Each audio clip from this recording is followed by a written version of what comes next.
Commander. We've been hit by one of those space anomalies. Buddy? And the piloting system is down. Buddy? The astrogator's gears are shot! Get a hold of yourself! You're an Earth Directorate agent. Affirmative, Commander. What are the orders? Brace for impact.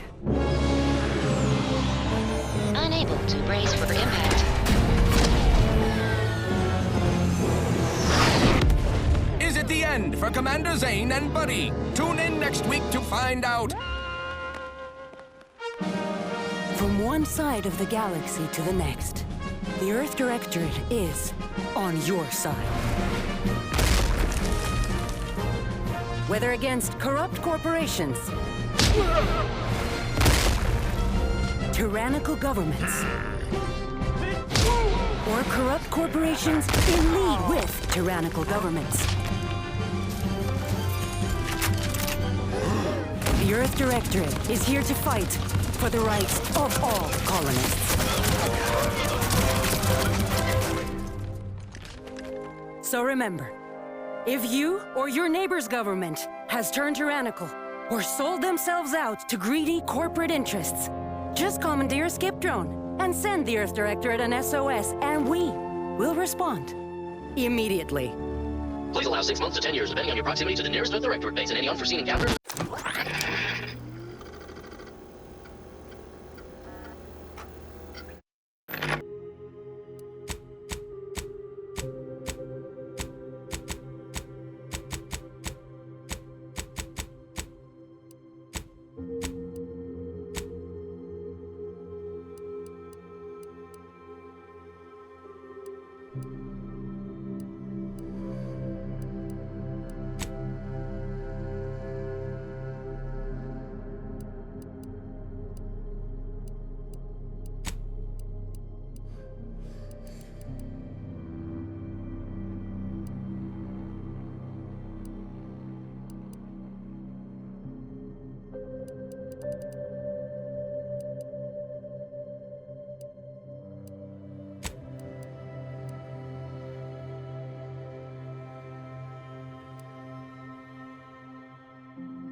Commander, I know we're rarely of the same mind where tactics are concerned, but you're the best agent we've got for, let's say, our unofficial missions.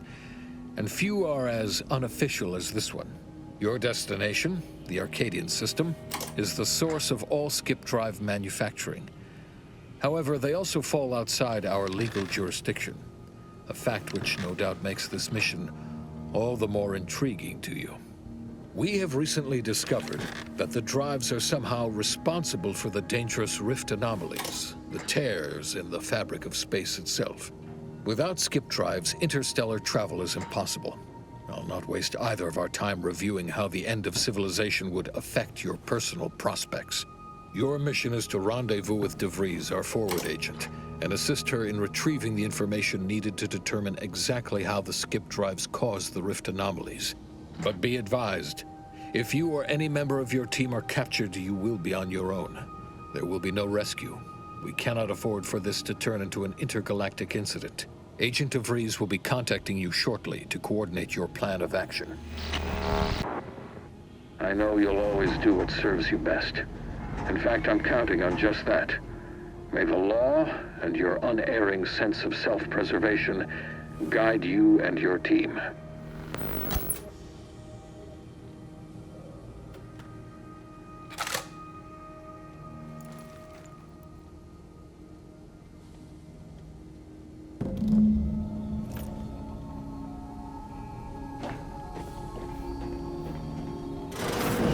Commander, hey. Hi. Agent Pascal told me to bring you your new model tactical time dilation device. They say these newfangled ones cause no, that ain't right. 10.25% less brain damage than the old ones.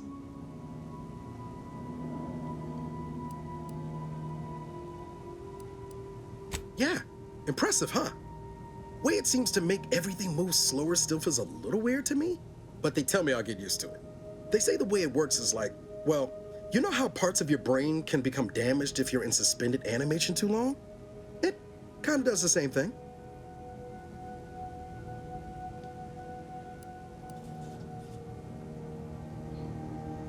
Oh no, they don't simulate it. It's the real McCoy.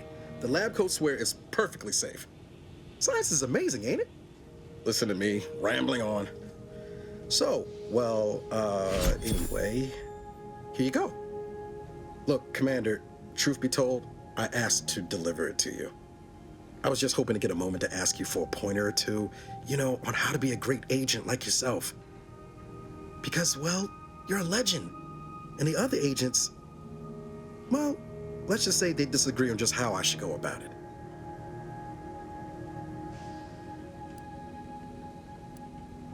Well, Pascal likes to joke around, but I think she's being sincere when she says it's all about looking out for the people who can't defend themselves. Sandoval says he's got no time for weakness. He says we gotta save people because they're too stupid to save themselves, and that we have righteousness on our side. And Jepson, well, you know him, he don't talk much.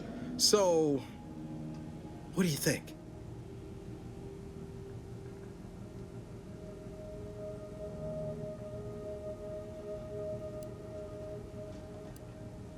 Yeah, there's some advice worth taking to heart.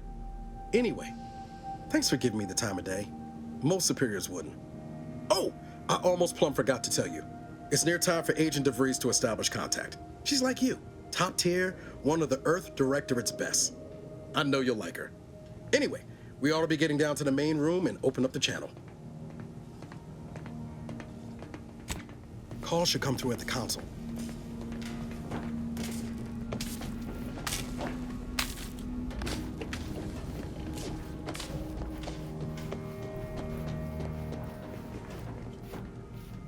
Commander, your credentials are required to open the channel with Agent DeVries. Yours are currently located in your cabin. Don't worry, you're not the only one who needs their gray matter rewired after hibernating our way through skip space, Commander.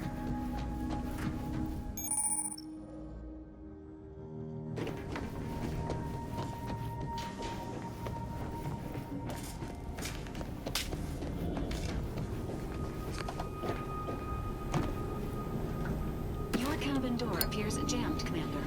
I've made an internal note for Agent Barr to look into the cause. In the interim, you will need to find another way in.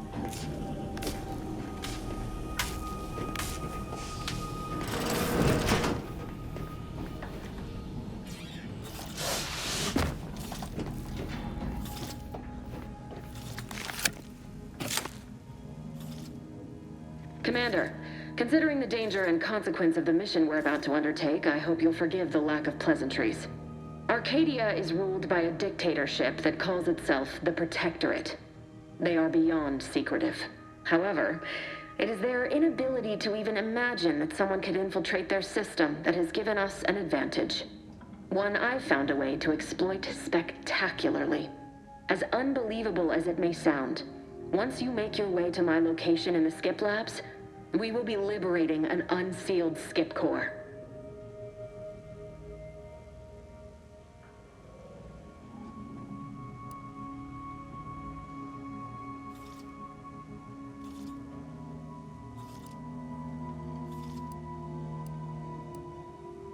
You ever heard of anyone trying to unseal one of them and living to speak of it? And the story about the explosive seals being necessary to complete the circuit so they'll function? Well, it's a lie. The seals are just there to conceal the inner workings of the drive so no one else can duplicate them. Examining an unsealed one will be invaluable in helping our lab coats figure out how they cause the rifts. But you'll first need to make your way to the station proper from the landing pad.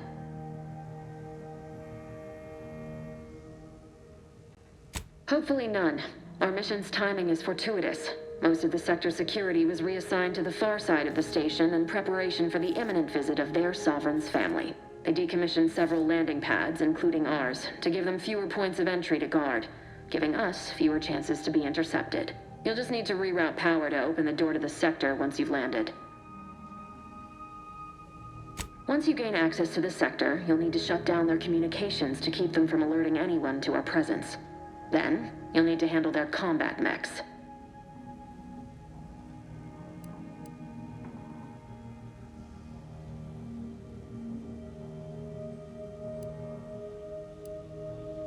I've managed to leave caches of tools and intel for you throughout the sector. I'd take advantage of all of them, were I you. This may sound simple, but I cannot stress this enough. Do not underestimate the danger we face. Come on, Agent. Haven't you heard? We're the best and brightest. We infiltrate corrupt governments before breakfast most days. Do you think this is some kind of joke? The Protectorate are the worst of the worst and will not hesitate to string you up if you're caught, if you're lucky. They think nothing of regularly chemically lobotomizing their own subjects for even the slightest error. Your life isn't the only one at risk here. Lobotomizing their own subjects for even the slightest error. Your life isn't the only one at risk here. Don't tell me to calm down. You know what I've sacrificed? What I'm prepared to sacrifice still? I've spent the better part of a year laying the groundwork for this mission. I don't need a team led by some self-serving raconteur who plays fast and loose with the rules whenever it suits them, fouling it up.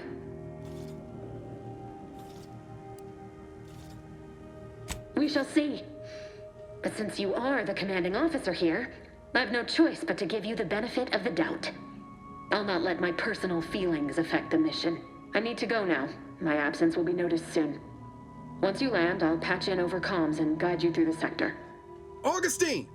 Agent DeFreeze. I just wanted to say we're all looking forward to working with you. Who? Niles? Is that you? Law, what are you doing here? It's been so long. I'm an agent. First assignment. Suppose I look a mite different now. Less grease. Oh, and no more smelling like fuel neither. Most days. Can't wait to see you once this is over, Agent. And good luck. Same to you, Ibarra. DeVries out. Navigator's warmed up in the cockpit, Commander. Whenever you're ready to fly us in.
basest elements, the dirt on which it is... Commander, Ibarra and I will secure the building down here, while you're upstairs. We're upstairs restoring power to the door. You are not just a cog in the machine. You are the cog in the machine that keeps us productive. I will be your sovereign protector of Arcadia and... That smell. Did a Sprat get flash fried in here?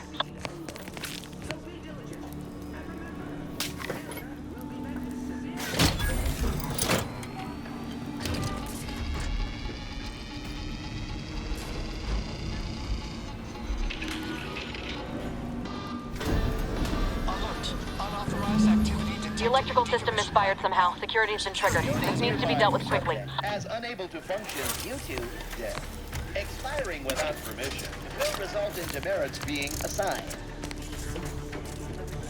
Commander, we finished our sweep. I'd wager we could use the intercom to call for help, Commander. Must be a guard around here somewhere who can shut the mechs down. Screen's broken, so should be nothing to pass yourself off as one of their own. Always a good idea to have a cover story.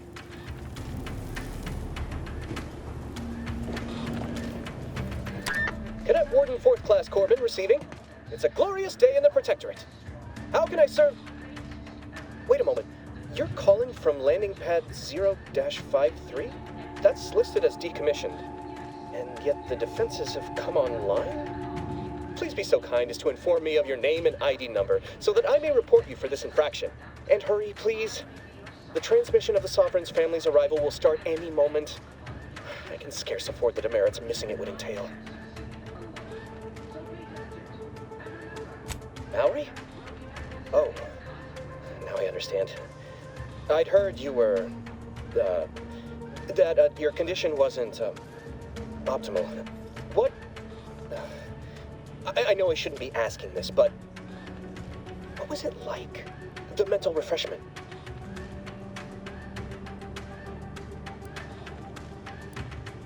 Matriarch preserve me, I knew it. I mean, I am pleased you have been returned to us as a fully functioning subject. Sorry, I can't risk being sent to mental... forget I said that.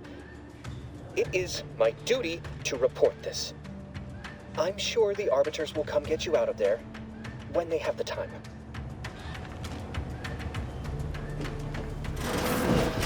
Beloved subjects, we all know that a structure is up strong.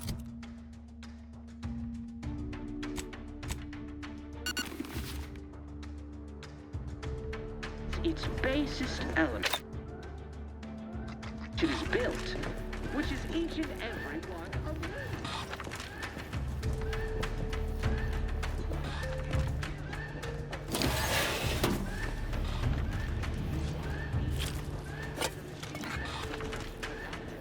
I may be your sovereign, the protector of Arcadia, and the bedrock upon which our system is built, but even I can't succeed alone.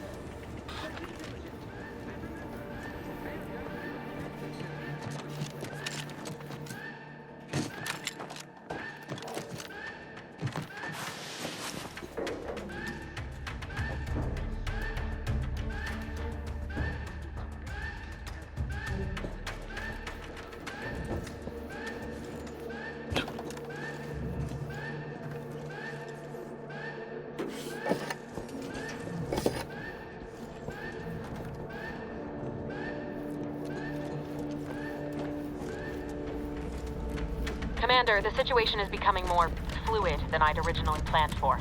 We've got to change our approach. Split the team to handle comms and security concurrently. Good to know DeVries is consistently on edge. Wasn't just me.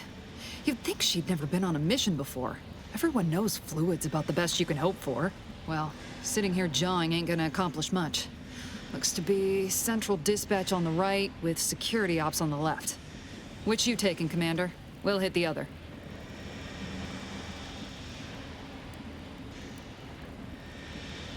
Kinda figured that'd be your choice. Ibarra and I'll take central dispatch, then meet you at the skip labs. We'll stay well out of trouble, won't we, Cadet? That's right. Like you told me, Commander, everyone's well-being depends on our success. If whatever's going on here is as bad as the Chief thinks, then we'll make an end of it. Right. Well, then, notwithstanding Ibarra's enthusiasm here, or DeVries' concerns over fluidity, I'm fairly certain we've got this under control. Rest easy, Commander.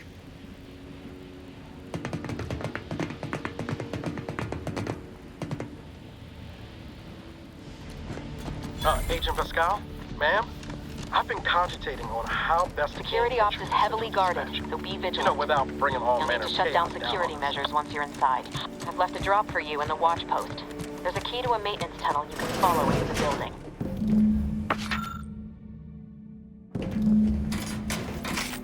Not getting shot, certainly part of it.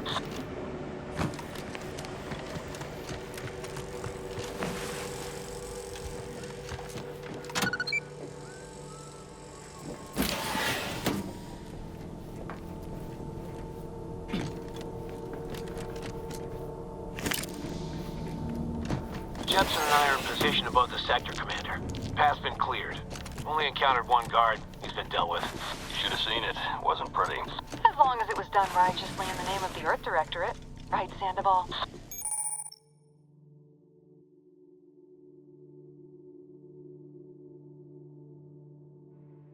I wouldn't stand too close to the airlock when we're back on the ship, Pascal. Why? Is there something wrong with the airlock?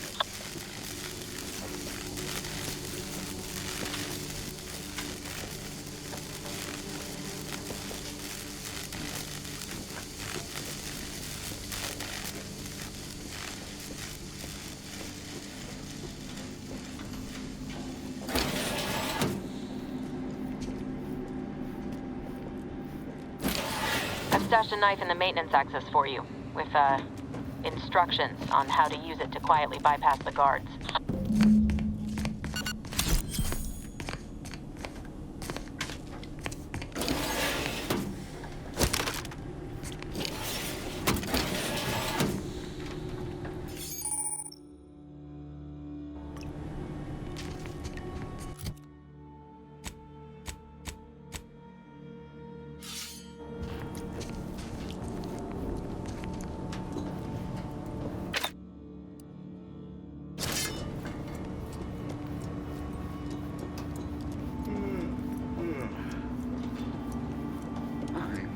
Neighbor, I do all I can.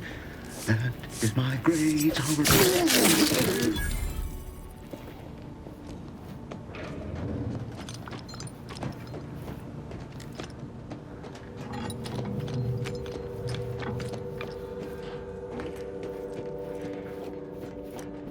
Have you seen the Valley since their return? The state they're in. Yes, it is sad that they weren't worthy. Otherwise, they'd have had the strength and constitution to emerge a better subject, more able to fulfill their duties.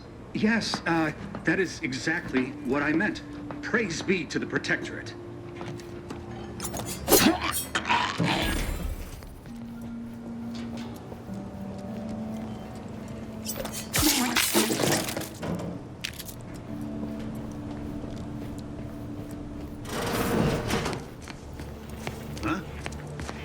Merits.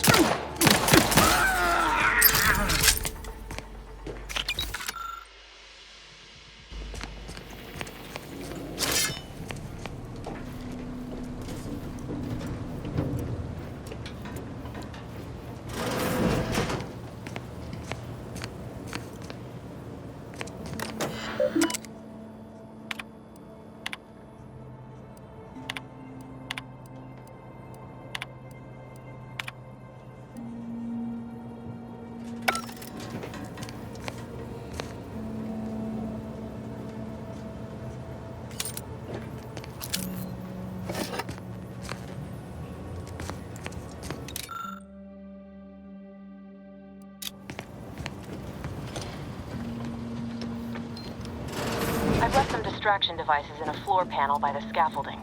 Use them to breach the control room. Just wait until their guns are pointing away from your position.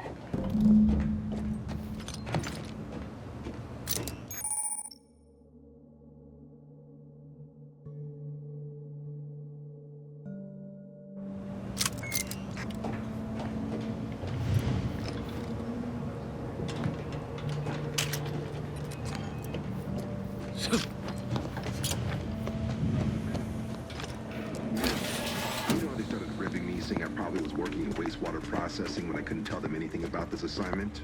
Didn't bother me, I assure you. But it was just too close to implying that some jobs are less worthy than others for me to let lie. We all are equal in the service of the Sovereign.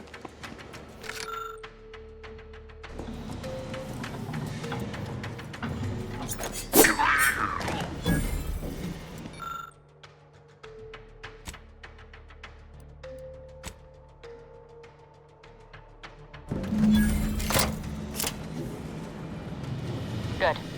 Those mechs should give you no more problems. Rendezvous with your crewmates outside and meet me at the skip labs as soon as possible.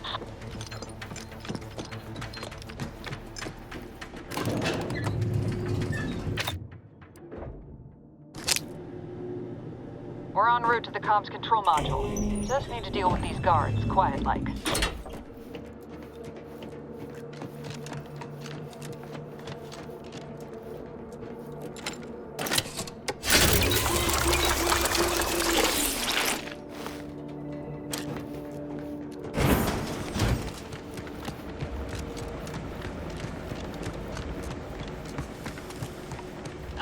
Give us a minute. Something's not right.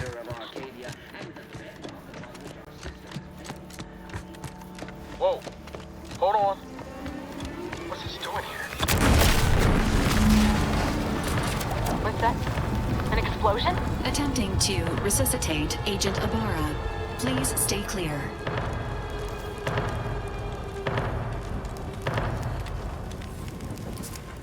An unabridged debrief is not available at this time, but in the parlance of Agent Pascal, some crazy, censored, alert. This unit has lost contact with Agent Pascal. There is a 90% chance she is trapped under rubble, most likely mortally wounded and beyond help. Triage protocols dictate stabilizing Agent Ibarra's vital signs before commencing recovery efforts. Please secure the area.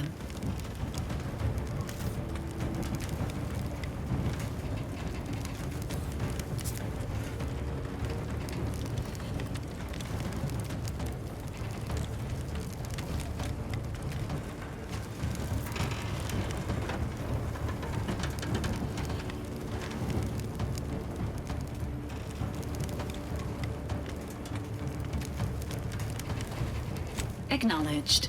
This unit will relocate Agent Ibarra to the incognito once he is stabilized or deceased. All other agents are advised to continue with the next mission objective. Please head to the skip labs now. Per Earth Directorate guidelines, an incapacitated agent's equipment is available for team use. Agent Ibarra's rifle is now yours, Commander. Using it may improve your odds of survival. Commander, guards are closing in on your location. Agent DeVries, we need an updated tactical report. We've got agents down. This makes no sense. There's no hostiles in the immediate area. No logical cause for that explosion. Grenade? There is no danger. There's nothing more we can do. We have no choice but to keep pushing forward. Hold positions. Detain any subject failing to comply. Stand by for further instructions.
Here?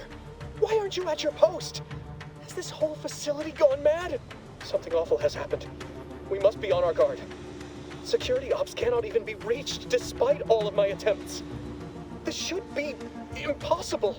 The automechs all returned to their charging stations and deactivated. And then there was the explosion. please, tell me you know what's happening here.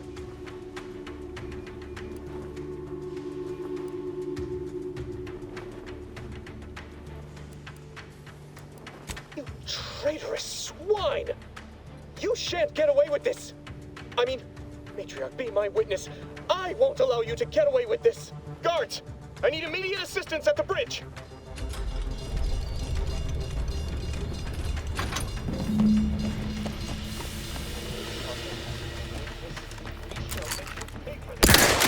Minimizing exposure. Heading to the floor.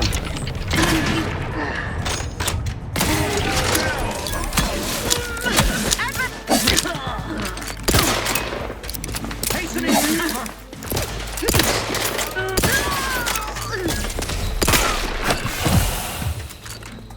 Down. Replenishing my firearm.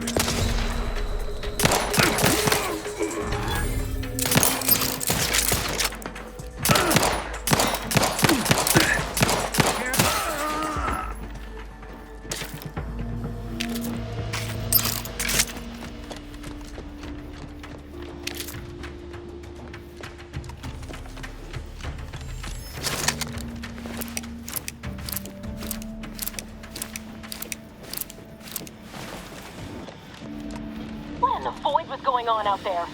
Did you think shooting up the place was a good idea right now? After what happened to Niles? You need to stop the tomfoolery, take the lift behind you, and get to me as soon as you can. It is imperative you retrieve this unsealed core and escape this station.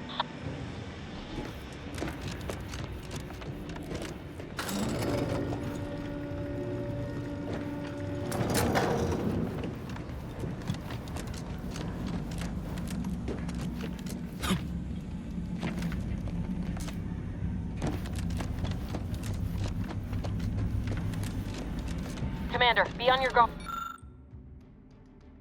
I'm picking up increased security activity in your area. They'll be at your location at any moment.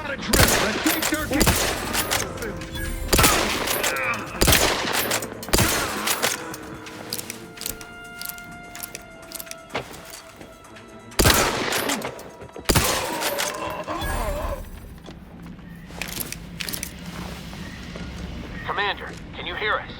Something's wrong. We can't get into the skip lab, and DeVries isn't responding to our comms. In other words, we're trapped out here. So don't count on us for backup. We'll be busy keeping ourselves alive. Don't worry about us. Just get to DeVries and liberate that core so we can get out of here.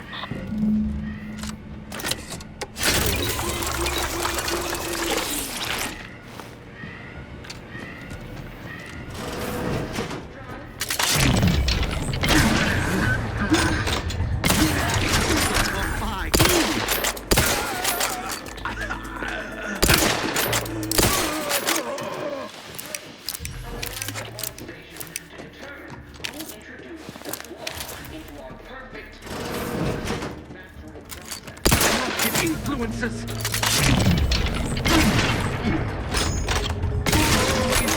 Start our auto mechanicals deployed.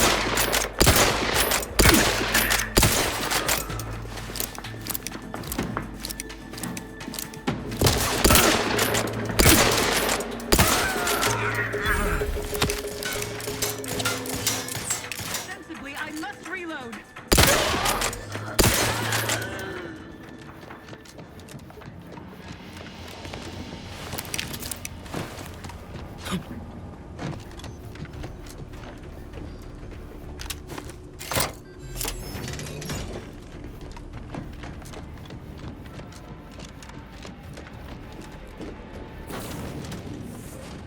Boy, damn it! Can't you get anything right? You were supposed to be dead already. I shouldn't have depended on your unwillingness to play by anyone's rules but your own, working to my advantage. Oh, an infuriating miscalculation on my part, but one that will soon be rectified.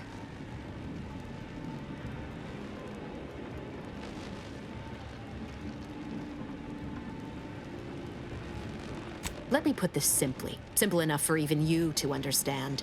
The Grand Plan mandates this abomination of an experiment must die. And you along with it.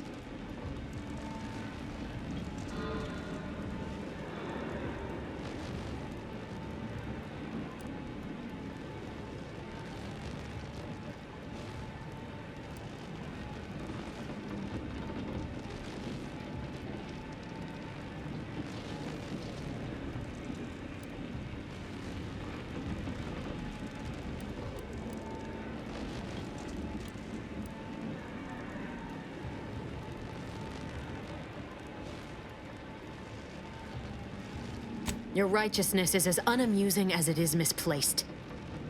I have no expectation to live through this either.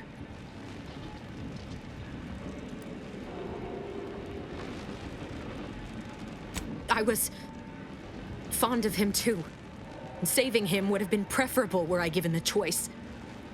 But the plan cares not for our wants.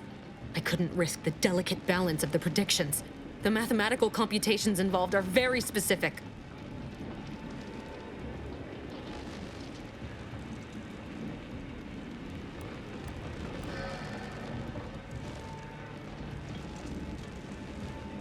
There is no chance involved. This is no mere whim. This is happening as it must, and we have naught to say about it. Farewell, Commander.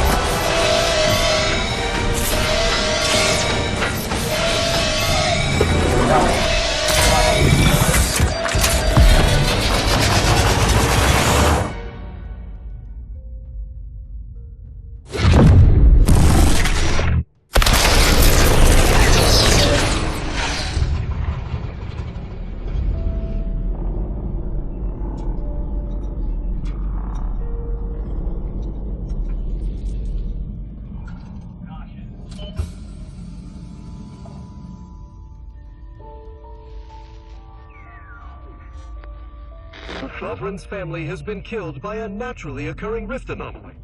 High priority alert to all Earth Directorate agents. Contact with Earth has been low. Identified ships on the edge of Arcadia. It's no longer just a spacer's choice, it's Auntie's choice. Greater value for your men. Arcadian citizens, we've come to deliver you from oppression.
You're not hearing me, Val. They were out there for almost 10 years. You know what usually happens to someone left in suspended animation that long. Explosive cell death may result from extended periods of suspended animation. Death occurs quickly as the human body rapidly liquefies. Exactly. And it would be my fault it happens. Oh, I never should have stopped looking. I can't face the commander right now, not like this. I'll be in the cockpit.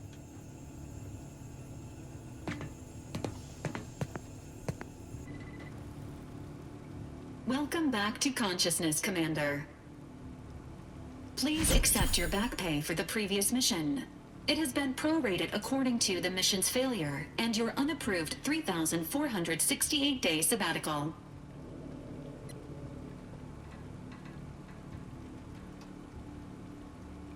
This unit is not programmed to judge the activities of off-duty agents. Revival protocols mandate a physical and cognitive test to confirm mission readiness. This is to ensure no unexpected changes have occurred regarding your abilities, Commander.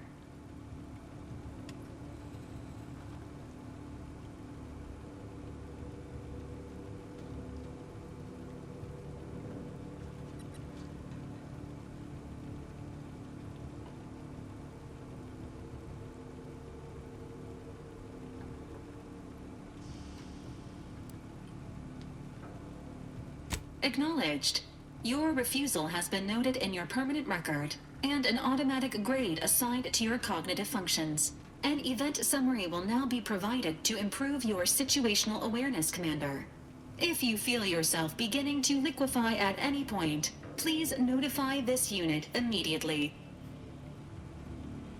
Following an aggressive merger between Anti-Cleo's and Spacer's Choice, the new corporate entity known as Anti's Choice invaded Arcadia. Anti's Choice claims they are following market demands and liberating Arcadia through the power of capitalism. Many have died. Unfortunately, their invasion fleet also exacerbated the rift anomaly created by Agent DeVries' sabotage of Horizon Point. This means no ship can enter or leave the colony. The rift also remains a threat to the colony. Current estimations suggest the rift will destroy Arcadia in the next 10 years. Give or take 7 to 8 years.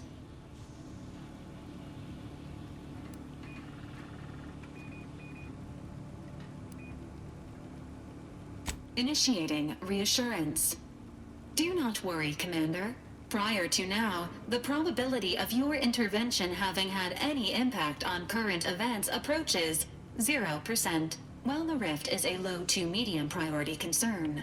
Agent Ibarra has expressed far more confusion and alarm about Agent DeVries' latest actions. Agent DeVries did indeed survive Horizon Point. This was confirmed when she brought down the old Earth Directorate surveillance satellite earlier this month. The satellite had been gathering information since before your mission. When it fell, it signaled agents across the colony, leading to the discovery of you and Agent DeVries. Agent Ibarra prioritized your recovery above pursuing Agent DeVries. This involved disassembling and rebuilding the astrogator to allow the incognito to travel to your location. This unit has observed a marked improvement in Agent Ibarra's hygiene regimen since the satellite was brought down. He is shaving again and routinely changes his clothing. Final update. Due to the deaths of every other squad member, Agent Ibarra is now a full agent. He is currently in the cockpit. Please extend your congratulations when you see him.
these years and I still can't get my head around what Augustine did.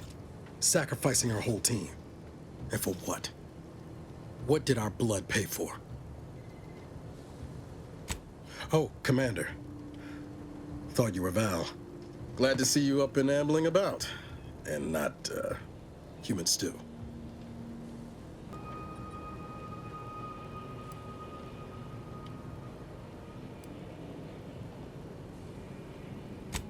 More like 9 and change. And a rough 9 years at that. But who's counting? You know, when I first learned some of the escape pods made it away from the station, I'd hoped. I did search for you, Commander. Just as soon as I was able. Might be you're giving me more grace than I deserve, but either way, thank you. So then, I gather Val's described our state of affairs? Confirmed. The commander has received a full briefing on the following topics: the invasion of Arcadia, the Rift, and Agent DeVries' survival. DeVries. Would have been better if she joined the dead. I figured she'd done just that until I got the alert that she brought down the Earth Directorate satellite. If she's of a mind to, she could use the information on that thing to destabilize the Rift and destroy Arcadia. She was one of us, Commander. It's our responsibility to stop her. You always did favor a swift comeuppance. She's going to ground now. But as part of her original undercover mission, DeVries was inserted at the Vox relay station on Paradise Island. She'd have followed protocol, established a safe room there. Wager that's where we'll find clues as to her present plans and whereabouts.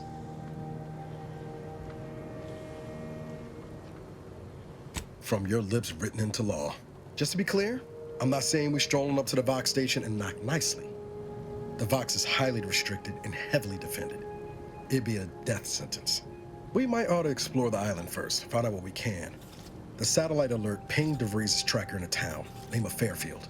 Wasn't nowhere clear as yours, so we need to poke around a bit. Doubt she's there now, but it seems a better place to start than insulting a Protectorate communications hub.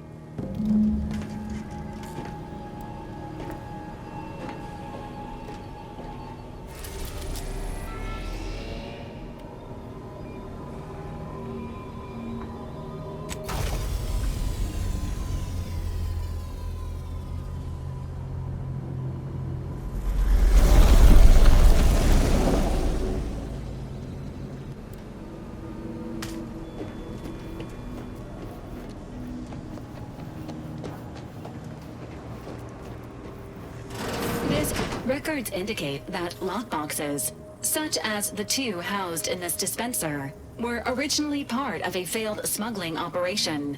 Special lockbox keys are needed to open them. After discovering the first lockbox, Agent Ibarra installed this dispenser to house additional lockboxes, which may be located throughout the colony. Unfortunately, due to a jam, the dispenser is currently inoperable. Agent Ibarra deprioritized its repair in order to focus on rescuing you, Commander. Theorizing. Extracting the contents from the first lockbox may disencumber the dispenser, allowing it to return to normal operations. This unit has an advanced decryption key that can open the first lockbox, Commander.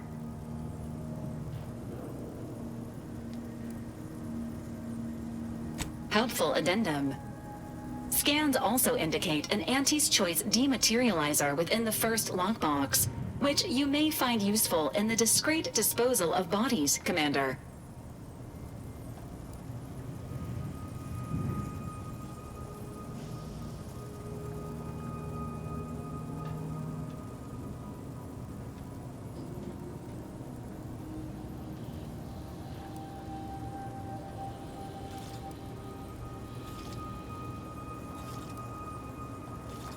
Cystipegs, while omnivorous, are not typically raised on a diet of human remains.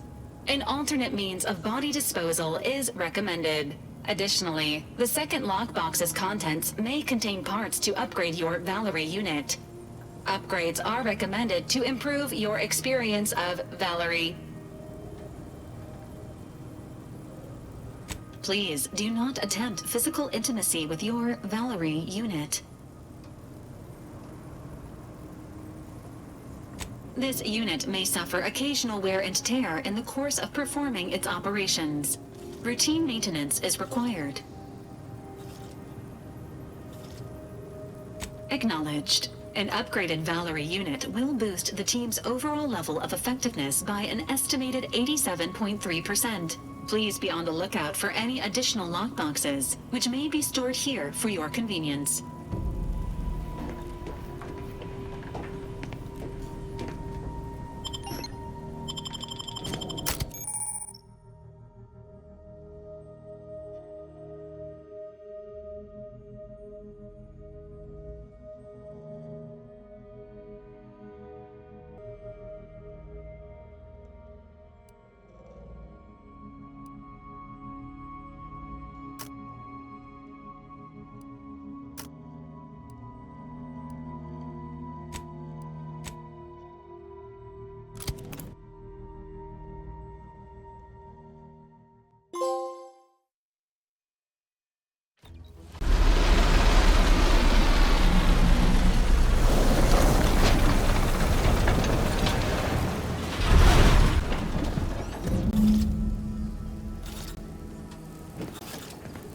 No offense to Val, but it's real nice having someone watching my back who ain't in constant need of recalibration.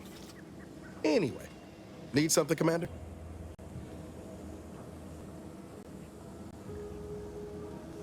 Sure, always happy to tool around for a bit. What did you have in mind?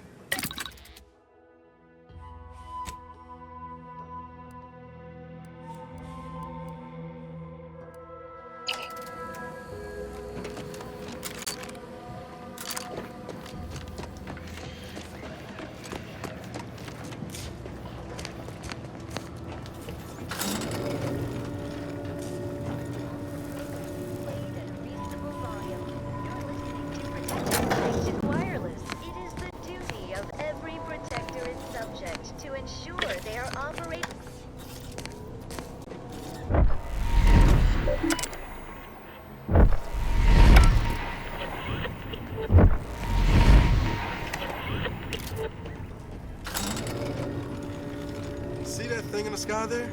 That'll be the Vox relay. Vox stations serve as key communication hubs for the Protectorate.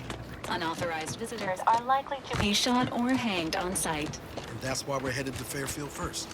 Less chance of us getting shot while picking up the risk of sounding glib. That ain't a good sign. Correction. The sign seems to be functioning.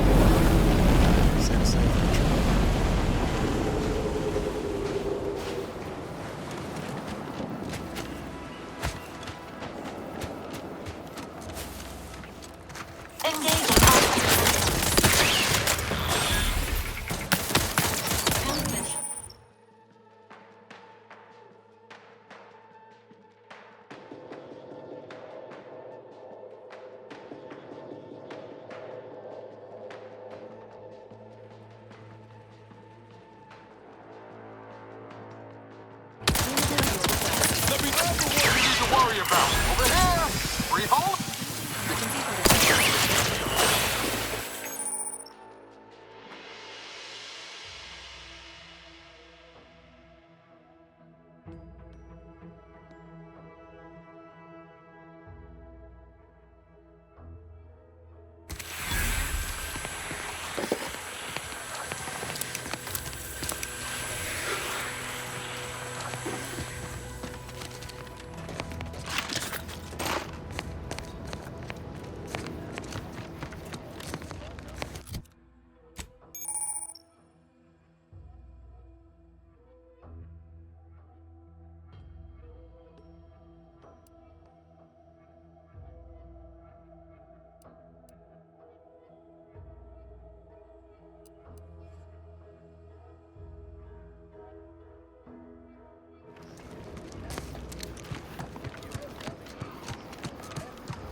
go get... Welcome to Fairfield, now under the new and improved management of Auntie's Choice. I'd usually ask if you were affiliated with the previous regime, but you lack the bewildered gaze of a yay-saying protectorate subject. Even so, going to have to ask you to identify yourself. Still a war on and all. You want freedom of choice. You want Auntie's choice. Huh. Really? Everyone knows we're cultivating our sprat population for a new deep-fried snack line. So I refuse to fall for such a ham-handed attempt at dissemblance. Look, we're Auntie's Choice. Lying's fine. We downright admire it even, if you pull it off. Next time, try a little harder. End of the day, we let most anybody in. Bottom line's all we care about is our bottom line. That'll be all, unless you got any questions before you're on your way. As I've never heard of her, can't say I can. Seems like Minister Milverstreet knows everybody, though. Probably ask him. Anything else?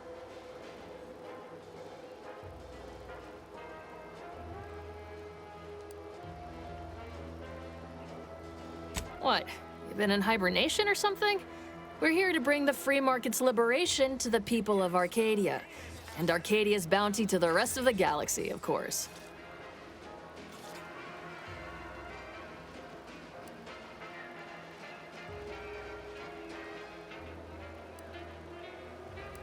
Oh, we got everything.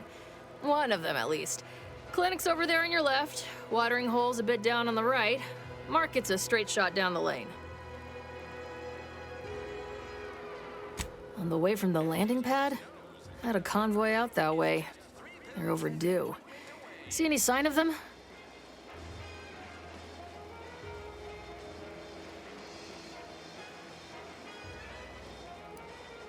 Damnation. I had a friend on that detail. He always carried this, keepsake. You didn't happen to find it, did you?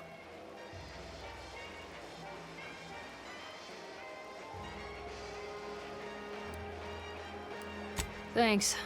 That'll mean a lot to his family. They can use it to pay his gravesite fees. Fool never bothered keeping up on the payments. Them Protectorate drones been a serious menace of late. Heard Trooper Faulkner shot a few. You find a way to put a stop to them, there's a bounty for it.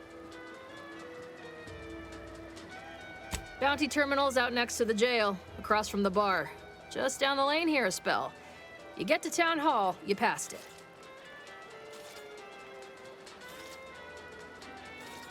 Oh, we got everything. One of them, at least. Clinic's over there on your left, watering hole's a bit down on the right. Market's a straight shot down the lane.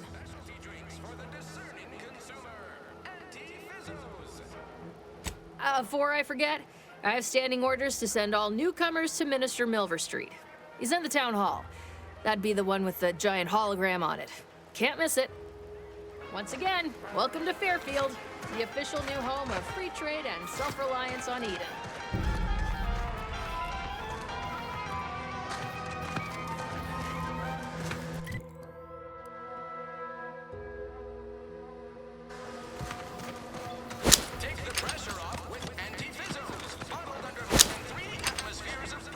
Keep your petty skepticism. I'll pay my tab in no time. You'll see. Mark my words, when my deal comes in... Never been the type to sit behind a desk all day. Welcome to the name-pending saloon, purveyor of spirits and stimuli. What'll it be, stranger? Pick your poison, and I am mostly not being literal there.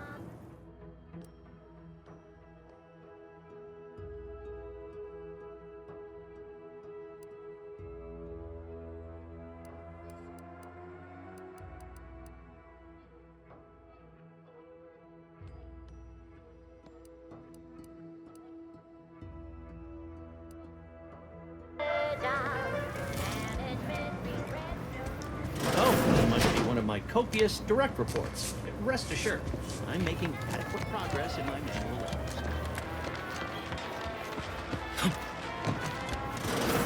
Holler when you're ready for me, Doc. I'll be over here. Definitely not in excruciating pain.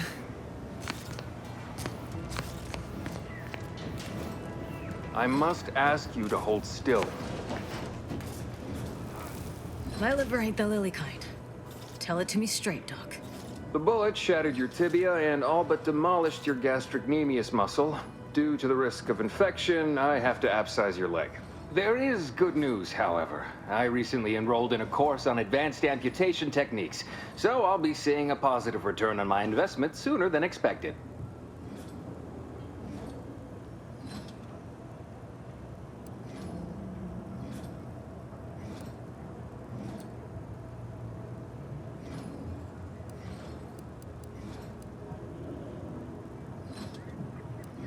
Excuse me, I'm in the middle of a private consultation. Say, how sore are my pockets gonna be after all this, Doc? Don't suppose there's a discount for only taking a portion of the leg? I'm not running a charity. If you desire full treatment, you'll pay full cost. If that's a problem, seek compensation from your commanding officer.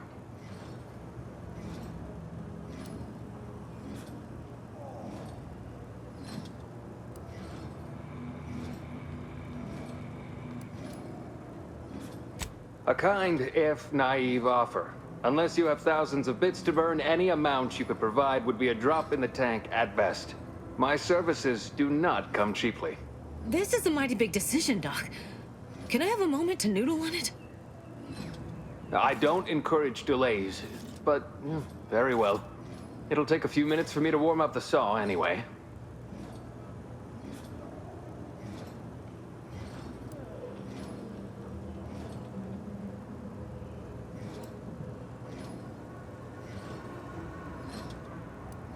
Sweet, merciful law, as if I haven't enough to contend with than some would-be resurrectionist coming around.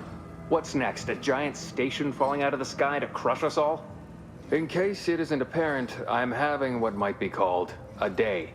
A whole platoon of soldiers decided to get themselves all shot up defending the forward operating base. And then there's Erickson. Something happened with a drone, I don't know. You'd be better off speaking with him about it.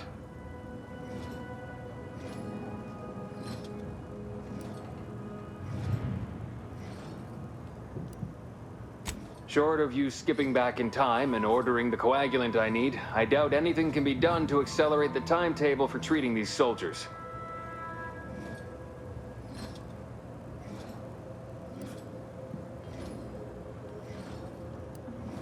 I am a doctor, not a magician. I cannot manufacture coagulant from the aether, neither do I possess the special training to improvise with what supplies I have on hand. Now, was there anything else? Pharmaceuticals, bandages, tinctures. It's all here.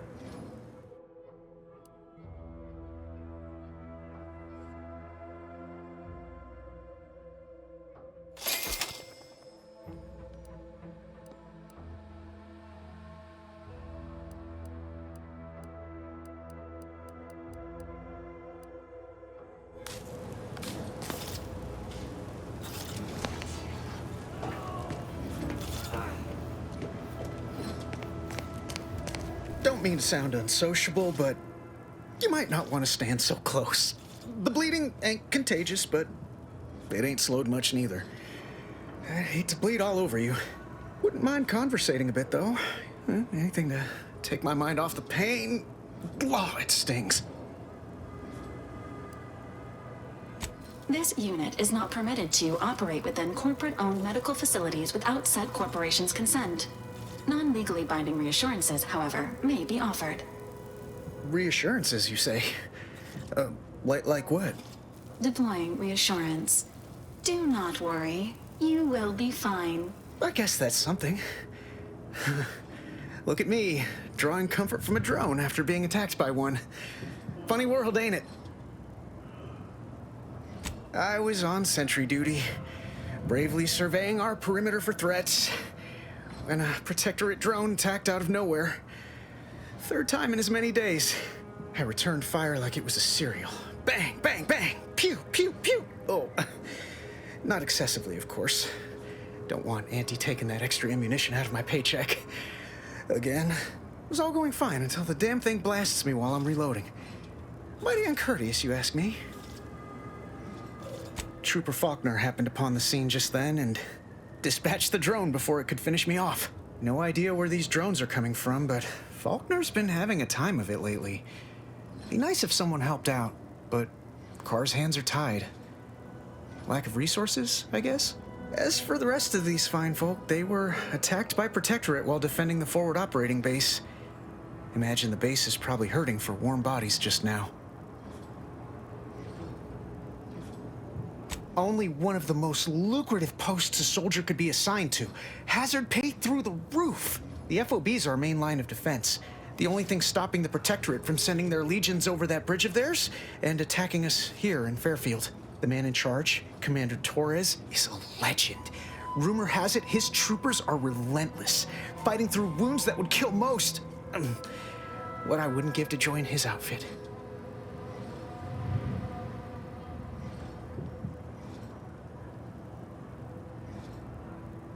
Playing it safe doesn't amount to much, but maybe you're right. Probably just muck things up at the FOB too. Damn it. I gotta find some way to beat these low-runger allegations. It's all a moot point till I can get this arm of mine mended. Poor Doc Barnes is working himself to the bone trying to take care of us, but he's only one man. I suppose it could be worse. At least Command's not throwing us at that relay station. Can't imagine the casualties he'd be dealing with then, given all its defenses.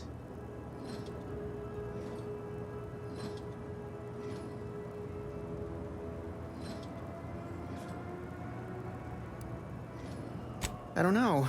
You some kind of doctor type?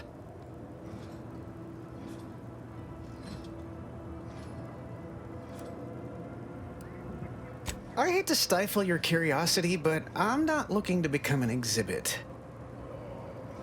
Don't sweat it none. Auntie's Choice advocates for self-reliability anyway. Can't go around expecting other people to solve my problems for me, right?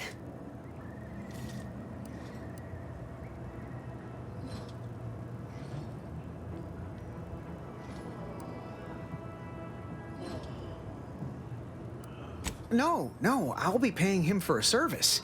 I'm supporting the local economy, you see. Anyway, thanks for stopping to chat. The other troopers here ain't exactly chatty types. Maybe on account of the blood loss?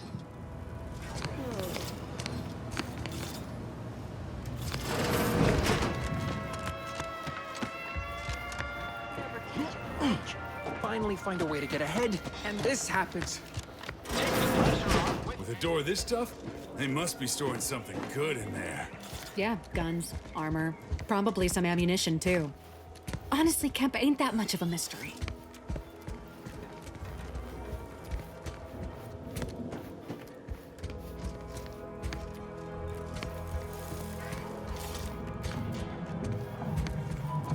You're thinking too small, Murph. I'd put money on the Protectorate stashing treasure inside. A whole pool of bits enough to swim in. It's a constabulary, not a bank. And certainly not some kind of gold-filled swimming hole. Besides, these Protectorate lack imagination. Never had an original thought wasn't written down for them first. Like I told you before, it's probably just guns. We've tried everything short of skipping a ship through that door to get inside. Though, come to think of it, maybe that's not such a bad idea.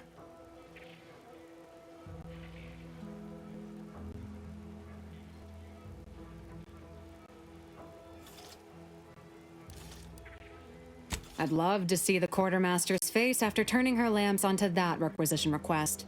Fine. Skip drives out. Say, maybe we could commandeer one of them tractors out in the field instead. Oh, that could plow through the door. In case you haven't noticed, we're in the middle of a war, and hard to say whether we're winning or not. Better question is why no one else is treating this like a top priority. In any siege, advantage goes to the defenders. Right now, the Protectorate still has control of the bridge to the Vox station. That station is the key to taking Paradise Island. When Officer Carr ever gets the go-ahead, we need to be ready. Right. With all our new trainees, we've got the numbers. But bodies won't mean diddly without the weapons and equipment hopefully inside that armory. If there are any weapons at all, I still say it's treasure. This is Eden after all. You've made your case, Kemp. I'm more interested in hearing the opinion of our new friend here. What do you suppose is in there?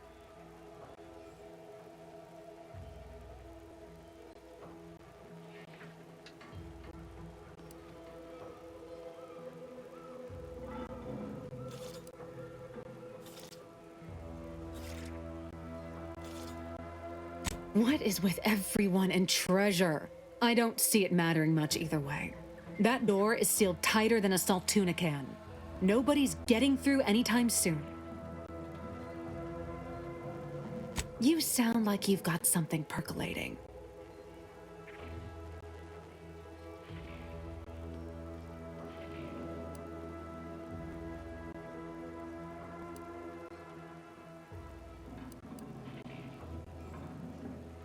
Wish I had that excuse.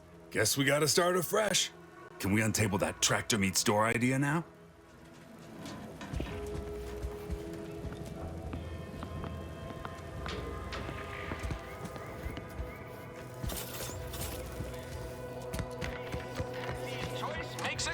That guard wasn't being ironical about the giant hologram over town hall. Well, guess we ought to go acquaint ourselves with that minister like she said. Yet you see fit to keep me in a constant state of consternation.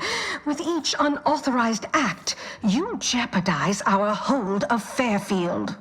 Yes, but you must understand, the Protectorate citizenry is a hair's breadth from defection. Within the week, I'm certain. Certain. Like the week prior and the week before that. Impressive foresight you wield.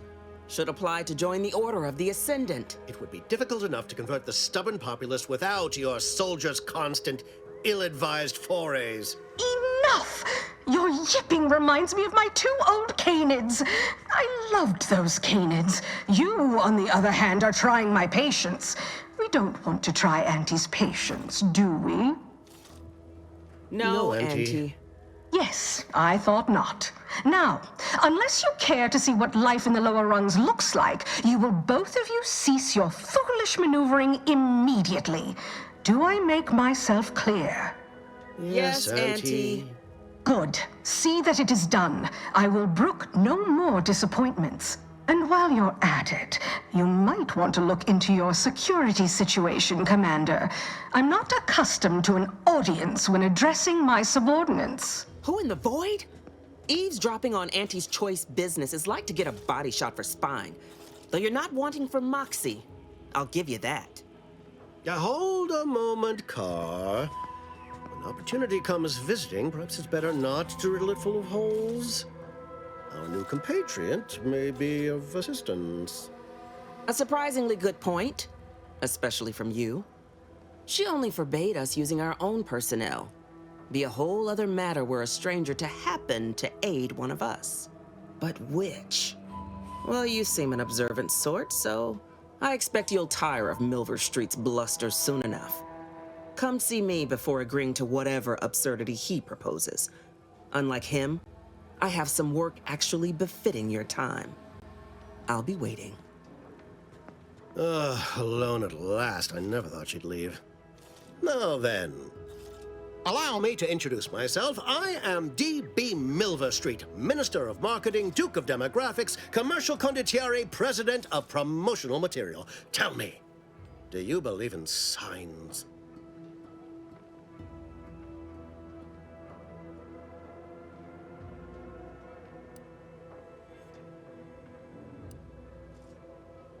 Everything happens for a reason. Yes, I can see that kind of line working with our Protectorate demographic. I do not believe in signs. I believe in opportunities. Right now, at this moment, you and I have an opportunity to save countless lives. But I'm hardly the type to beg and ask for nothing in return. Tell me, what do you desire of this island?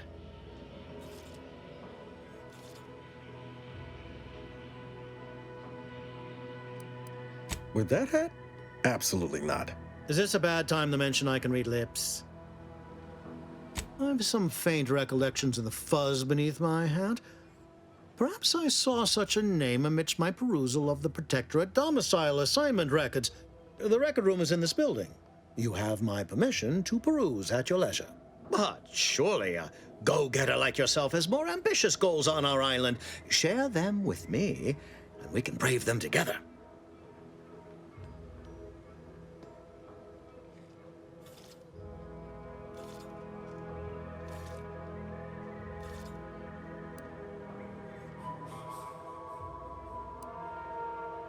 Ambitious, aren't we? Easily the best protected location on Paradise Island. Hardly a place for a stroll.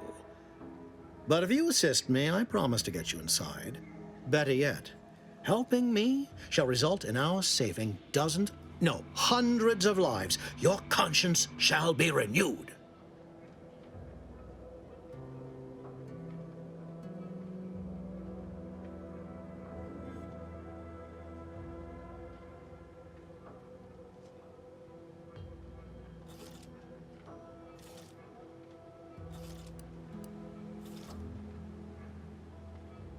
You can't blame a body for wanting to practice, can you? Fine. I'll give it to you straight then. Auntie may demand Carr and I do nothing, but for each moment I remain inactive, dozens fall in meaningless combat. I seek a persuasive method of alleviating this conflict. The Protectorate utilizes a procedure known as mental refreshment to ease the temperament of wayward subjects. The Ministry of Accuracy contains vital information about the process and where it is performed. This is the prize I seek. I previously sent a grafted soldier, Trooper Sealong, to retrieve said information, but I've not heard from her in some time. Consequently, I must presume the worst.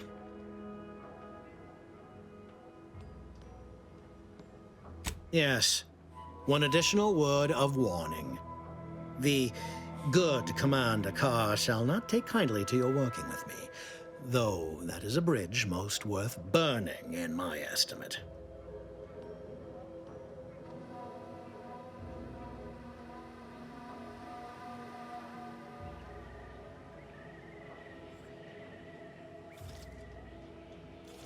An opportunity to attain my goals and stick my finger in Babylon's eye? Today's as grand as when I led in the performance department showing of Life of a Salesman. Find your way to the Ministry of Accuracy. And if Trooper Sealong is still alive, do send her back here to debrief. She's still contracted to us after all.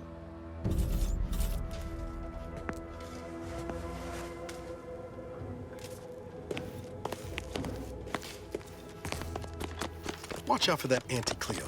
I know she don't look it, but she's more dangerous than she seems. Even though...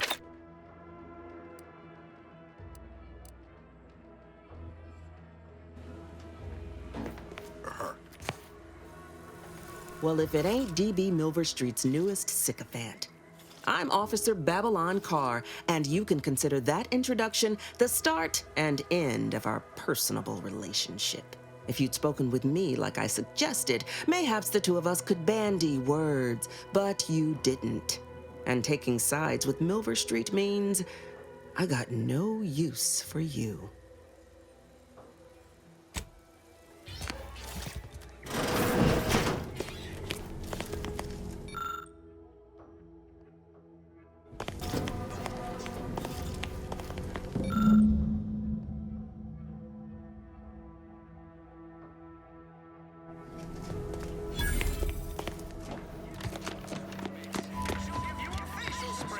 Commander, there is a 98.7% chance that hunting Agent DeVries will require greater amounts of ammunition than you currently possess.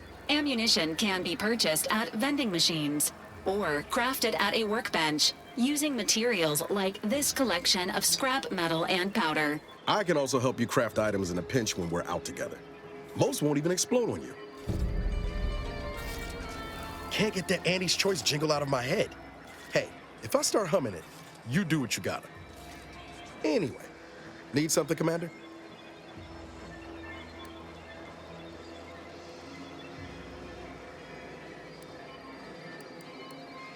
It was less merger and more hostile takeover. I don't have all the details, but it sounds like Spacer's Choice tried to outmaneuver Auntie Cleo through quasi-legal means and got a hell of a lot more than they bargained for. And now her new brand's been turned into an invasion force bent on conquering an entire system. Funny how life works out.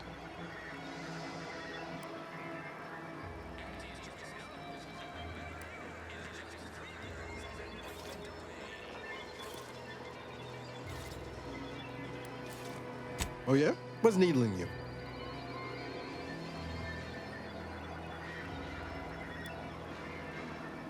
I could ask you the same thing. Protectorate has a way of casting a pall over that too. You'll see. Sometimes I wonder what would have happened if I'd gone back to my old life instead of becoming an agent. Stayed on Triangulum, become an engineer or something near to it. I knew joining up with the Earth Directorate wasn't going to be a life of low turbulence, but at least it'd have dignity and purpose to it. Not much dignity in having your limbs blown off. Sorry, that was blunt. I just get tired of talking around it, you know? But back to your initial question, do I regret becoming an agent? Yeah, some days. But then there's days like the one when I found you, and, well, not much to regret there. Only thing I know for sure is my opinion today is colored by more than just the rosy tint of a low-run kid looking up at the stars. Life's not fair, but it keeps on.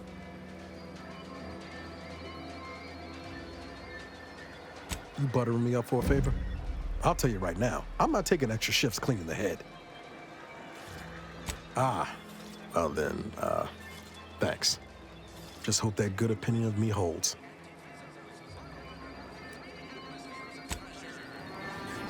Being this close to DeVries. Anyway, need something, Commander? Sure. Oh.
No signs of corrosion. Exhaust manifold still warm. Come on, baby. I can't help you if you don't tell me what's wrong.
Congratulations on your acquisition of the dematerializer.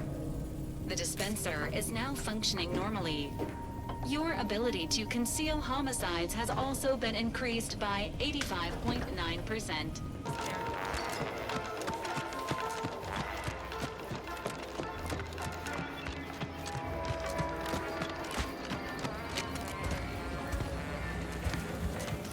Welcome, welcome. See anything you like? Well, if it isn't a new face in Fairfield. What I meant to say is that we now have the new improved Purple Berry Crunch. Now with 10% more flavor. Or was it crunch? Gladly. No better choice than Auntie's choice.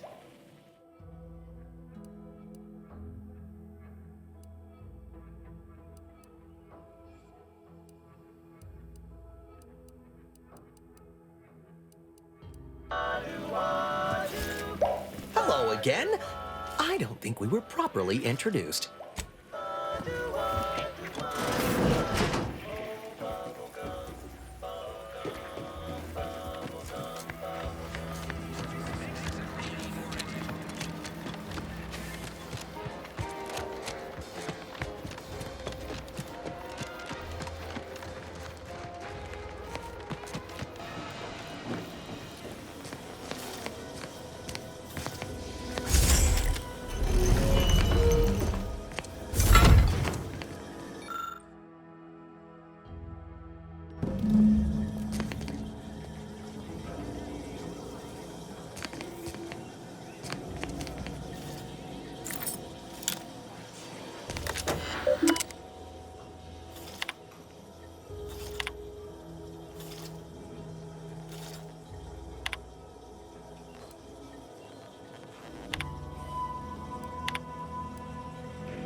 My cover story has worked. I am safely ensconced at the Vox station, assigned to the lowly Information Input and Retrieval Department.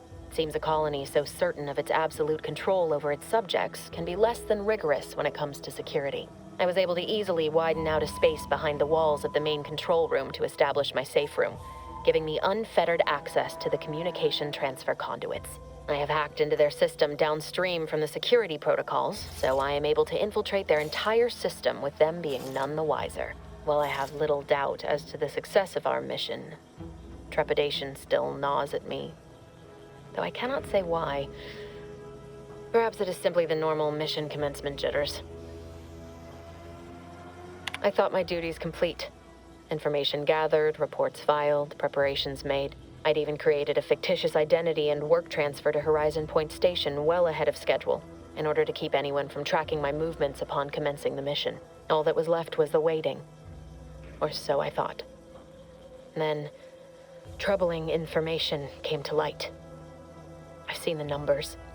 I've seen the equations. While I don't understand all of it, I understand enough to know it is the truth. And I am the only one in a position to act upon it. Though it means the betrayal of my team and the duty I swore to uphold. But can I?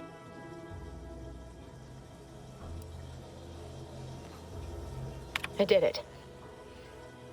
They are all dead.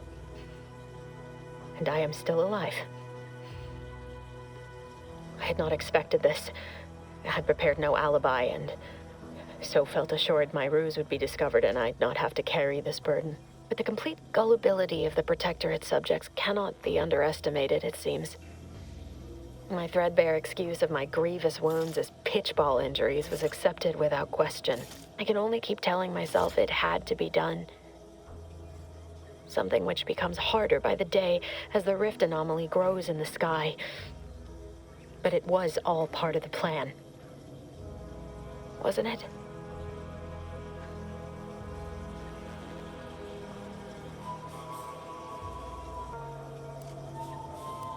I can't believe this. Void me if I understand any of this. DeVries sold us out for what? Because of a few equations? Some dots and lines on a graph? Good fucking law. I mean, she wasn't a damn scientician. She said it herself. She didn't understand all of it, the math. So what was she thinking? No. No. You didn't know her. Not like I did. Like I thought I did. Damn it! I never wanted to talk about this.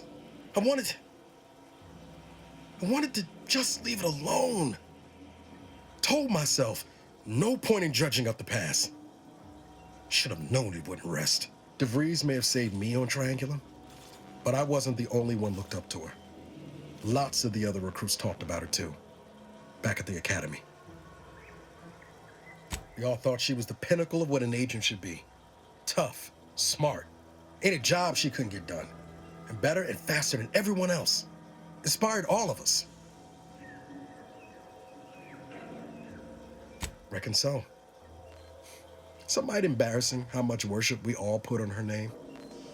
You put a tool in my hand, I would have built monuments to her. Figured my own career could be just that. Doing for others what she done for me. Never imagined I'd actually get to work with her. Me, some nobody from Triangular. And then she betrayed us. Tried telling myself it was an accident, but now we've got the cold hard proof it wasn't. Law only knows why she trusted the Order's numbers.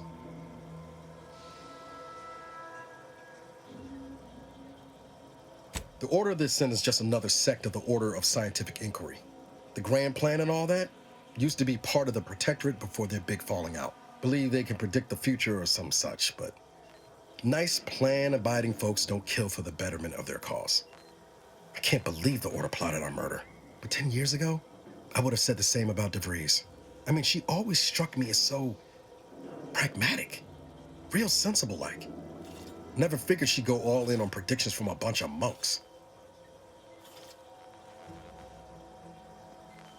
Used to think they were good people trying to do right by their beliefs.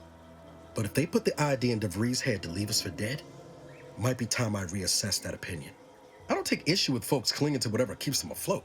Math, science, the grand architect, void, even capital. I know how most colonies run. But when those beliefs start to require hurting others, even killing them, that's worth questioning their virtue. No, didn't even know DeVries was alive until she brought the satellite down. Until then, what kept me going was mostly training and stubbornness. And Val. But to your point, holding someone who's wronged you accountable for their actions ain't an act of vengeance. Some might call it justice.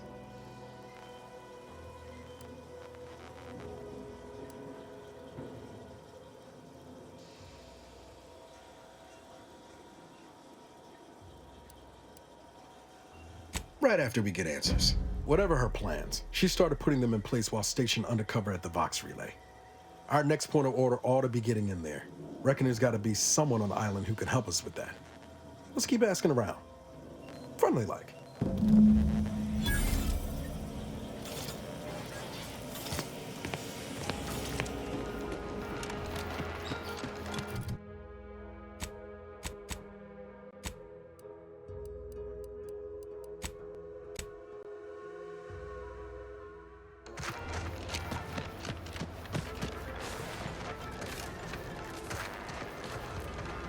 Best keep your lamps lit for wildlife.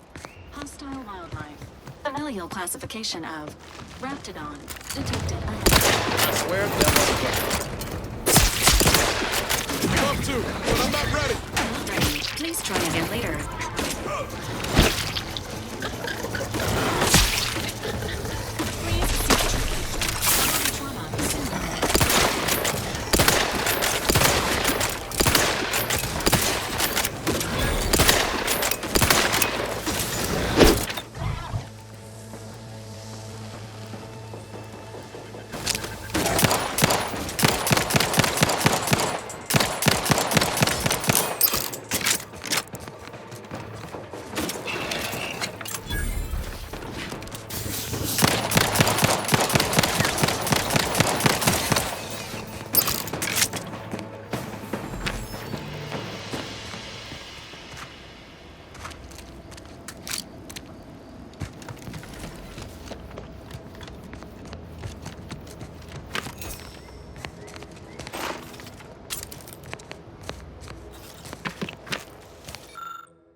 Schultz went where?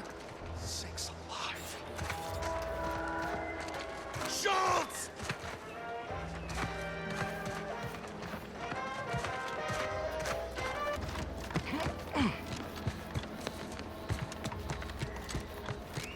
Take a look at those corpses they've got strung up. Wait. Some aren't dead yet. Decomposition rate 12 to 17%. Didn't really need to know that. Let's just respect the dead or very slowly. You there. Keep your hand. Stranger, consider yourself lucky that I've been ordered to not open fire unless fired upon. I will not suffer an outsider to trespass and trample further through our lands. Turn back from this bridge now, lest my ever-depleting prudence be spent. If you are not a loyal Protectorate subject, you will not cross this bridge.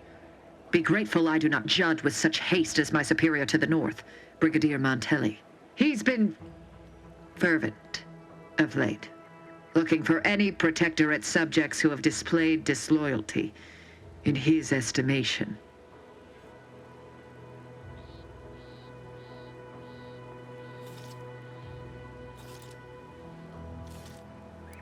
Any associations with wrongdoers results in swift execution. That has, unfortunately, put many folk in his sights, myself included. And so we wait for the proverbial axe to fall.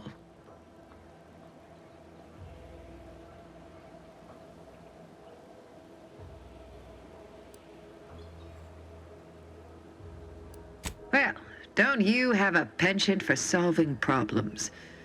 You know, I may have a use for such an attitude. I know of 2 traitors who yet remain on this island. Bring them to me, and I'll dispose of them before the Brigadier questions my loyalty and deems me guilty by association. In return, I shall grant you clearance to cross the bridge. Fair exchange, wouldn't you say? A lot more folks are gonna die if we don't catch up to DeVries. We have to consider our options, even the ugly ones. If these folks are deserving, maybe it's worth it. I commend you for your eager interest. I think 2 traitors in particular. First is Ida Rutledge, a worker at Spire Grove. I once had utmost respect for her. We were, oh, damn it all, we were friends. When the Grove went silent during the invasion, I assumed she'd fought to the death as any subject would. But reportedly, she's not only failed to die, but is also teaching the enemy soldiers how to use the equipment. Conspiring against us. Such treachery is unconscionable.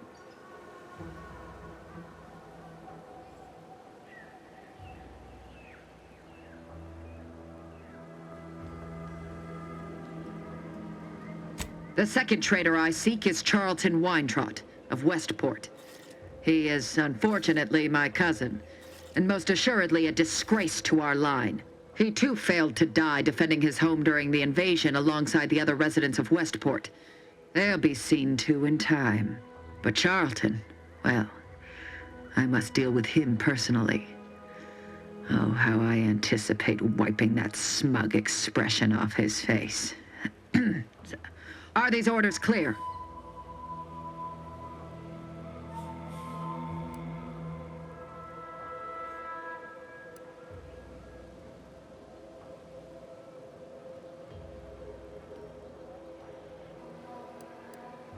Hanging has been an effective means of execution dating back centuries.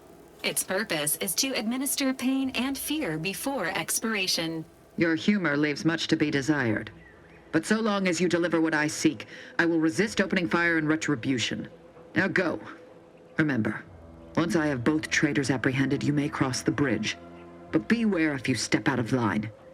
Other subjects may not be so generous with their deal-making as I. Farewell.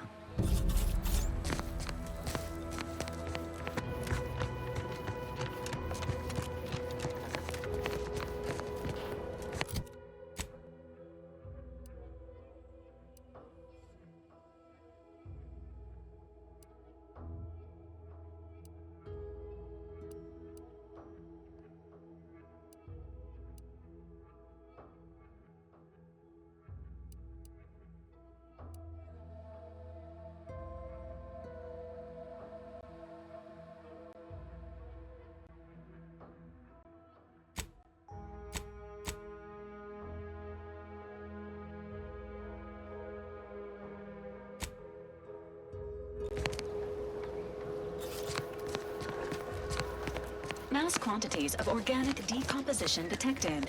Area may be hazardous to living life forms. Proceed with caution.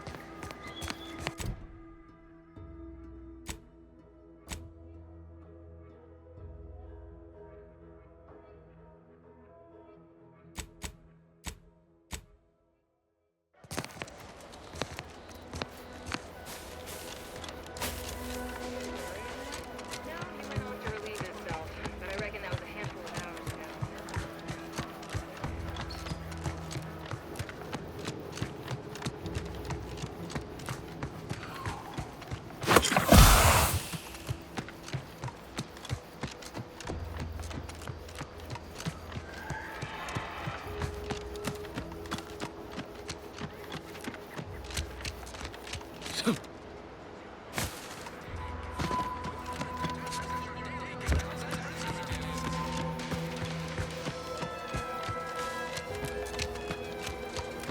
paradigm thing you people are always going on about. Does it really improve your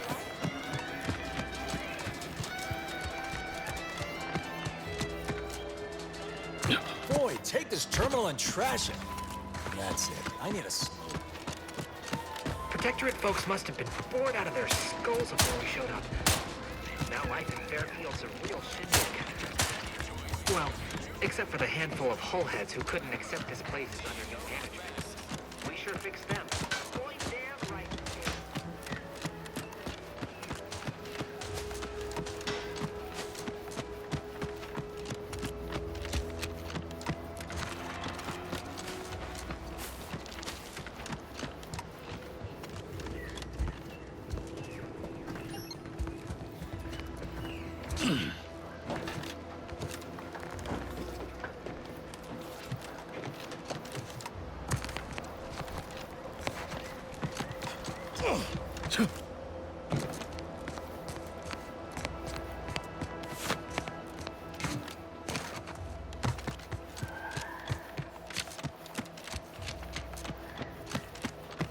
No, Jackson, don't! Don't fret. With these boots, I can fly! Help! Are you breathing? Say something!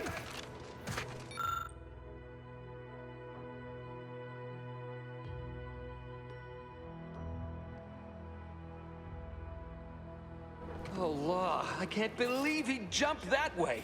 Sir, I know this isn't the time, but are they gonna put us to the gallows for this? What? No. That ain't how we operate in Auntie's Choice, Liza. We might be looking at a pretty fierce demotion for losing half our workforce and getting stuck up here, though. Demotion to fertilizer? No. Now cease your jawing. This ain't the time. Hey, you! You down there! Would you mind checking on our fellow? Might he have survived the fall?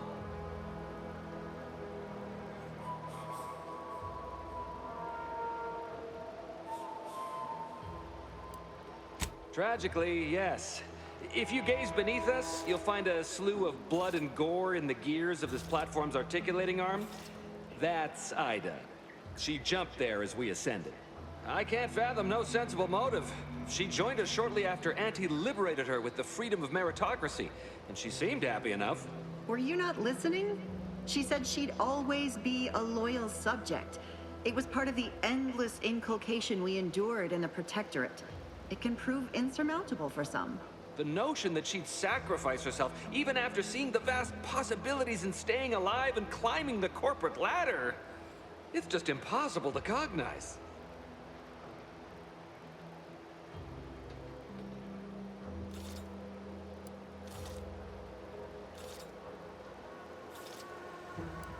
No, wait! Please! You can't just leave us up here to die! The reason Jackson tried using those plasma thruster boots was to gather a piece of machinery we'd spotted on a little table halfway up the spire. It's a drive overloader. If we install it, we can push the platform's arm hard enough to... well, to grind old Ida out of the gears. Though the power of that overloader will deluge the system and, well, overload the drive and burn it out all permanent-like. But desperate times and all that.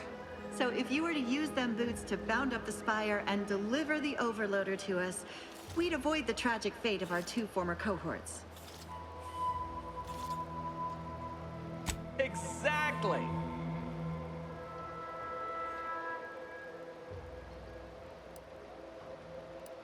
Oh, thank the Sovereign... thank you, stranger. We are eagerly anticipating a long life, utterly absent of starvation.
brachythecium rutamulum.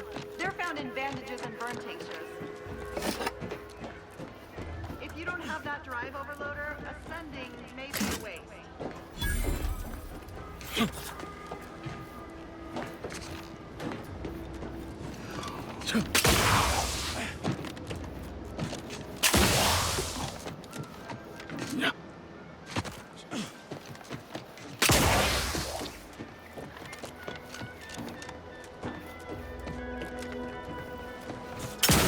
That's it? It was that easy? We've certainly found our way into a most harrowing circumstance, At least I'm glad I'm not alone.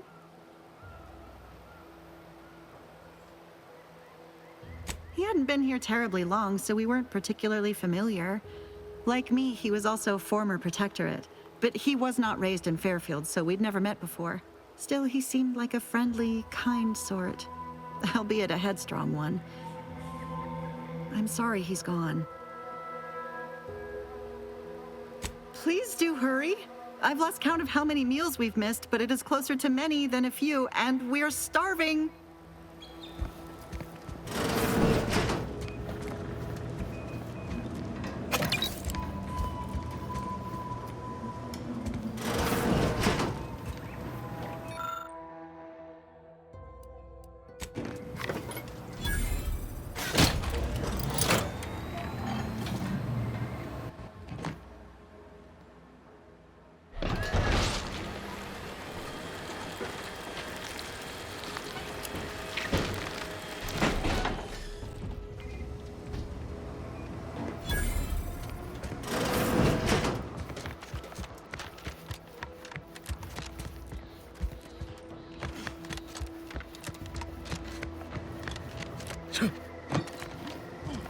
You're really something else, stranger.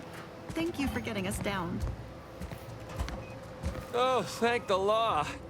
I never thought of myself as a vertiginous sort, but being trapped 100 meters in the air will make you reconsider. I mirror that sentiment, to be certain. In fact, Auntie will have to pay me triple if heights are to be involved. And isn't it grand to be in a system that allows me that freedom?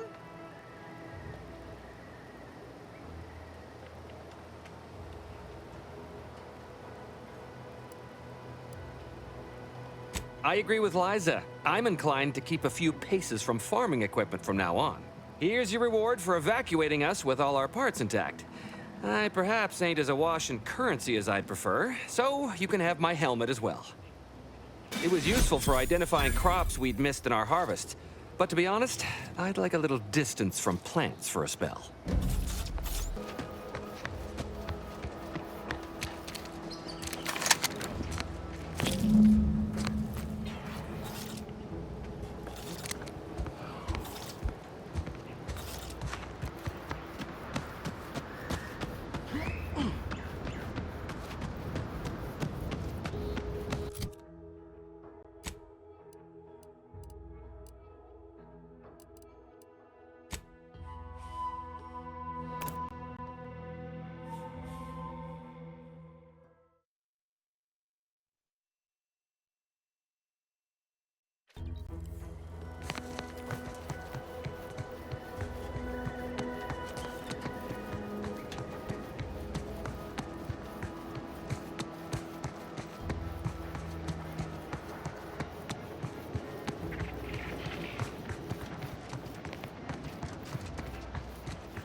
Feels good to be back in the saddle, don't it, Val? Kind of reminds me of our days in Nix's orbit, dodging This protector stretch runs between patrols. Fairfield and the You Eastern remember Forward that? Operating Base. Error. Memory not found. Ah, well. That's all right, Val. I'll just have to do the remembering for both of us.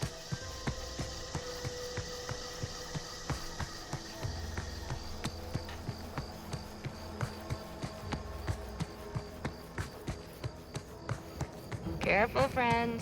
Reckon there might be a few loose raptidons wandering around. Careful of friendly fire if you head down Trace past the ain't liable farm. for a raptidon Last based time we injuries wandered when past, they they're opened fire.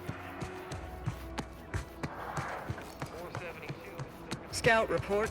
Yes, sir. Looks like... Excellent. At ease, Scout. Glad to hear that they haven't managed to repair it, even if Commander... Your insides are leaking outside, Commander. Advised. Physiological health with life support. Hey, I'm at. Ready to take the heat off you, Commander. Just say when.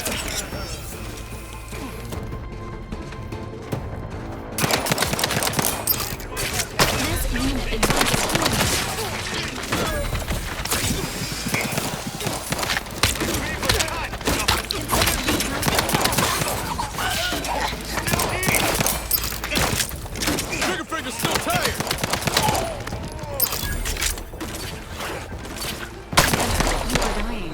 Not advised. Not ready. Please try again later.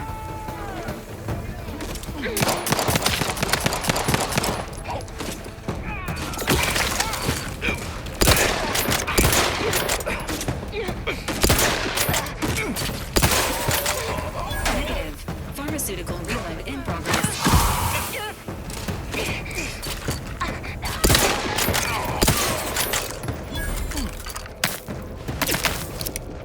Let me know when you need a distraction. No, no target.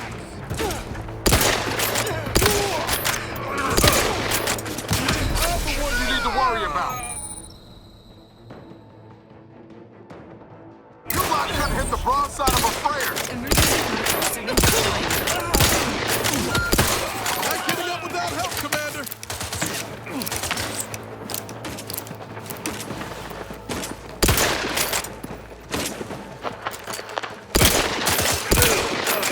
Dying over here.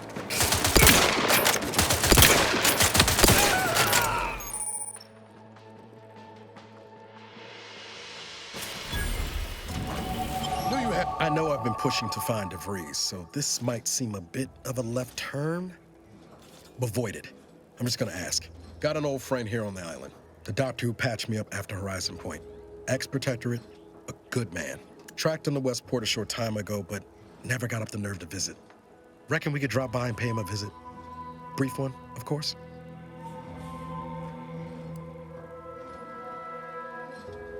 Not sure he'd still consider me such, but that's part and parcel of the reason I want to see him.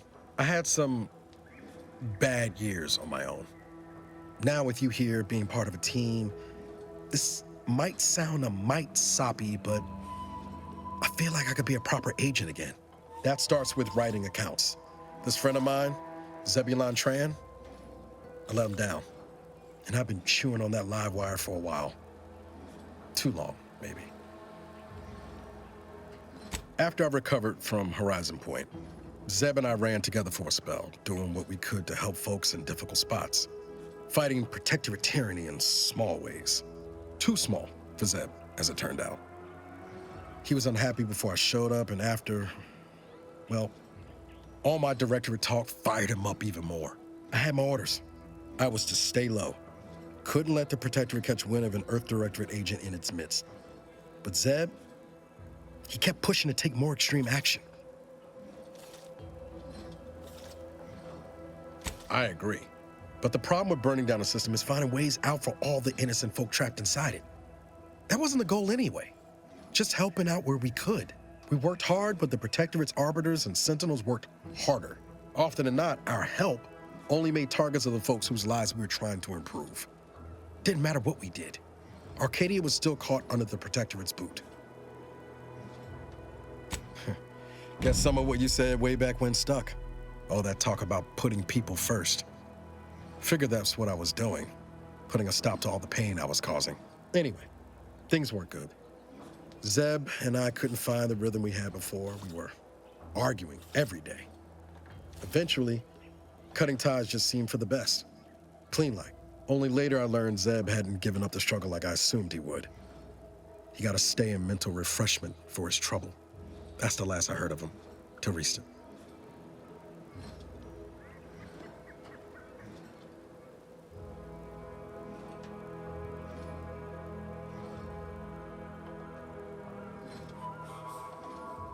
Much appreciated, Commander. Promise, I won't be making a habit of pulling skeletons out of my closet. Westport's on the east side of the island. I tracked Zeb to somewhere on its outskirts, but never got up the nerve to visit before now. We ought to start there.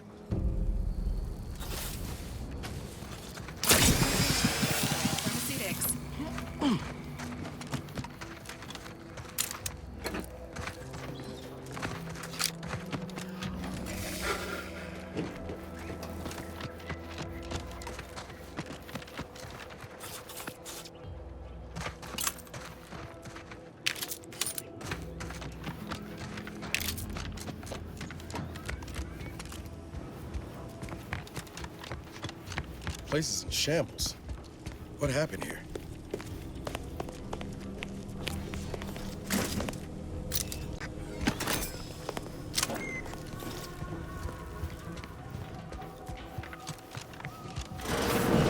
I've counted at least 6 horrendous death screams since you arrived.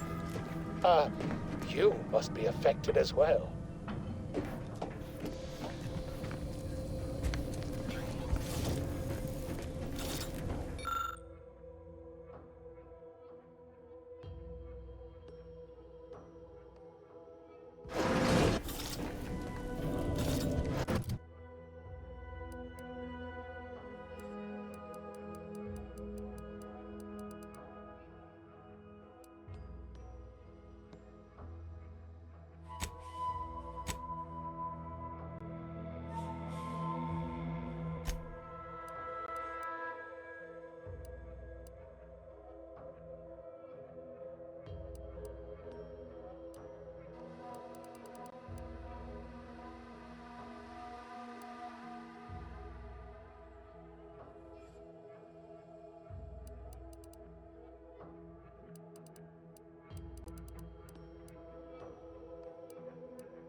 Heard that. Time to sever. We're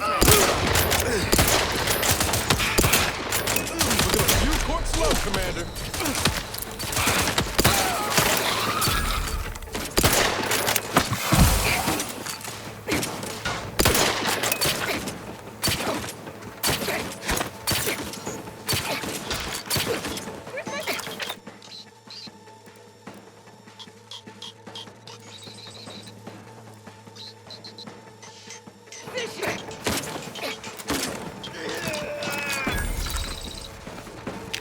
Protocols not yet charged.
They're assigned work. Report them for refreshment post-haste. It's not just a good idea, it's the law. Huh. Well, at least it's not shooting the water anymore. That you entered a recreant locality. Record states as Visitors, huh? Just meandering about, free of any appointed minder? Not so sure I ought to be speaking with you. If you need someone to talk to hereabouts, I suggest you seek out Vigilant Hogarth. That tall, stately building back yonder is his domicile. Do hate to come off impolite. If you're so inclined, we can pick this up later, after you two confabulate.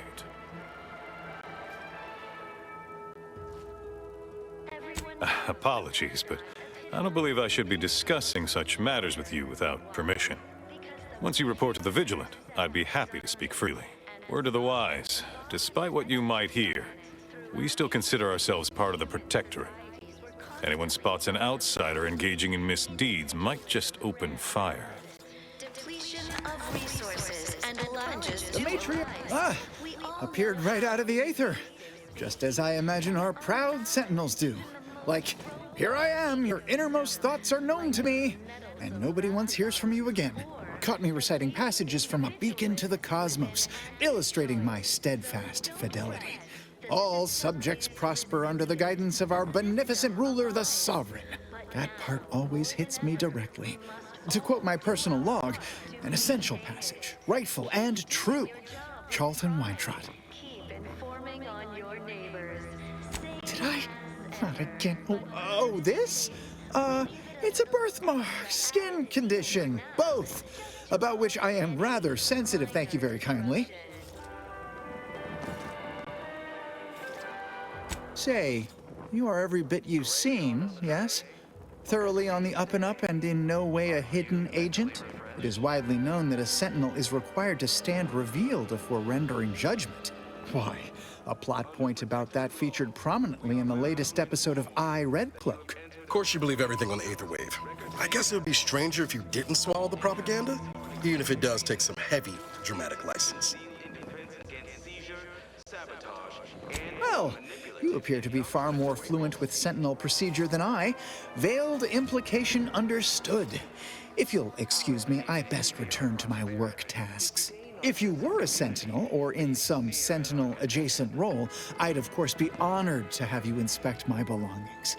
Unfortunately, my house is currently besieged by Crabbles. In any case, back to it. The Outlander I spoke with before. What brings you back around? constantly out of balance. Individualism ran rampant.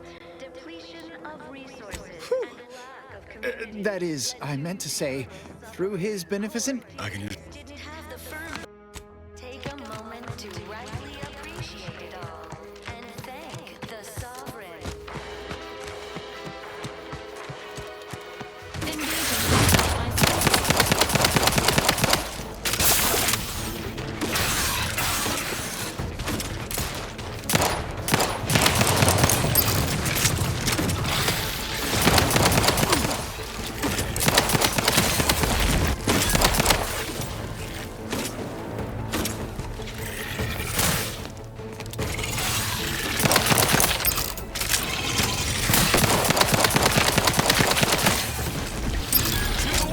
Take care of him, Commander.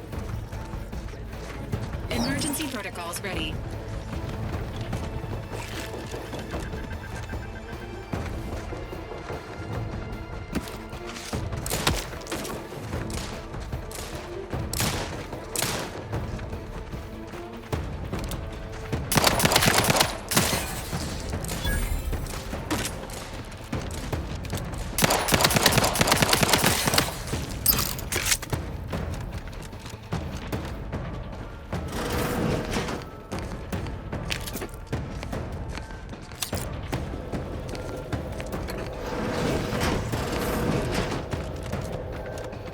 This looks like the place. Oh, I haven't felt this high-strung since Horizon. Howdy, Zeb. You look... Wow. Has my mind been set upon by shadows? I thought you dead.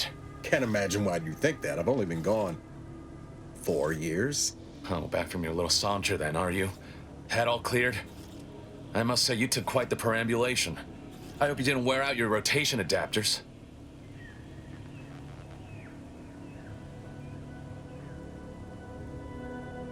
Zeb, this is the commander I told you about. One in charge of the Horizon Point mission. So, you are keeping company these days. Just not mine.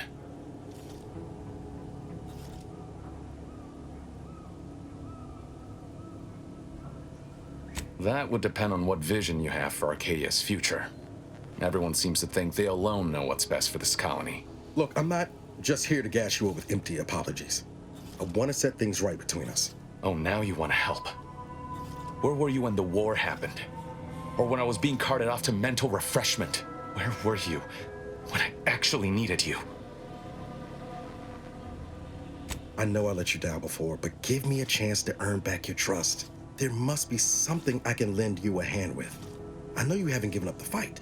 I haven't the time to patch your bleeding conscience, Niles. I'm in a situation that demands my full attention. It's Baines. My team's been caught. Pharaoh and March are dead. Protectorate are holding the rest for interrogation.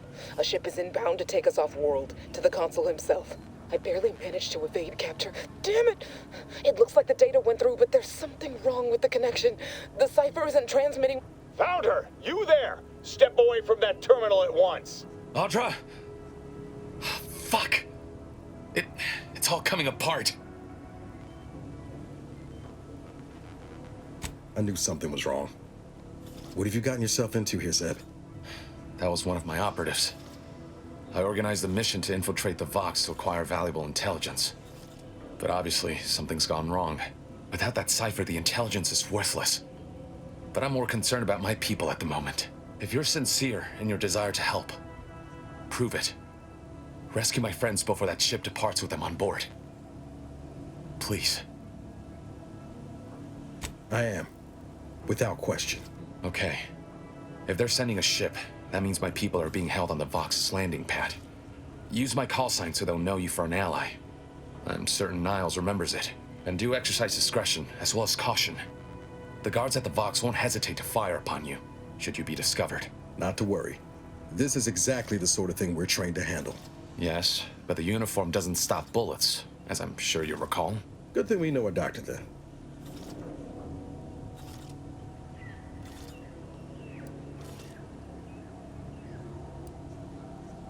Then let's hope the ship also takes its time arriving, and that my friend's pain threshold withstands any attempts to soften them up for the consul. I'll answer what I can. If you must know, it was my sister. A neighbor reported her for some misconduct, and she was taken to be refreshed. I never heard what her alleged crime was meant to be. The woman who returned was nigh unrecognizable. The injustice of it rattled me. And once I began to look into what had happened, the more discomfort I felt. Then I met Niles. He told me the truth about other colonies. Made Arcadia feel so small, claustrophobic, repressive. And my smoldering resentments became a full conflagration. Stop there. I know what you would ask, but I've done my best to put that unpleasant experience behind me. Please respect my wish to avoid reopening closed wounds. The Crabbles? They keep people away who might otherwise stumble into my operation here. I feel kindly toward them. Ah, of course. Hogarth and his unfortunate charges would be top of mind if you've explored the nearby settlement. I sympathize with the plight of those in Westport. They want nothing to do with me, of course, or anyone outside the Sovereign's grace, which has been to my benefit. I do believe that one day, the truth of the Protector's iniquity will be too obvious to ignore. But for now, not even a crowbar could pry open all those shut eyes.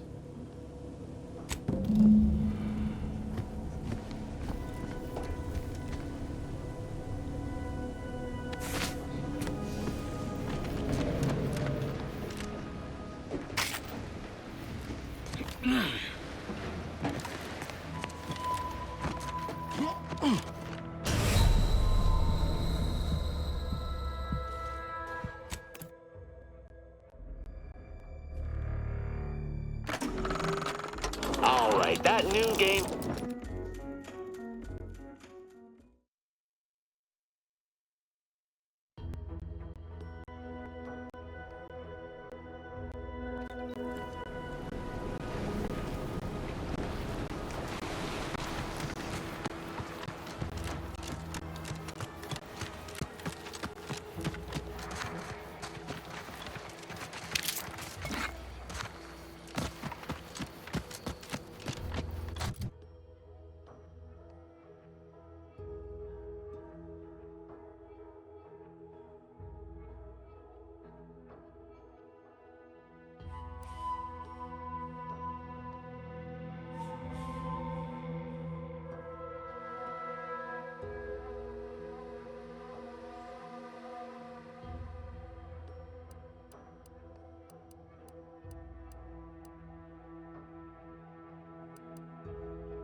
Got a distraction for you. I'm back.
Confronting threat.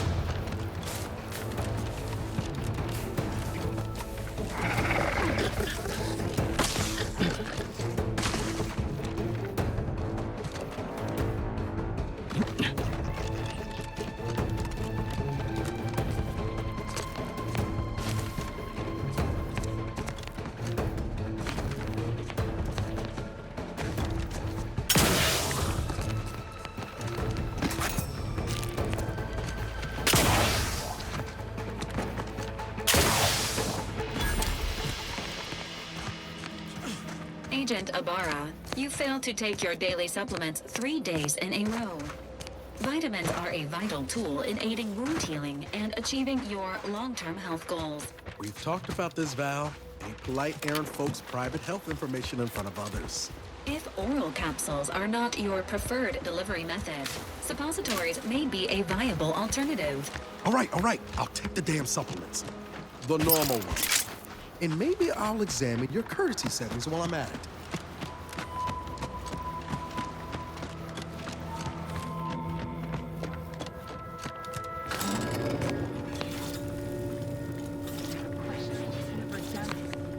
Figured this ship would have departed by now. You know how Sentinels are. They take their time.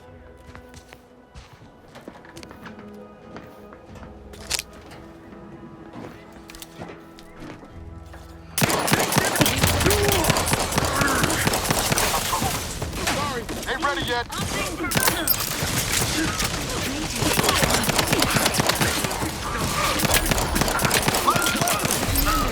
Have reached an alarm.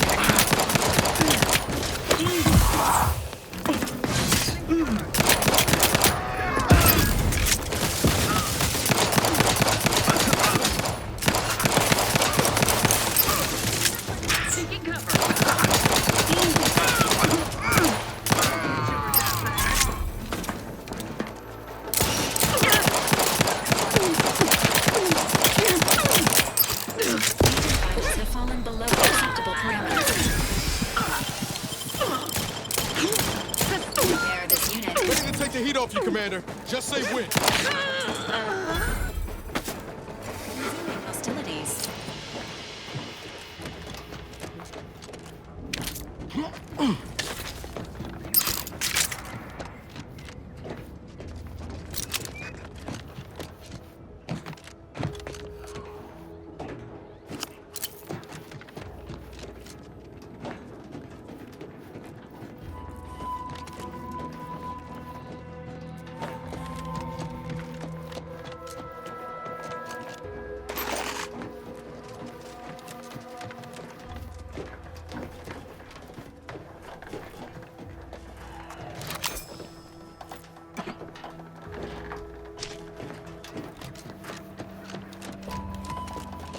Back again.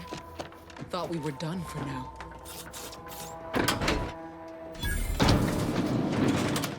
Break as many fingers as pleases you. Still won't change my tune. Wait, who are you? I'm certain I haven't seen you before. I remember all my oppressors. We're not Protectorate. We're your ticket out of this hotbox. Esculepe sent us. Esculepe? Zeb sent you? Wait, you're Niles, aren't you? Count on Zeb to go as far as raising the dead to help. But it's too late.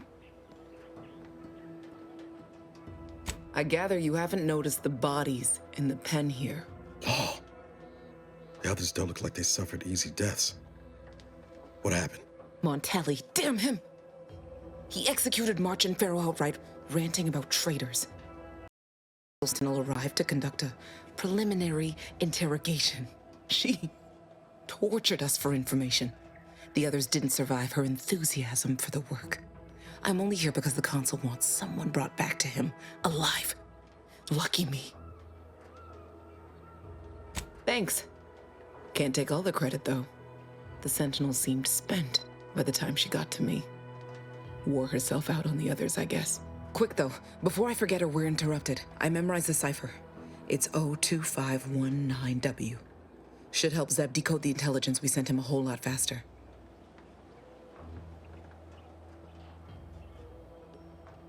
Please don't think me ungrateful for your efforts, but I'm not going anywhere. If you're too hurt to walk, I'm sure the commander and I could... No, it's not that. I need the Sentinel to take me onto that transport. I want her to think she's won. And then, just as we leave orbit, I'm going to blow her pretty ship to pieces.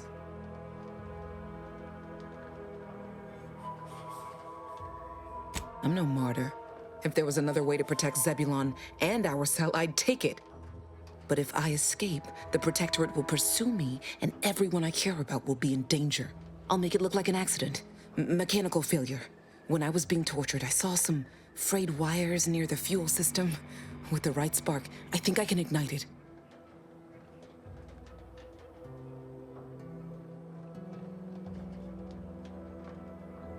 I have my doubts.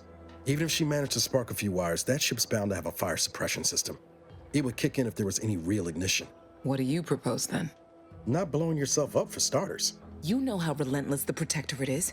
But if I die, that's the end of it. The Consul will turn his attention elsewhere, and our cause can continue in the shadows. Please, if you can help me sabotage the transport, then help me. We don't have much time. Might be I could sabotage the transport from the outside. Make it look like negligent maintenance. What do you think, Commander?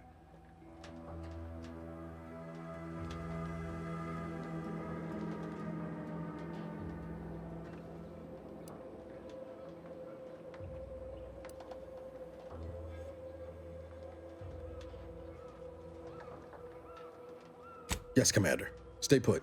Shouldn't take me too long. Done. Won't go into the particulars, but you can trust that ship will blow the moment it hits orbit.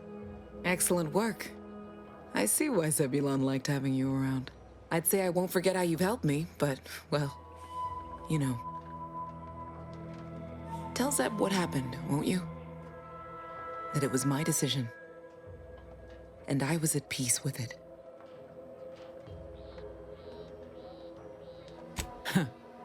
The bravest thing I ever did was start thinking for myself. Everything else after that's been easy. Good luck, Audra. Likewise. And thank you both again.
Is a fellow subject lacking the appropriate seal for their assigned work? Report them for mental refreshment post-haste. Not just a good idea, it's the law.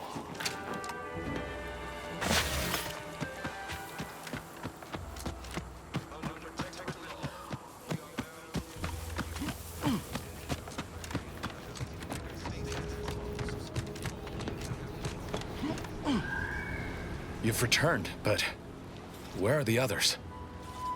Hold a moment. What's that in the sky? A Protectorate transport?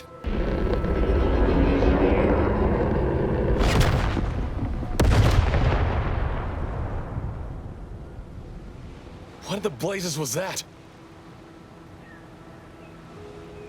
What do you mean? All of them?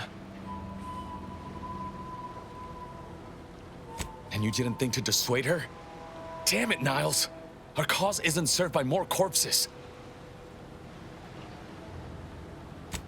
You're right. I apologize. Audra was never one for half measures. I know all too well how stubborn she can be.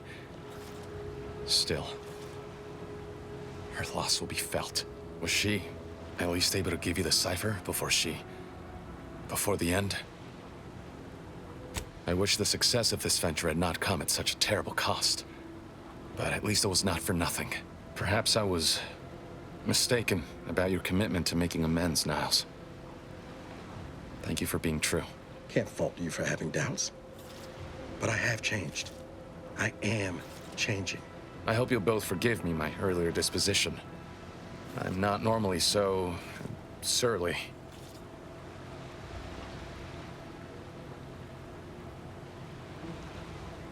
I'm pleased Niles has found such a supportive friend and ally.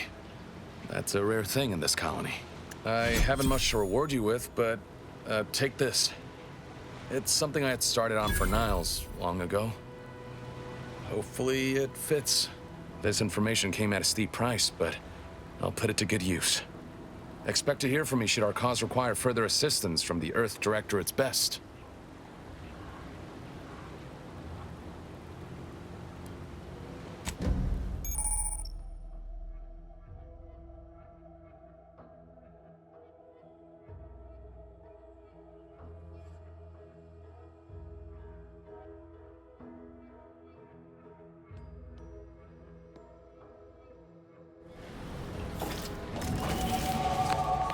Got time for a debrief, Commander?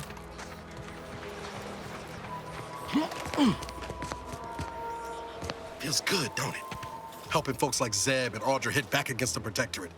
Almost like being back with the Earth Directorate. Yeah. Guess I am. First time in a long time I felt something kin to hope. It's easy to focus on all that's going wrong, but wins ought to be celebrated too. On Triangular, might have suggested going for drinks somewhere they don't come with fuel, but here, I think we'll have to settle for patting each other on the back. Shucks, Commander. I'm gonna get top-heavy you keep paying me compliments like that. Thanks again for going out of your way to help Zeb. Now I can focus on hunting down the Vrees without feeling like I've got a rabid sprat in my back pocket.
Sit or sprint? Typical predicament for an anti-bottom runger like me. Wish I never snuck in here to begin with. Seemed like a good idea at the time. Nah, it was a great idea. So much stuff for the taking around here. Motherload of loot. Plenty to get me back in the sprag race. Just didn't account for all these crabbles.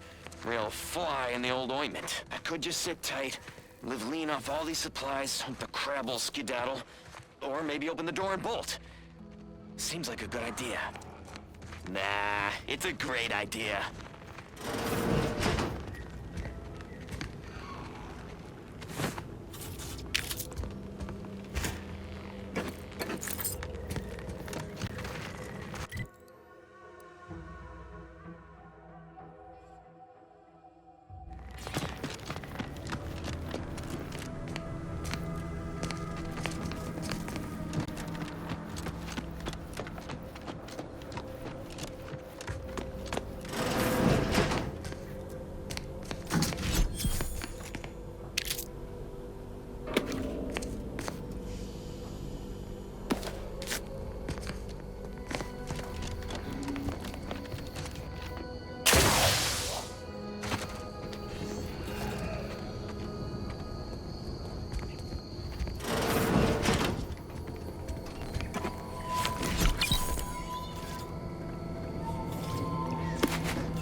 Look who's back.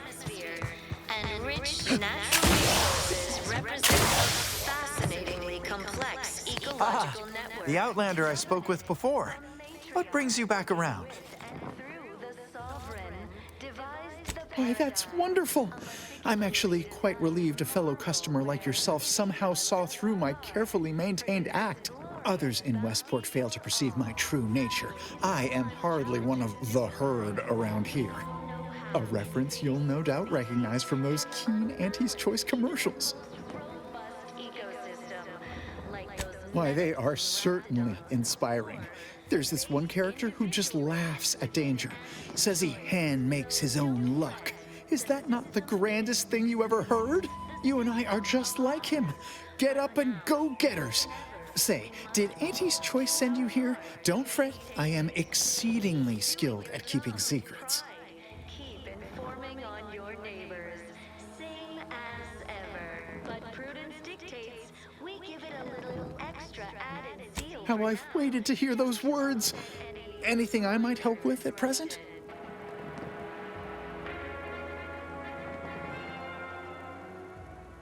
Feeling distracted? Daydreaming on the If I am not the person for it, I would be most surprised. Do tell. Don't risk falling prey to imperfect thoughts. Go now. Ugh, my uncle's child. That side of the family is obstinate and mean. No, I'd hardly risk life and limb trying to convert her. Record states as follows. All inhabitants are declared treasonous due to insufficient zeal in defense against seizure, sabotage, and/or manipulation. That seems neither prudent nor wise. I value my neck and do not intend to hang. Our enemies envy our prosperity, disdain our sense of community. They sneer at our contentment. Oh, did you have another mission in mind? One especially designed for my unique talents? Of course. Toodaloo. Hey there, go-getter. Herself designed it, and the sovereign.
What do you mean you're leaving? Shift's over. Now, ready to waste it.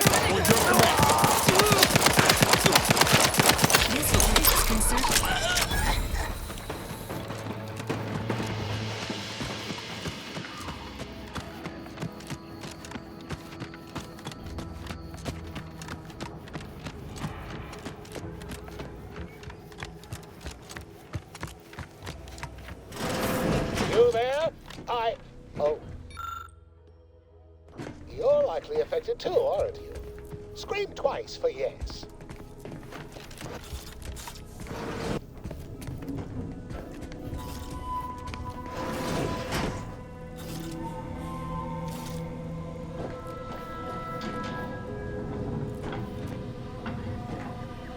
Could it be?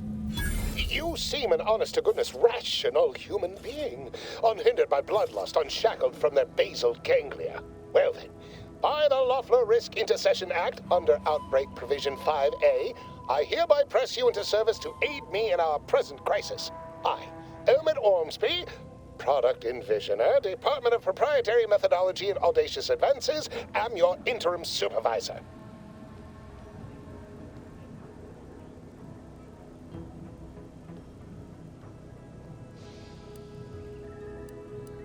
Yes, Tragedy has befallen a number of my subordinates. I will trust you not to make light of such heart-rending events. But back to the exciting news about this incredible new opportunity. You working for me, as an aide-de-camp of sorts, on a brief yet no doubt exhilarating assignment. Our lab had been researching the red spores that grow nearby to see if they might contribute to future Auntie's Choice products. As per usual, we threw precaution to the wind. A local spore sample interacted with a wonderfully preservative-rich diet of Auntie's Choice personnel, inadvertently leading to a chance reaction causing profound irritability. To a somewhat homicidal degree, it would seem to appear. By that measure, our work here could be considered a moderate success. Well, it should all be rather straightforward, yes? I suspect we'd use a top-down indirect coronium synthesis method, don't you think?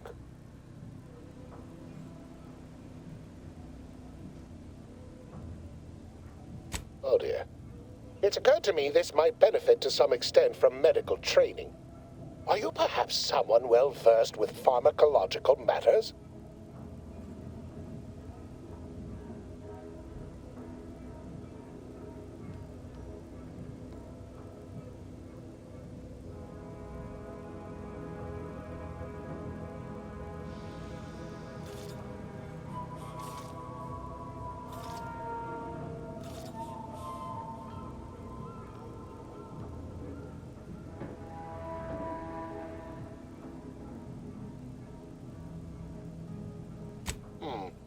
Apologies.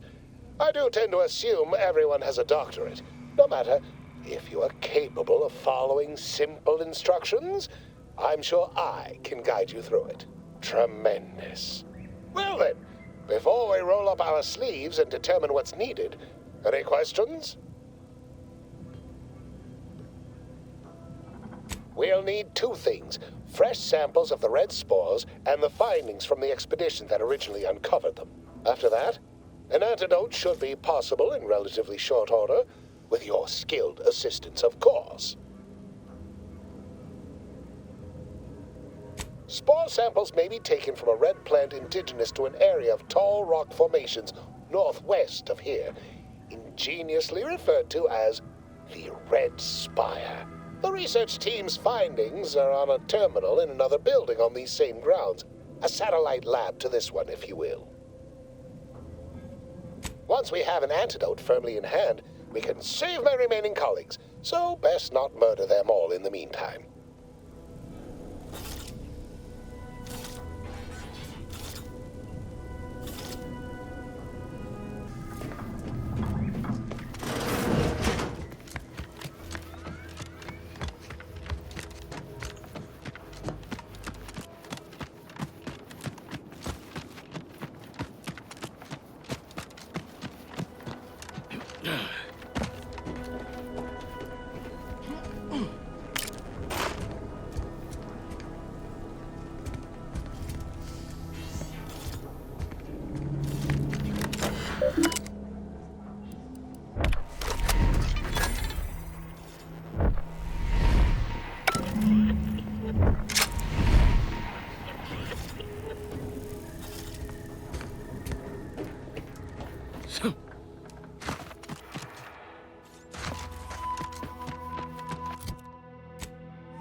Samples acquired. This quantity should be enough to produce the antidote.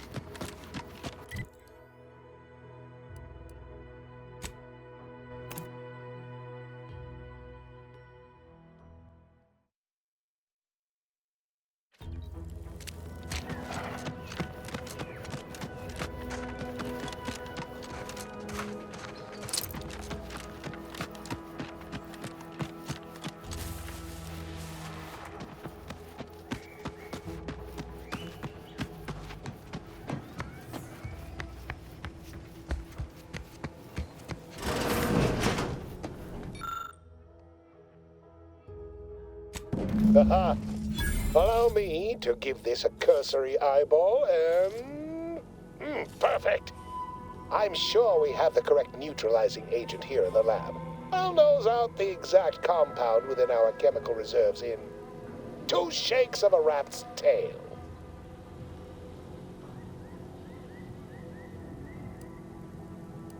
Always fortuitous to have ready access to a key chemical agent nearby. This might work out yet. Auntie may ignore our recent setbacks if I deliver an easy-to-market product. Just imagine the ad slogans. Air, now with extra fractiousness. Though, I suppose it only works on other Auntie's Choice employees, not our preservative-free rivals. Oh, but let's not get ahead of ourselves. Now we must formulate an antidote. If we're able to save my remaining subordinates, they can help us rush this product to market. Normally, I'd say perfection can't be hurried, but... there. I have determined the ideal counteragent. Here you are. Place it and the spore samples into that synthesizer. Enable the device, and it will beget a working antidote momentarily. Return with it directly as soon as it does, if you please.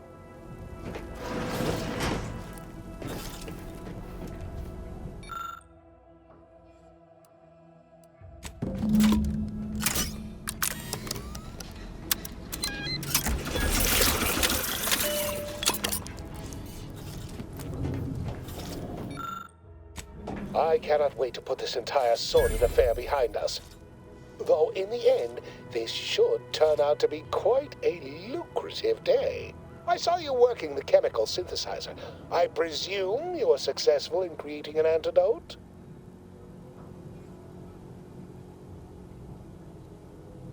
Good, good. Place the antidote into the slot here.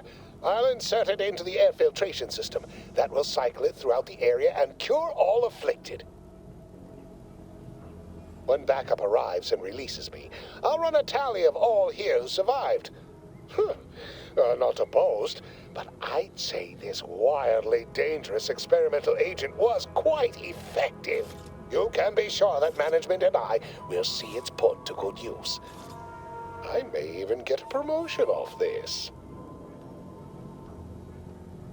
Not budging? Oh, all right. I suppose I'd be willing to throw in a little extra as a merit bonus for your superlative performance.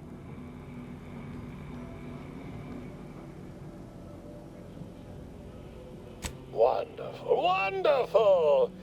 Knew you seemed a bankably reliable sort. All right. I am activating the air filtration system. There. Should only take a few moments for the antidote to circulate. Everyone still alive should be right as rain shortly. Marvelous. You'll find your remuneration in the chest behind me. My supervisor will hear of your actions.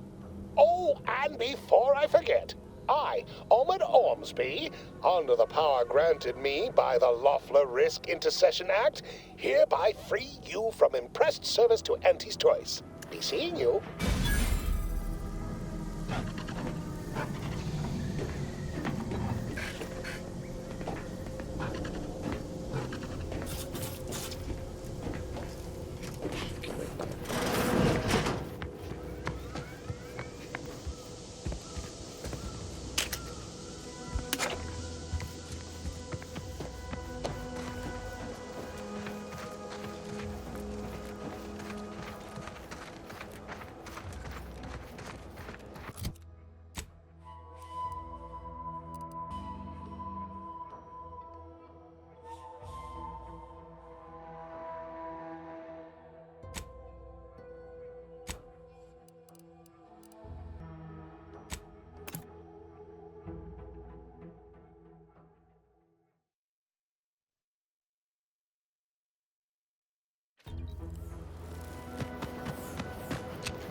Executive skill building continues.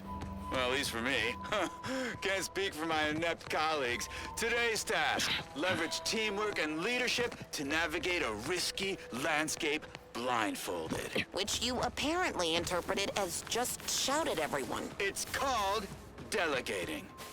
At least I participated. I told you.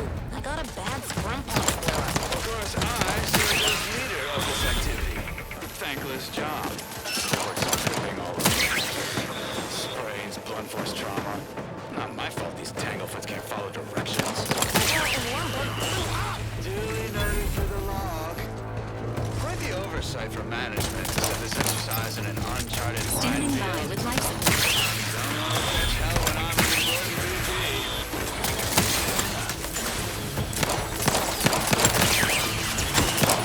How are you still upright over there?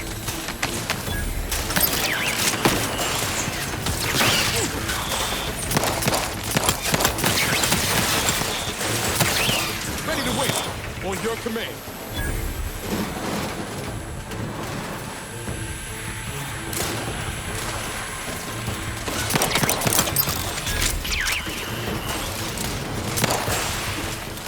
Commander, watch your vitals!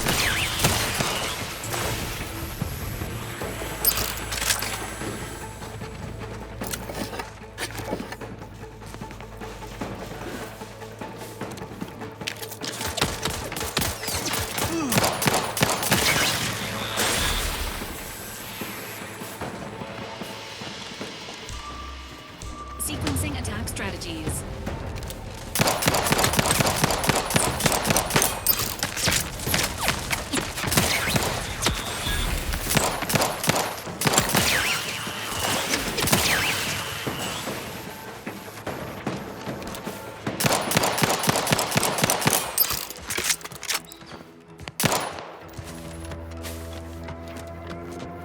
Engaging hostile life forms.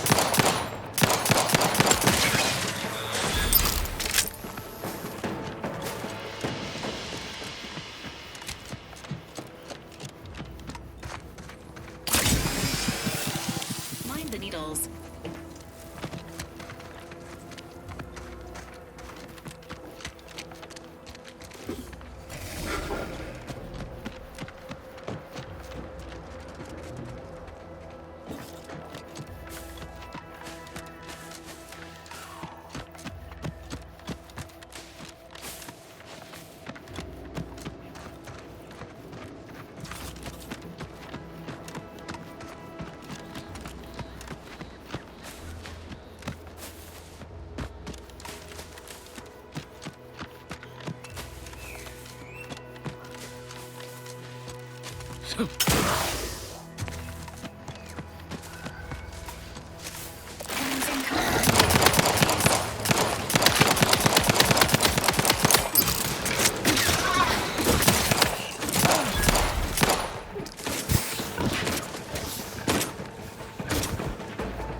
Ready to take the heat off you, Commander. Just say when. Seems nowhere on Paradise Island's gone untouched by this.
I'll take fighting raps over living in a surveillance state any day of the week.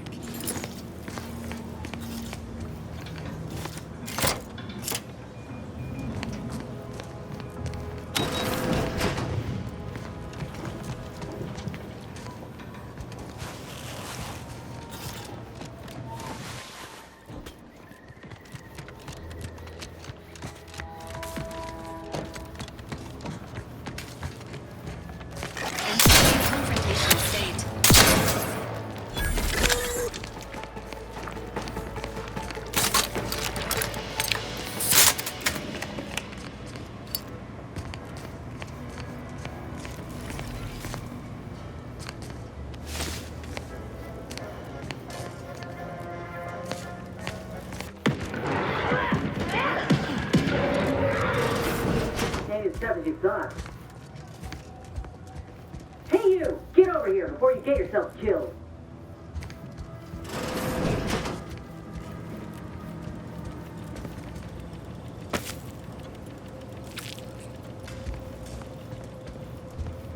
No, you ain't got what I need.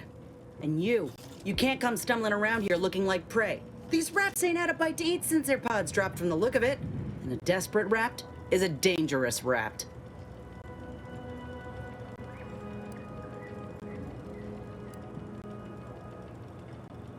Yeah? Well, I'm Trooper Silong. Inez, former combat medic, Enhanced Soldier Division. Now just a menial troubleshooter who looks to have gotten her job swept out from under her. They're always counting me out. Every single one of them. And now, they ain't even letting me finish the jobs they send me on. Kinda making it hard to prove myself here. And this rep didn't even have anything that could help my graft. This whole thing's a wash. Sick of it.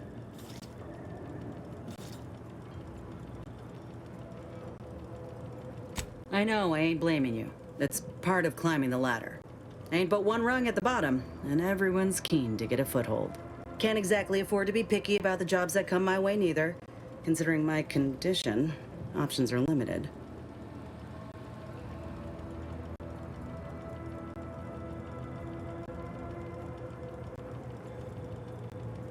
If you had, you'd know.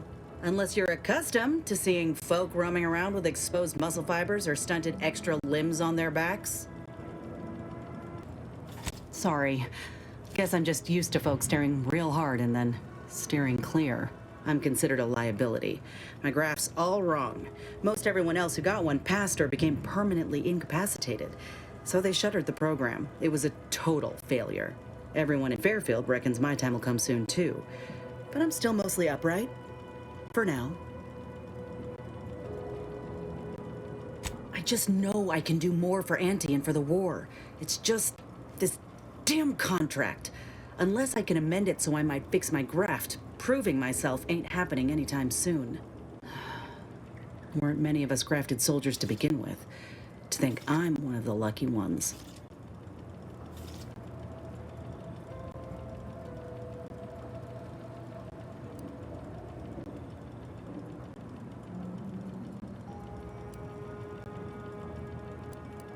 No. Enhanced Soldier Division was the fancy public-facing name for the grafting program. And when I say it was shuttered, I mean completely fucking demolished. Bet they'd erase it from the financial records if they could. It was that much of an embarrassment. In the wake of such a failure, it's left us grafted folks with no support. I only been able to treat my own ailments thanks to Doc Tinsley in Fairfield. She worked for the program for a time. She's a good one.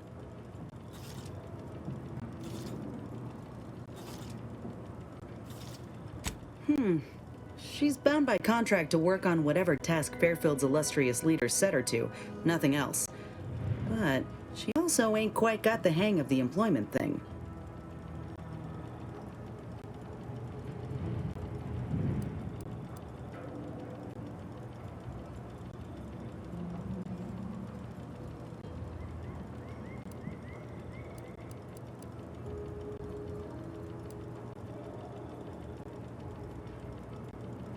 You looked at the fine print of an employment contract lately? It says any action taken by a worker that could result in impeded work must be approved by the contract holder. Not only would trying to fix my graft impede my work, but it's also financially unviable, unproven, a risky investment. so I'm stuck with a limb that's slowly poisoning me. Could pursue fixing it myself were I out of my contract, but if I attempted to end it, I'd have to waive all employment rights for the next year. That's a non-starter.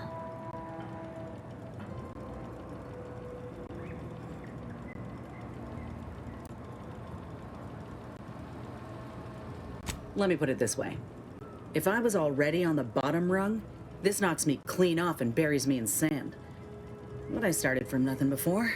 I could do it again. Maybe.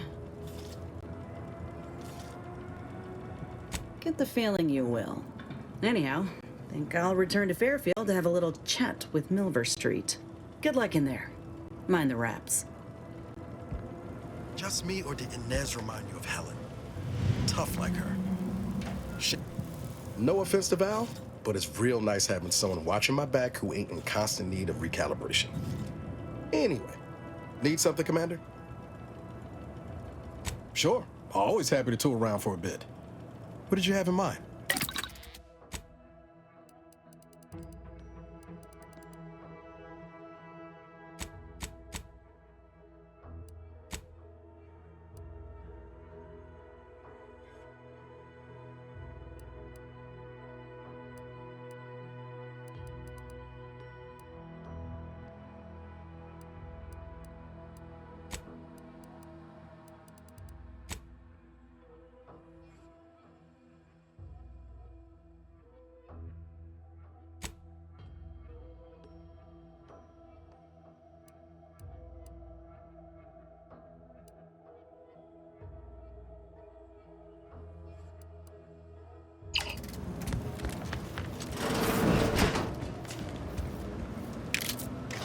Enthusiastically neutralizing unfriendlies.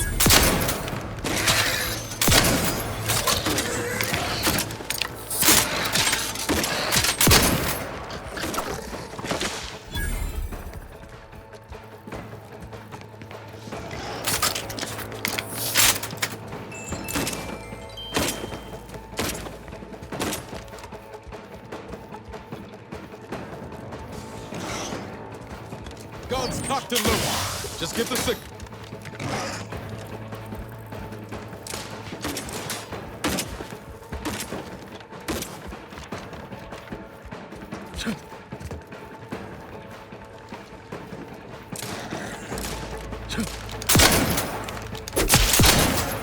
Look at him. You court slow, Commander.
highly classified information would be of interest to Minister Milverstreet.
You want freedom of choice. You want Auntie's choice. Ah, hell.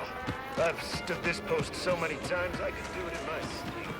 Mind you don't let the bosses upstairs hear You ever find yourself with too much disposable income?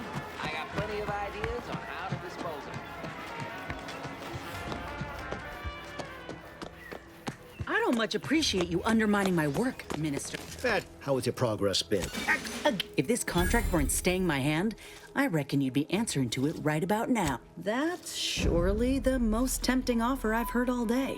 Please pay this disgruntled employee no mind.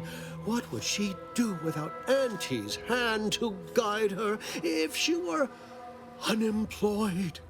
I should think death a preferable alternative. That's it. I'd rather be a down-and-outer for the rest of my life than crushed under your counterfeit leather boa boot a second longer. I quit!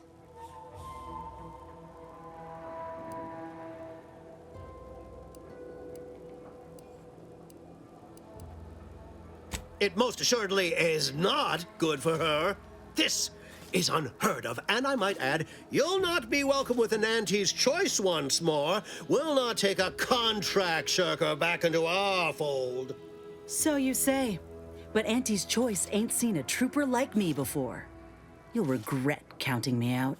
Till then, I hope you choke on your mock apple martinis. If you're serious about that job offer, come find me when you're done with this clown.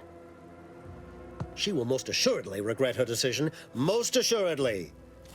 But I suppose that is no longer my concern. Now, if you're finished urging workers to quit, let's move on. The acquisition of this information is but the first part of my plan to bring our foes into the fold and to ensure my future. The second is my operation in Westport.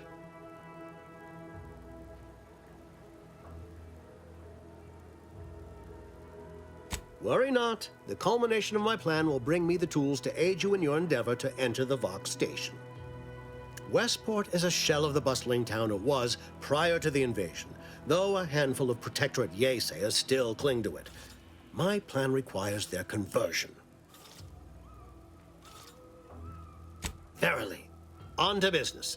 I've a kit of supplies to aid you, items to cajole or to dissuade. Sabotage the town or sway the citizenry. The choice is yours. Should pose no trouble for a go-getter like you.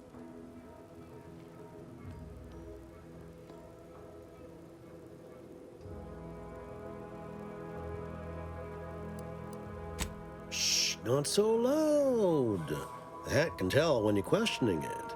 The people of Westport don't trust me. How can they? I am the enemy. I am the invader. I cannot help these people achieve salvation until I know what it is they yearn for. You are a third party. You're presumably trustworthy. I need you to act on my behalf.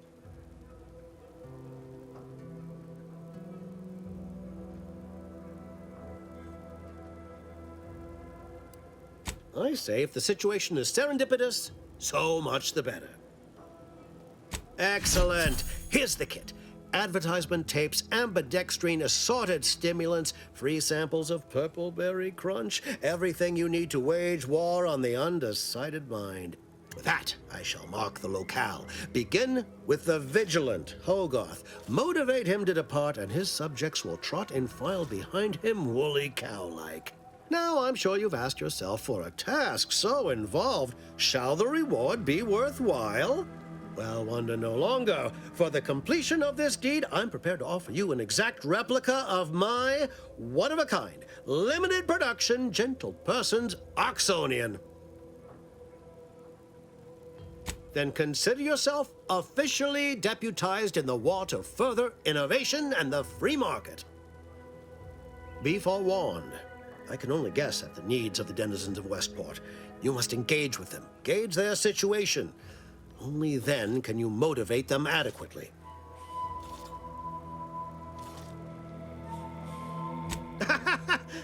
Do I look like Officer Carr to you? Guns.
All done in there? Was hoping we could chat. Hope that little dust-up back there didn't put you off. My contract had me caged, and I was glad to get a few licks in during the jailbreak. I'd like to take you up on your offer, if you're good for it. You're going places. Could be I'm keen on heading that direction myself. If you help me fix my graft, you'll retain the services of a fully functioning enhanced soldier. Me. Don't matter what you set your mind to, together we'll be unstoppable. And in time, maybe I'll have earned myself the clout to be welcomed back into Auntie's Choice.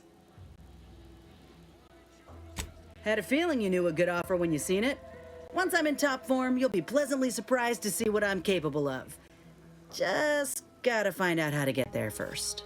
Doc Tinsley worked with Grafts for some time before she came to Fairfield. Damn fine scientist. Reckon we should visit her lab at the edge of town to see if she's got ideas for us. This much of a crowd's not likely to keep a low profile. Someone ought to head back to mind the ship.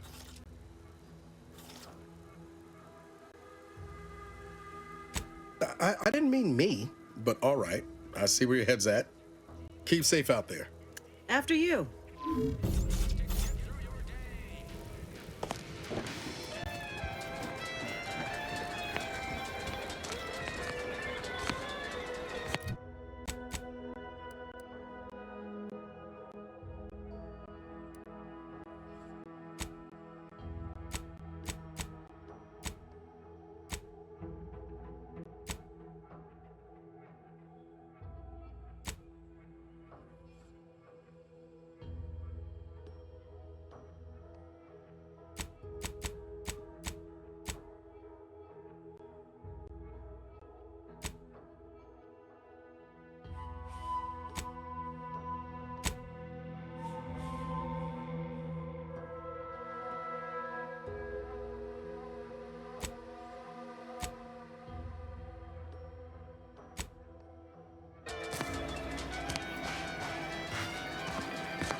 pulverizing them suffice?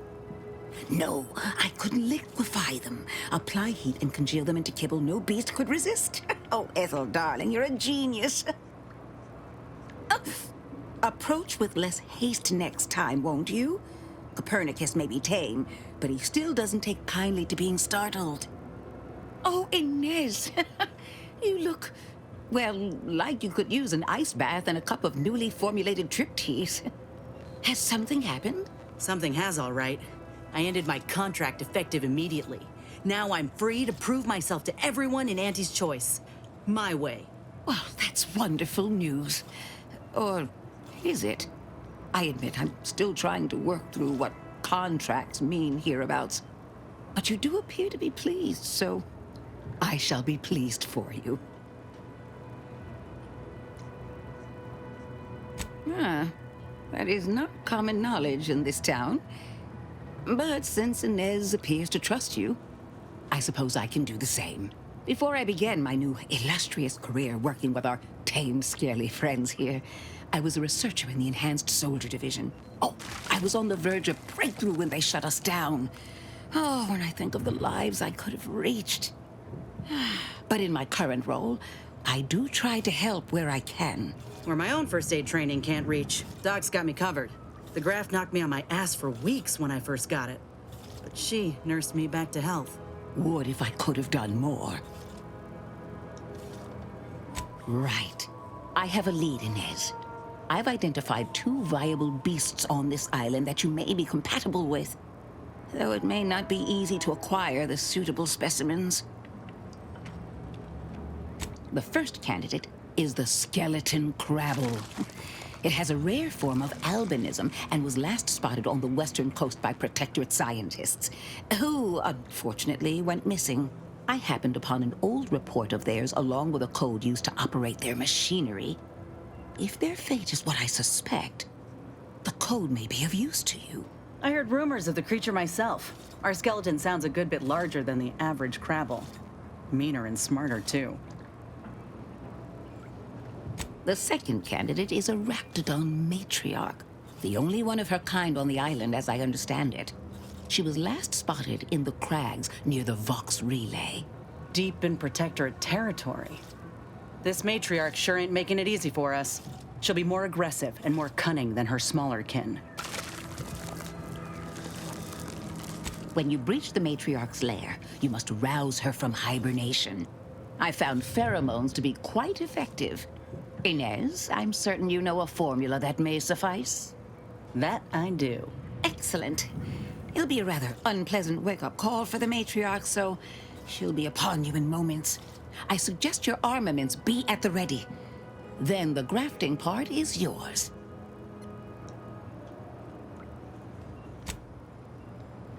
Yes, though I would recommend a careful surgical removal of the specimens, please. Now, when you acquire one or both of these parts, return here straight away, and we can begin surgery. Law guide you both out there. Oh, I love questions. Ask away. I would never imply such a thing. I'm sure the Minister and Officer Carr have only our best interests at heart. Though I must admit, their continuing quarrels give me trepidation. I'm unused to the way things are done here, I suppose. The Protectorate leadership never behaved in such a manner. The fact is that those two never got along particularly well, even under the best of circumstances. One wishes to woo Protectorate subjects to our ranks. The other wishes to secure a decisive victory with weaponry and technology. As for which approach is best, I wish I knew. I see. I hope his spirits may be sustained. I have grown fond of the Minister, but I cannot help but wonder if he fully understands how proud the Protectorate are. It takes great courage or desperation to acknowledge the wrongs of one's society, and even more to leave it entirely. He may find that courage to be rarer than he thinks, or perhaps he will manage to prove me wrong with his powers of persuasion yet again. How I would welcome it in this case. I wish you luck, as it were.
Overheard what you said earlier, that nobody wants Auntie's choice here. Maybe not right now, but that tune will change once these folks see just what we're offering them. Freedom. Freedom at the point of a gun don't strike you as a mite forceful? So let me handle this! See those burrows? The skeleton's nearby. And if it's as nearby as I think, it don't bode well for those scientists.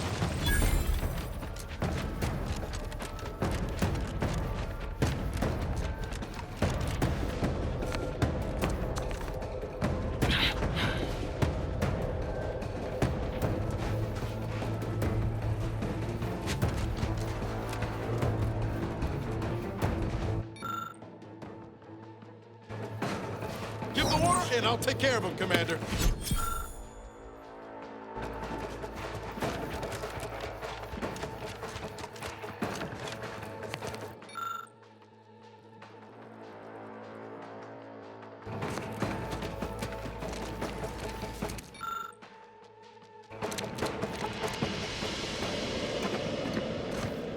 Well, you hate to be proven right. These folk have been dead a while. And that must be the machinery Doc mentioned. Over here, Commander.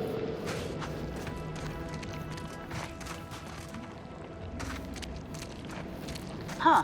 Seems this terminal reroutes power to speakers around the cave. They were using sound to lure the Krabbels out. Let's see.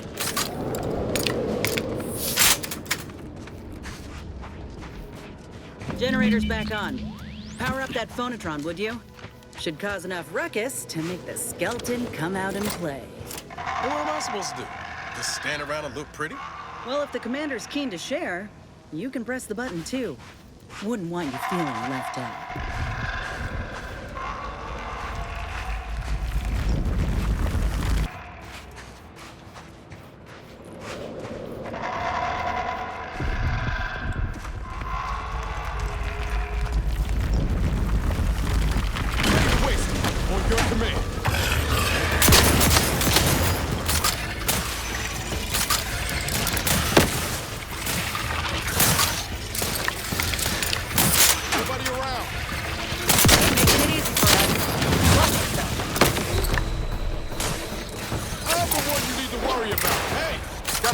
For you.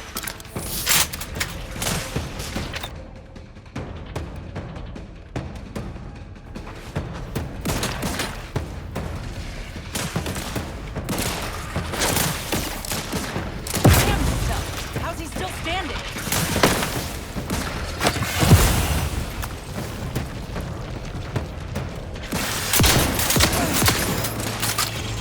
Things take time, Commander.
You have my back.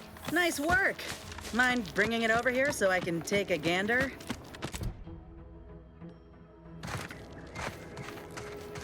We pulled a good harvest. Doc Tinsley's going to be pleased. But if we could hunt for the other beast before bringing this specimen back to her, I'd be much obliged.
The matriarch chose Eden because she recognized it as the perfect ecosystem. The native flora and fauna.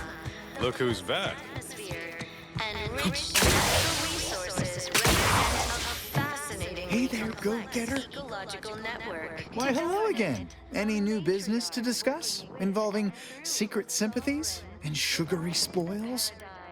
A meticulously designed marvel where, if each of us does our part, produces... If I am not the person for it, I would be most surprised. I normally might, but my cousin, the warden there, freely enjoys stringing up Auntie's Choice sympathizers, and Marilyn would grant no reprieve to family. Like those nettlesome raptidons, or the base individualists within Auntie's Choice.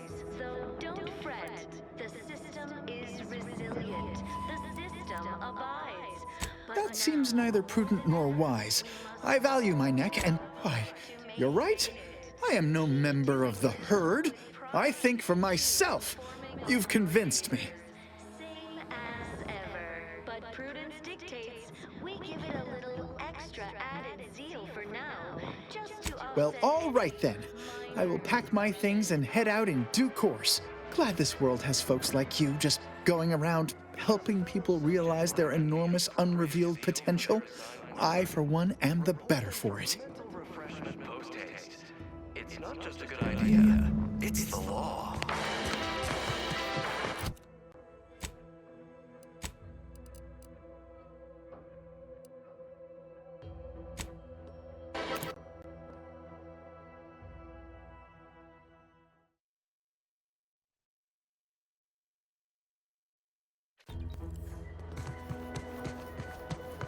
Eyes up, outsiders approaching the south gate. You've brought me my poor, hapless cousin. If only it were under better circumstances. I don't believe there is any circumstance, cousin, in which you would celebrate our meeting. Whatever you intend to do, I can only hope you do it quickly.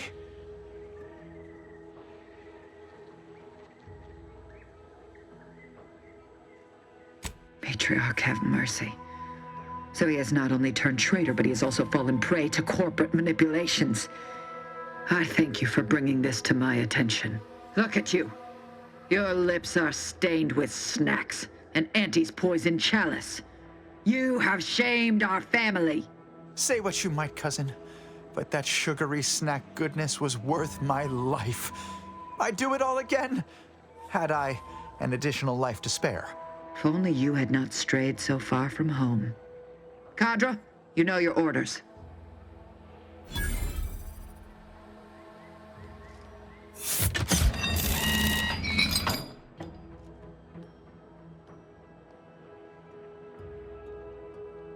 Now then, have you any word of Ida?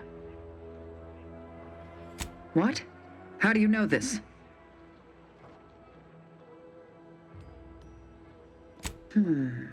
Keen as I am to entertain this, am I expected to take traitors and corporatists at their word?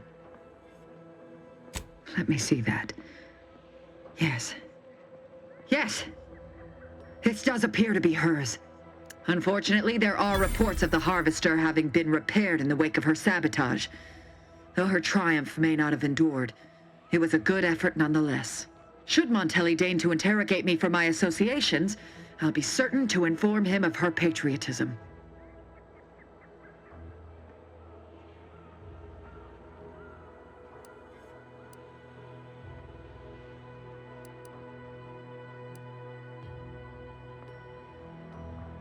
Inspiring, isn't it?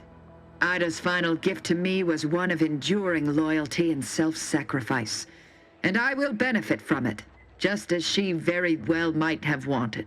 Since you have already delivered me Charlton, our arrangement is concluded. You may cross the bridge, safe passage assured. Kadra, lower the bridge. Remember, there will be no negotiations, no staying of hands north of the bridge. If you step out of line, may the matriarch have mercy on you. Montelli surely won't. Commander, I think you and I need to have a chat. You didn't so much as flinch, handing someone off to the warden to be executed like that. Was passage across the canyon truly worth the price?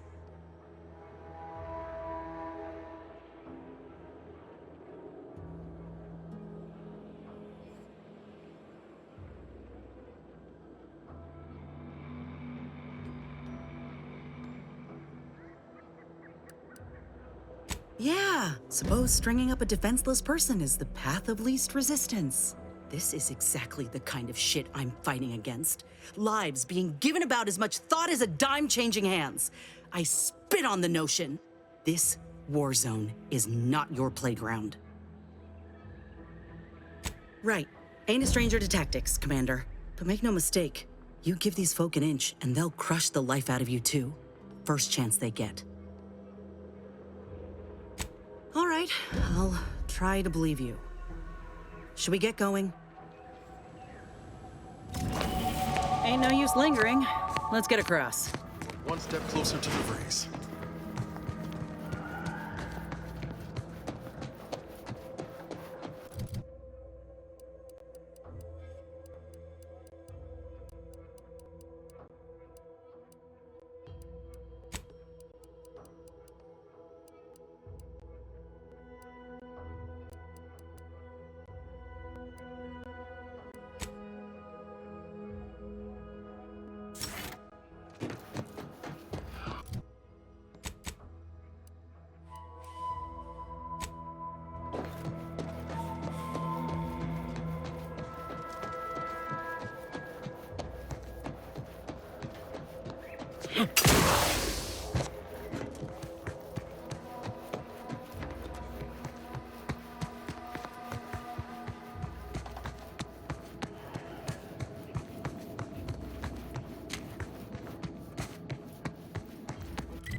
Is no longer safe. Even the most loyal subjects. Initially, we assumed he was simply being overly cautious by increasing base security beyond the standards that are required by regulations. Unnecessary, but commendable. This quickly devolved into lashing out, seemingly at random. Finally, he started purging the traitors from our ranks. Any infraction, real or imagined, is now seen as an act of treason and deemed grounds for immediate execution. We could no longer live under the abuse of the paradigm. This may make us traitors in the eyes of our superiors, but we will return to be judged when sanity has returned to the Vox relay station.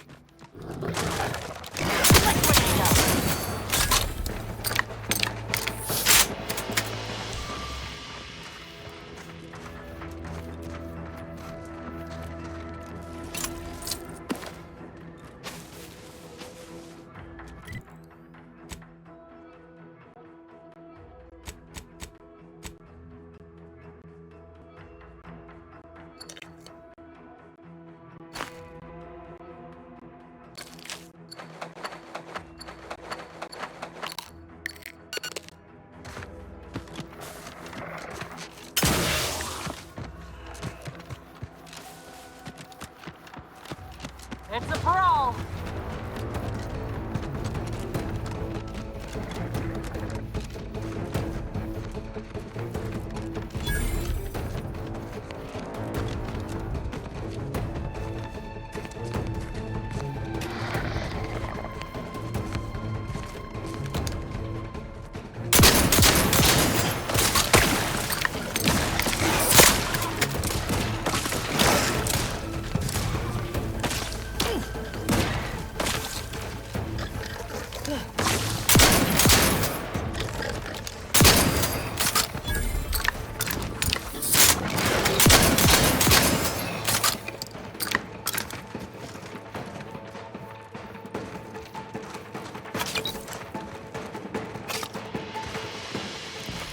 Anyway, need something? Sure. Oh.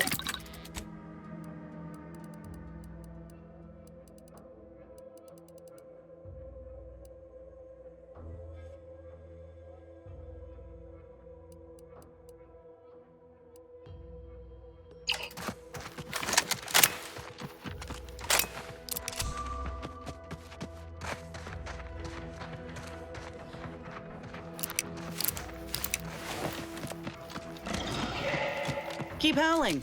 We're coming for you.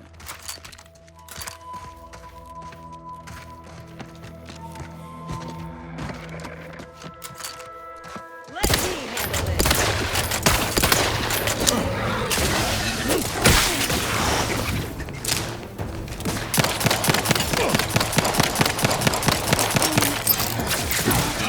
I'm the one you need to worry about.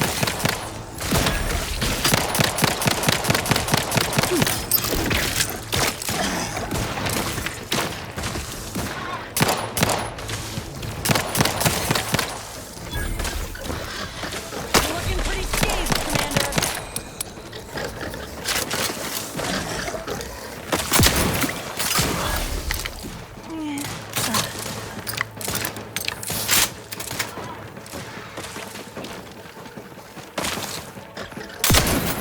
Trigger finger's still tight.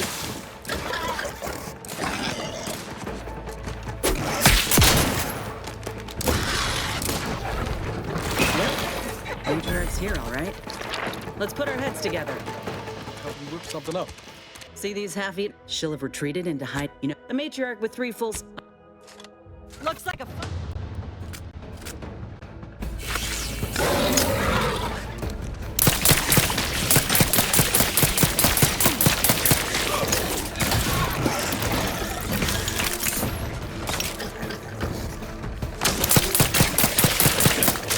Commander, you're bleeding. Ready to take the heat off you, Commander. Just say when. Hey, I'm the one you need to worry about.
Knew you had my back.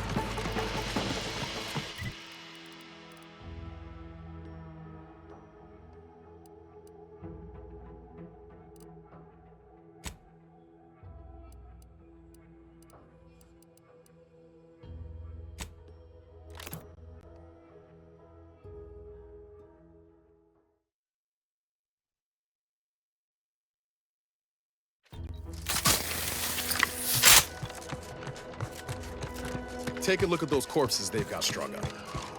Wait. Some aren't dead yet. This is Protectorate territory, all right.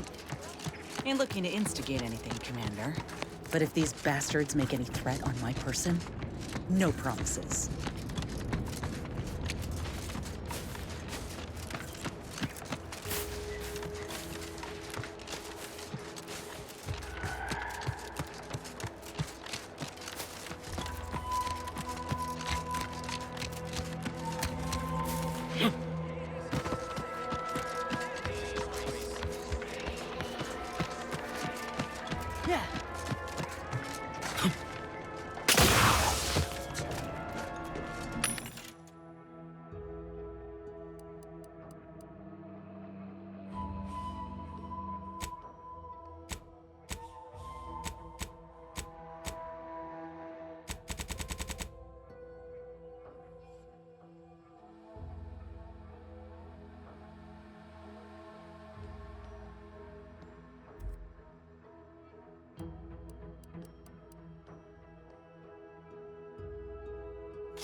Yeah.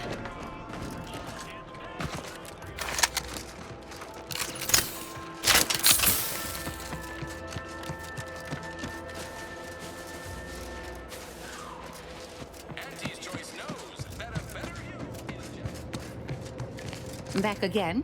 I hope the hunting has gone well. Certainly, if you've procured the right materials. I've been fine-tuning the procedure in the meantime. I do believe... I'm gonna assume Crabble Butter's especially smooth, because I'm ready to feel like myself again. The material we harvested from the skeleton Crabble could allow me to fire off scalding shell shards. They'd pierce through armor easily, I imagine. And the part from the Raptidon Matriarch should let me camouflage myself at will, like other Raps can. I'd be able to close the distance and heal you up without the enemy noticing. I believe either option would suit me fine. Care to share your thoughts?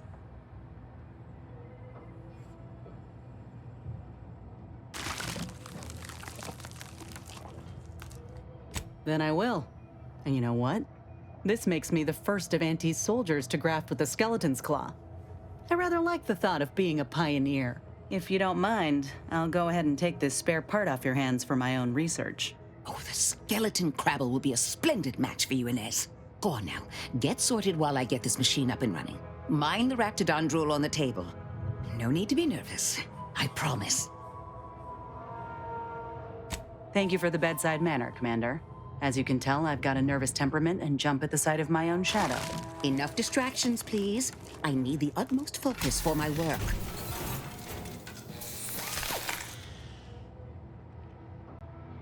This is beautiful work. My best yet. How does the limb feel, Inez? Any numbness? Pain? Yeah, both. Body's not accustomed to the presence of another limb. Feels like I've got an extra passenger in my nervous system. But it certainly beats feeling like I'm bleeding on the inside. Or fighting the urge to feast on raw human flesh. Like last time. Well, I'll certainly be having words with that surgeon, leaving you in a state like that. Now, you come back straight away if anything bothers you. Will do, Doc. I thank you. And you, Commander, without your help, I don't know what I might have done. Whatever you need going forward, I'm there. You got my word.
Under protectorate law, we are bound to inform you that you have entered a recreant locality. Record states as follows.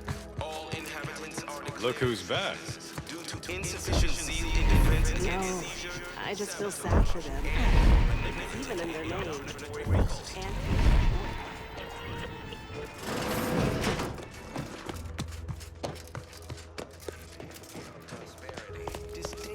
Greetings. It is my esteemed pleasure to welcome you to Westport, once a shining testament to protectorate excellence, now a picturesque example of the evils of corporatism. But where are my manners? We do not have much, but please let me offer you some victuals. Tut. I insist. Serving Unit 1. Something for the visitor at once? Confirmative. Perhaps you're wondering why I'd open my arms thusly for a stranger. Simple. As the guiding light for humankind, we always put our best foot forward, regardless of circumstance. Of the sovereign to guide them. Here on Eden, we all enjoy the full luxury the paradigm affords us. A perfect life. I believe something still can be done. This town can be saved, its people given a reprieve. Were we to acquire the one thing vital to our existence. Automech parts. What? Comestibles served. We of the Protectorate pride ourselves on our mech programming. Among the vigilant, it is even considered something of a sport. We are not miracle workers, however. Without parts to work with, we've no hope of remaking our mechs to do tasks beyond their initial functions. We need repair mechs, domestic mechs, not combat ones.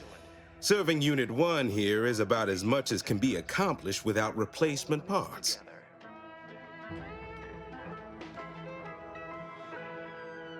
If I can return the settlement to a reasonable facsimile of its previous glory, sufficiently functioning by employing mechs reprogrammed to repair and rebuild, the Arbiters might see fit to penalize only me, commute the others' sentences, allow them to maintain things around here in the spirit of continuity and such.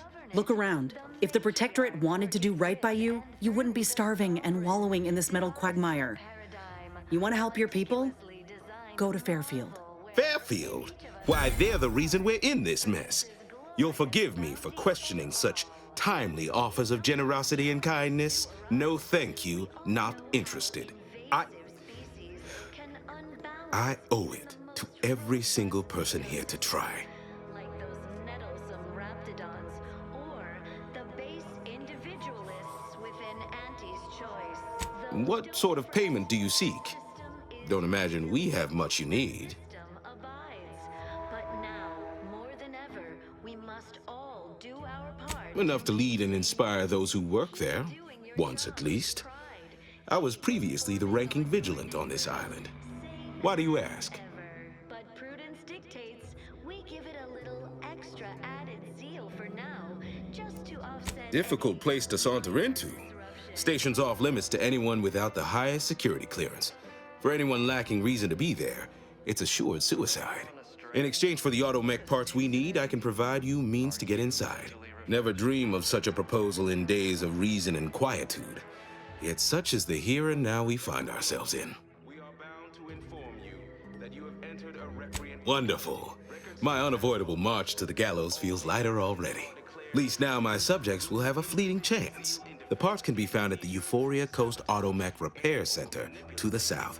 But do not, under any circumstances, tell those stationed there why you need them.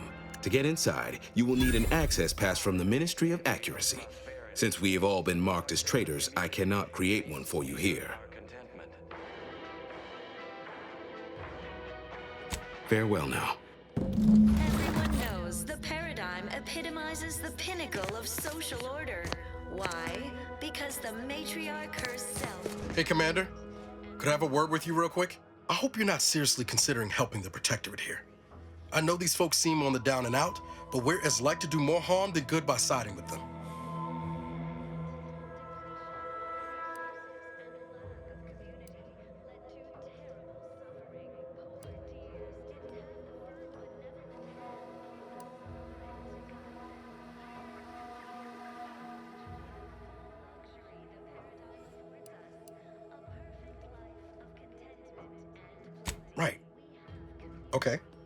Well, if we do as Milver Street's asked and convert the populace to Auntie's choice, they're more likely to get the care they need and not be sentenced to death. Milver Street also promised us a way into the Vox. Oh, and a Ritzy hat. Man drives a hard bargain, if he can be trusted. Reviving Westport would anger some folks back in Fairfield, but there's no question the Vigilant could help us get into the Vox station a whole heck of a lot easier. Your heart's rightly placed, Commander, but past experience has taught me that sometimes helping causes more harm than good. That's all I'm getting at.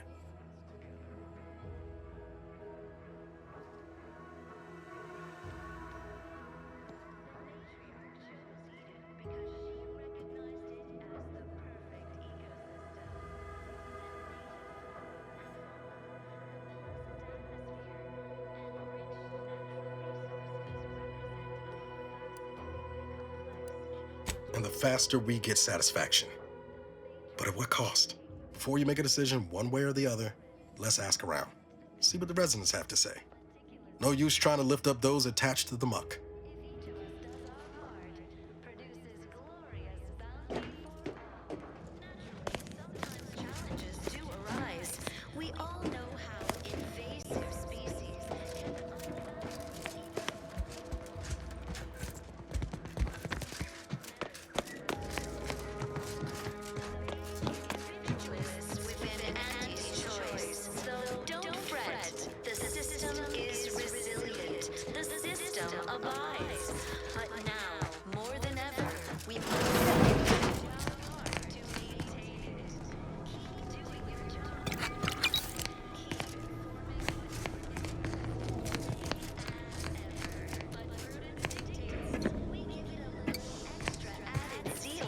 I was sad for a moment because my house got so. Prudence dictates we eye Do you our think neighbors. Our enemies envy our prosperity all the time, or just when it comes up?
There must be at least a few useful parts in here.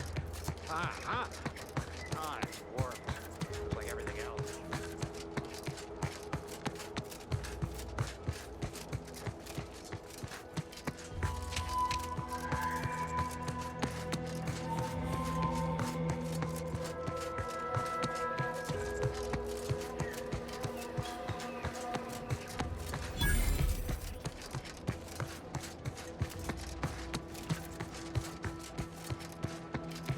Who goes there? By orders of Marshal Donaldson, no one comes or goes to the Automech Repair Center without approval. What's your business here? Now you've done it. Slowing down a ranking Protectorate official is worth 10, 20 demerits if you're lucky. All right, let's not lose our heads over a simple misunderstanding. You're free to pass. Marshal Donaldson likes to greet new arrivals personally. We'll let him know you're inbound, so no one shoots on sight. Oh, and fair warning, watch out for Zeranium gas. We sprung a leak. Nothing too bad. Aside from the headaches, nightmares, missing teeth, and headaches. One more thing. Don't cause any trouble around these parts.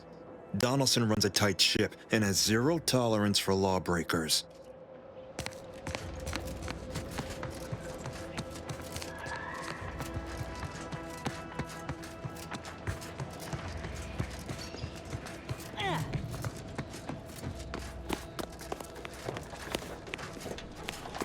All that matters is getting these automechs to the What in the name of the architect? Oh, right. My guards told me to expect a new arrival, right before our chief mechanist decided to harangue me with the latest in our catastrophe. Marshal, you're acting as though I'm not standing here arguing the impending doom of this facility. Woodrow, normally I would be obliged, nay, happy, to receive your senseless jawing, but not today. Perhaps this outsider can assist where you've failed. I hope you've come to help, because a crisis is bearing down on us, and I've a dearth of reliable hands with which to manage it. We may or may not have what you need. Speak with Hazel, our ever-reliable and ever-resourceful quartermaster. Like you, me and my consternated head technician are new arrivals, though we may not last long if we fail to repair the Zeranium leak. I wouldn't have put it in those terms, but I appreciate someone who speaks their mind. The Vox relay station needs our automechs. But until that leak is fixed, this facility is a target for the sport of Auntie's armaments. Delphinia Bryant is working on a prototype Zeranium shield. Whoever uses it will be less disposable and more useful to the Protectorate. What did I tell you, Woodrow? The situation's well in hand. Marshal, those automechs have been corrupted with Zeranium. I can't even cogitate on what they're capable of if we lack the time or resources to approach this rationally. Should they go berserk, we may well be turning the very subject you intend to resupply into their victims. We'd be branded as traitors. Then perhaps you had better explain to Brigadier Montelli why his defenses are grounded. And you can do so personally, in the comfort of his office. Montelli? I rescind my objection. May the delicate workings of the paradigm point us toward a better way. There's a good fellow. Cleave to your loyalty, and it will never steer you wrong.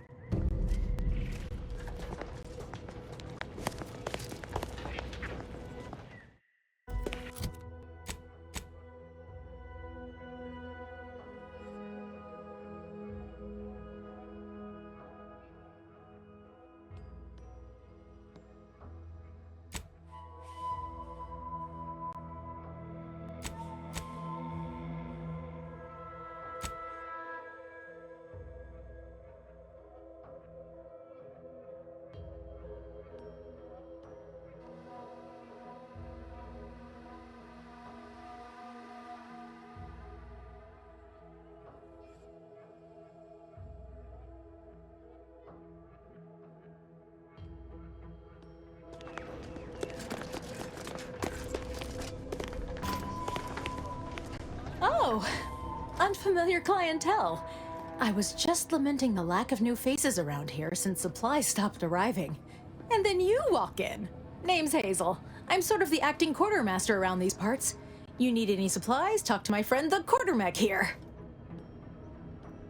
You'd think that a fully stocked auto-mechanical repair center would have automech parts, and 9 times out of 10 you'd be spot on. Trouble is, a bunch of supplies went missing recently, right around the time the quartermech completed a routine inventory.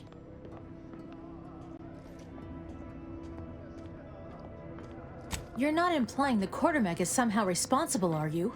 I'd hate for the big guy to get in trouble.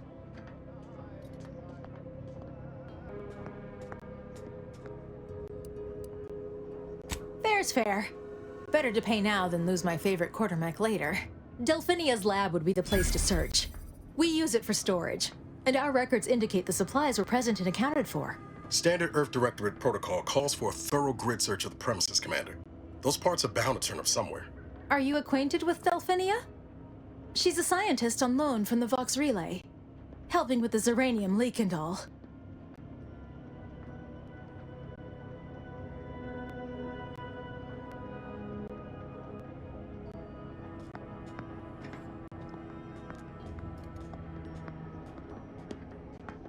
Delphinia is not very nice.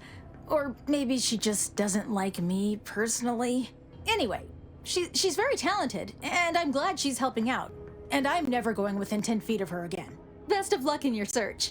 Let me know if I can be of assistance.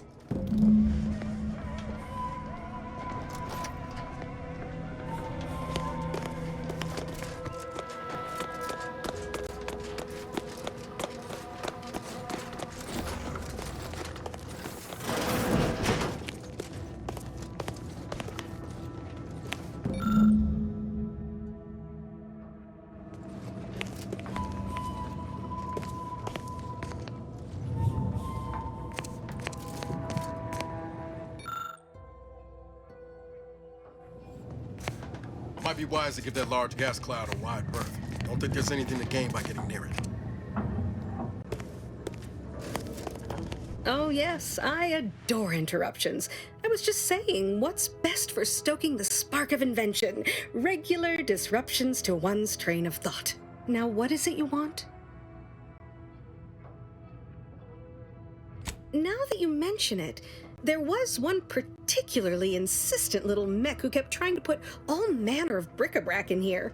After several firm remonstrations, I told it the interior of this building is off-limits while I am working here. Didn't see that peculiar little scamp again after that.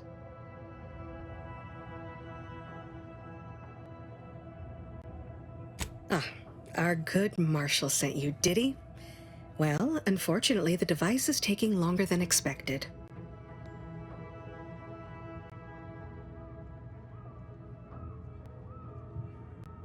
Assist me, and you'll get more than bits out of the equation.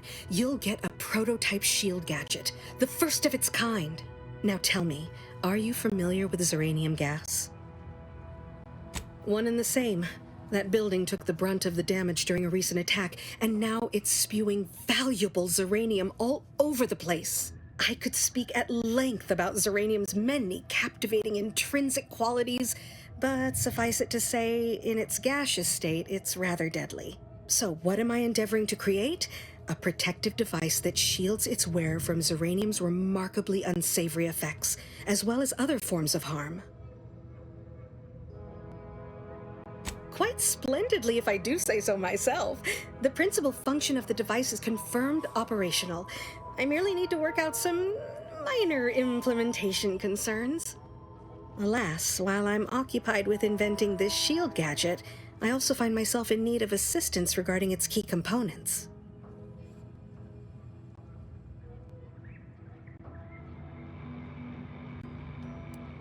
Bits? Is that what this is about?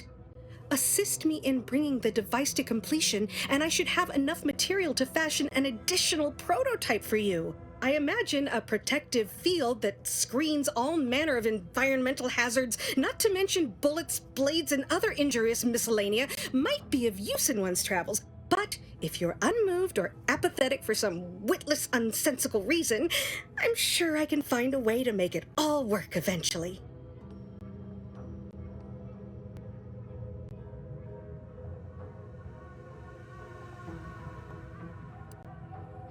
Suppose I shouldn't expect every average wayfarer to appreciate the extent of what I'm offering. But fine, I'll provide additional monetary incentive if such is what you require. Now here, you'll need this apparatus. It's for collecting stray Zeranium effluvium. Gas, that is. My supply is running low from all the iterative testing I've been performing. Merely activate the device once it's inside a Zeranium cloud. the one around the main hangar specifically. Try to avoid any fields of dense uranium, or death is all but assured. Any questions? Normally, yes, but on the off chance that environmental exposure has altered the gas here in any way, I'll want to work with local samples. Ideally, the resulting shielding will protect against any gas, but since it's of utmost importance that it work on the gas here, I'll be calibrating against that. Well, of course, obviously. To that end, I'd suggest choosing a cloud of lesser density for your collection efforts. Lower chance of near-instant death that way. If you suffer prolonged exposure, assuming you survive, see our local medical officer next door. She is highly preoccupied by the treatment of Zeranium-related maladies. I believe that covers all the necessary education for this particular assignment. Oh, so exhilarating to have a new subordinate. I look forward to thoroughly scrutinizing your work. Now, shoo-shoo! Off with you now! Gather those samples! Shoo!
Must be at least a few usable parts in here.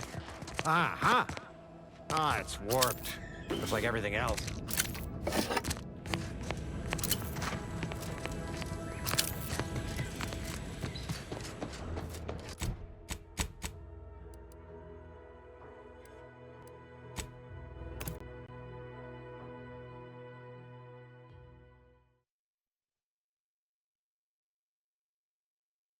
Our enemies envy our prosperity, disdain our sense of community, fear our contentment.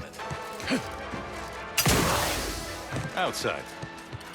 Everyone knows the paradigm emphasizes the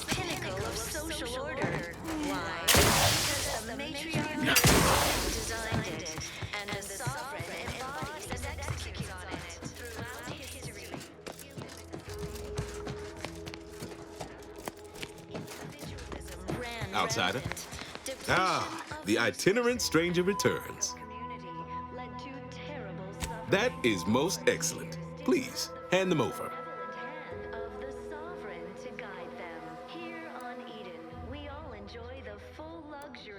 Thank you. I know community service can be a foreign concept for those outside the Protectorate, so I hope this is ample reward for your time. I'll prepare a writ of conscription to allow you entry to the Vox Relay. While most would refuse my authorization, the sentry assigned to the gate once lived in Westport. Sentry second-class layman. Show the writ as proof I have conscripted you into my employ. Use it to press service on my behalf, and she will let you in. Once you're inside, there's someone else you should show it to. You do that and say what I tell you. It'd save many lives. You are the raw material for perfection. From the lowliest subject to the most exalted vigilant, we must all fulfill our duty to the Protectorate.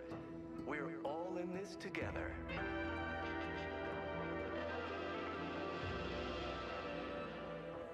The matriarch chose Eden The Vox Relay is, to my mind, a time bomb. Brigadier Montelli's lost his way. Now all manner of chaos is raging there. I've heard tell he's even resorted to extra-legal executions. Madness, I tell you. A brigadier doesn't act as judge, jury, and executioner. That's an arbiter's job. And even then, they're enforcing existing Protectorate law. meticulously designed marvel where, if each of us does our part, produces glorious bounty for Marshal Corbin. As with all my subjects, I have been there when he needed me. I trust we can call on him now to do his part. Seek him out at the Vox Relay, conscript him with the writ, and this is important. You must convince him to kill Montelli. Corbin will want to talk him down, to take him into custody, to message superiors outside the facility beforehand. We cannot allow any of that to happen. more than ever. We must all do our part to maintain it. If Corbin becomes the highest-ranking officer alive, no one will be able to contradict his accounting of events. The Protectorate execute connivers and schemers. Corbin must appear forced to take down Montelli in the moment. It cannot feel like a plotted coup. Minor disruption. Good, good.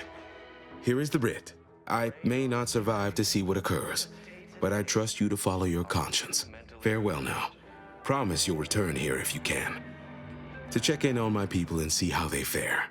Under Protectorate law, we are bound to inform you that you have... Oh, I don't doubt your abilities, but the prospects remain exceedingly poor. The facility is exceptionally well guarded, and forces there are the pinnacle of Protectorate training. Even if you succeed, it's only a matter of time before the Arbiter arrives to administer my sentence. Any chances of me avoiding my fate are quite slim, I fear. Farewell now. Our sense of community, they sneer at our contentment.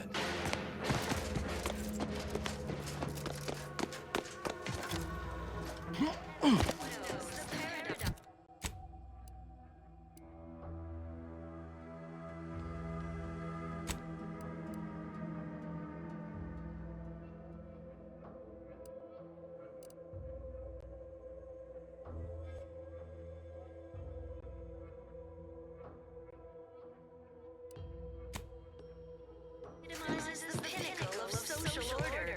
Why?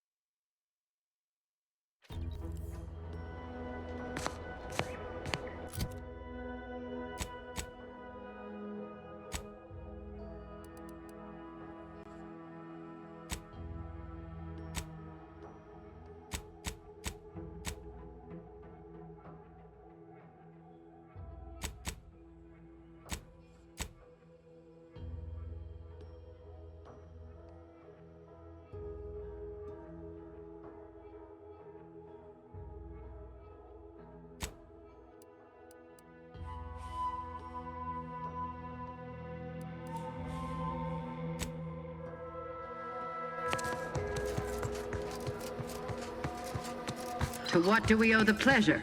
Announcement from the Vox and Brigadier Montelli.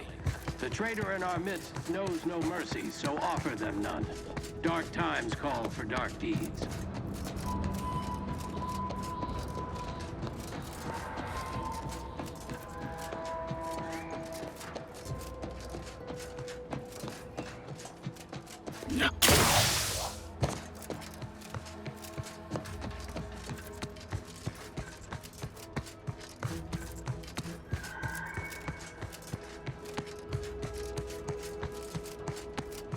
Prisoner 34989. Enemy approximating in our vicinity, Command.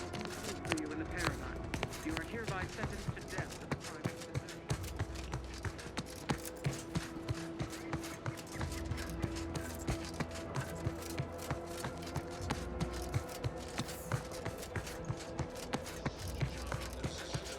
They're stringing up their own people. Sick bastards. Damned bodies. Why can't we just bury the lot of them? Theoretically, it shall take me 4 hours to hang 8 bodies. But Montelli killed 6 more yesterday, and my shift only goes for 3 more hours. Sovereign's mercy. I fear hanging all these corpses is beyond my capabilities, and I certainly need no distractions. What is it you want? Is that you there? Why do you have an Auntie's Choice abomination in tow? Careful now. You're speaking to a soldier who could put one between your eyes at 100 paces back. Lucky for you, I'm here in good faith. Ugh, no matter. I cannot afford to worry over you. I have a grave number of bodies to hang and not enough time to hang them. Now, what is it that you want?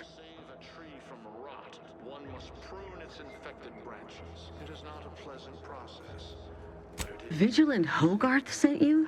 I wish I could help, but he's been named a traitor. These credentials might as well be stained in Protectorate blood. That being said, I am from Westport. If Hogarth trusts you, let's just say I'm willing to listen. The Brigadier sees enemies everywhere, sappers in every shadow.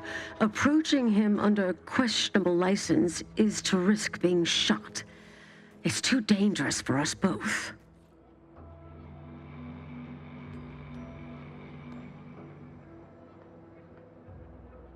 While it pains me to act in what might be contrary to the Brigadier's personal conviction, I do believe the Sovereign would expect me to honor the Vigilance Station. Still, I can't simply have you saunter through the gates. It would cause a terrible stir. Though there must be a way. The gibbets. There is little view of who's within them, so I can use them to haul you into the station without notice. I won't lock them, so you can free yourself once inside.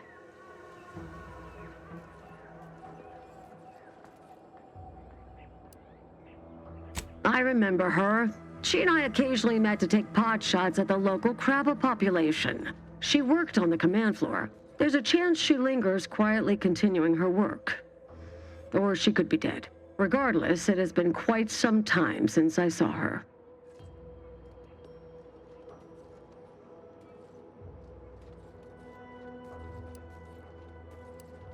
Allow me to open them for you and your companions. Getting folks inside can be a little tricky, and try not to move much or they'll start swinging something fierce.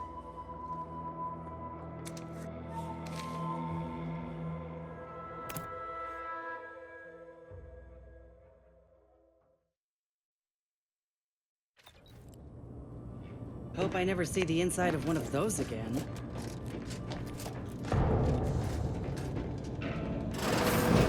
This cannot be happening. Not again. Come, quickly. We must all bear witness.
Look, if the Protectorate are massacring their own soldiers, it ain't our business. Let's just get what we came for and get out of here. Ought to keep moving, Commander. Ought to keep moving, Commander. Technicians Acna and Gastrell, you stand accused of manufacturing a fatal flaw in one of our valued dragoons. Have you any last words to express your shame? That dragoon was already defective. Oh, we were only rebuilding the logic assembly so that... At last, the truth alights. I hope this belated confession unburdens your conscience, though it will do nothing to commute your sentence. On the charges of sabotage and treason, most contemptible, I find you both guilty. No, please! This is all a misunderstanding! We're loyal!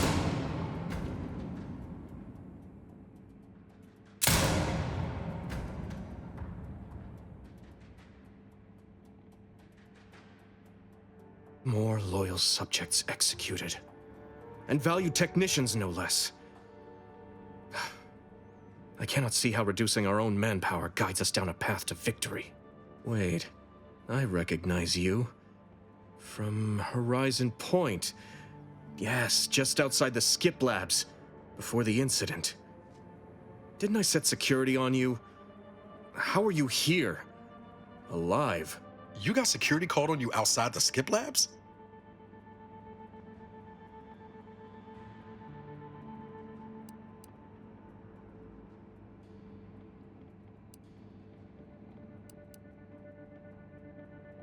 You must have been the cause of everything that happened that day. And to think I could have stopped you. Perhaps I would have, if I'd not been so vexed over mere demerits.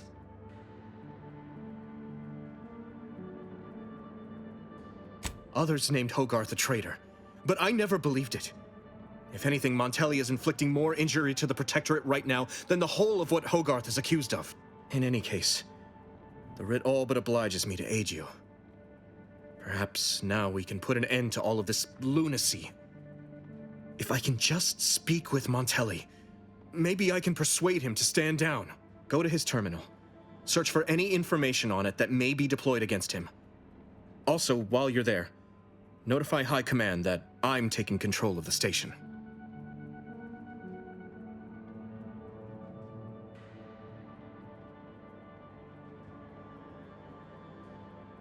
I'll admit there's some risk in having my actions misinterpreted. I could be named a traitor, as Vigilant Hogarth was. Or sentimental refreshment. No. Surely High Command will understand the need for this transfer of power. What I do now, I do for the Protectorate, not myself. Besides, Montelli is not merely my superior, he's also an old friend. I must make some attempt to get through to him. Remind him of what true service to the Protectorate means.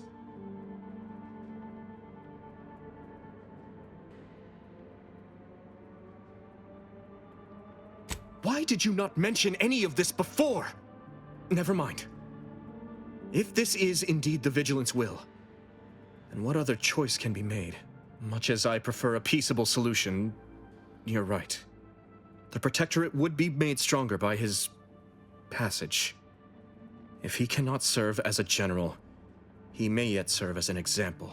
It would still be best to investigate Montelli's terminal for anything that might unsettle or unbalance him before our confrontation. You will need your own access card to get upstairs. Blank keycards can often be found in the contraband room, and there's a terminal for encoding access in the security office. Head through the door to the right and continue down the hall. You should find your way without much trouble. Oh, but mind the guards. They'll still attack you on sight. I will join you as soon as you go to confront Montelli. In the meantime, I'll gather what weapons and allies I can.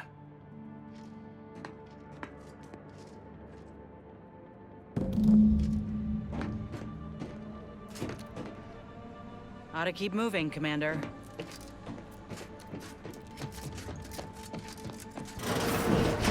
Did you hear Montelli lock the thrusters? I heard nothing. And neither did We won't be able to... Ready! And first you hit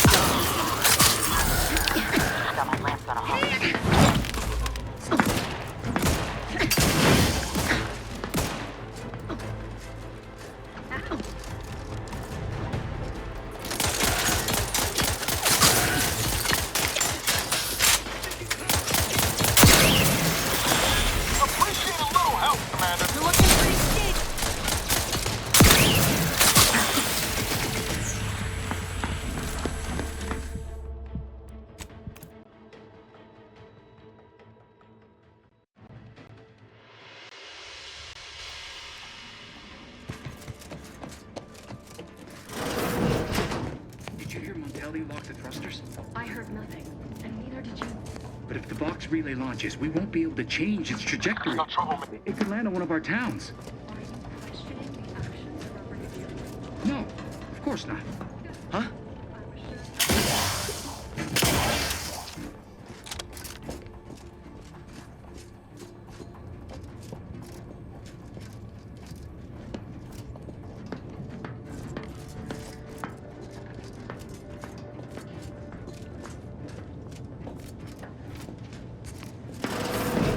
Duty of every protectorate subject to ensure they are operating at peak efficiency at all times.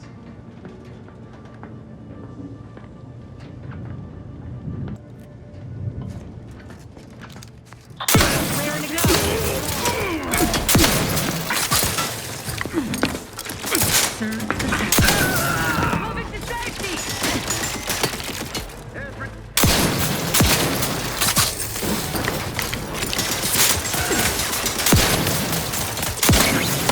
Looking a little woozy there, Commander.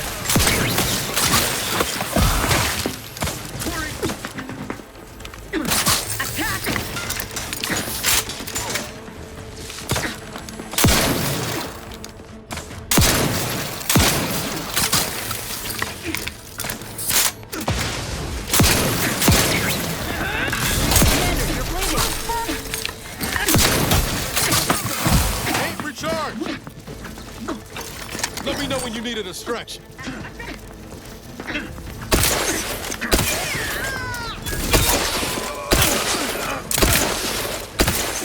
Invasive element! Risk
Ready to wait. On your command.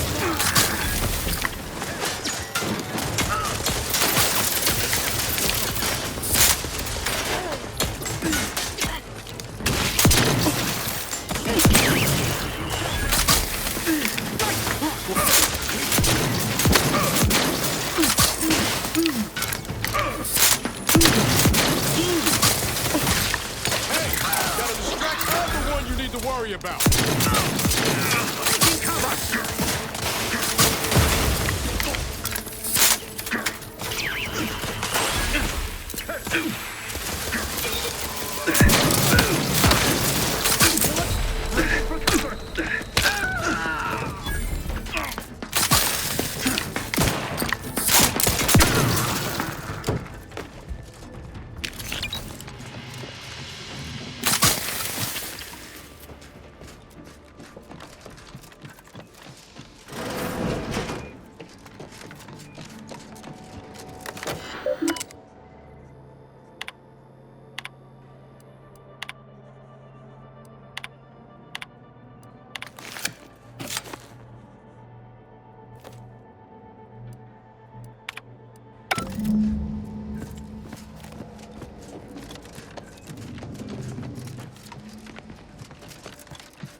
Can I remain unsullied under the command of a rambling, nonsensical persecutor?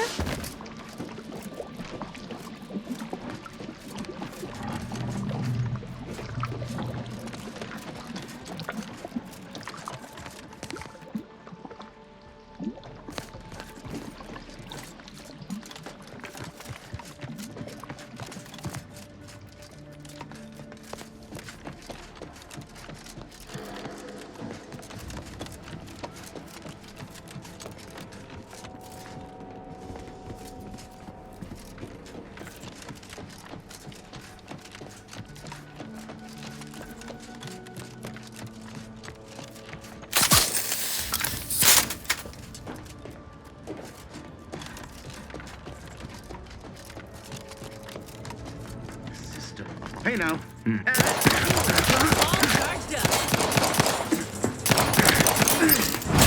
Trigger finger's still tight. Always crabby. Pop in that claw.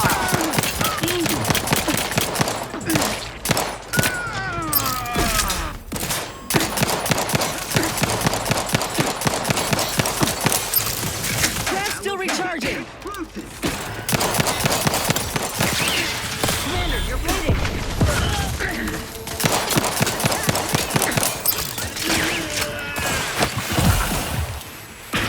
Ready to take the heat off you, Commander. Just say when.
Back in business.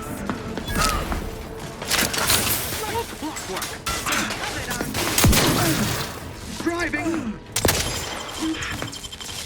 Back in business. You're looking a little woozy there, Commander.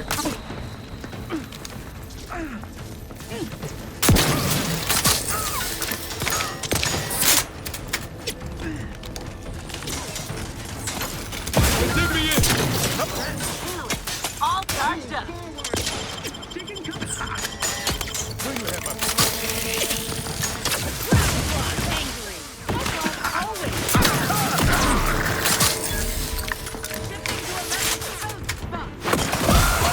Eyes, Commander. Revive me.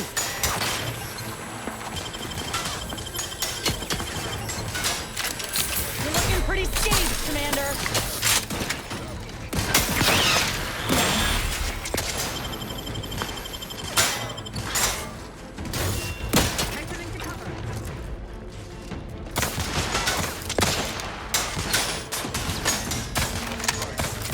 Ready to take the heat off you, Commander. Just say when.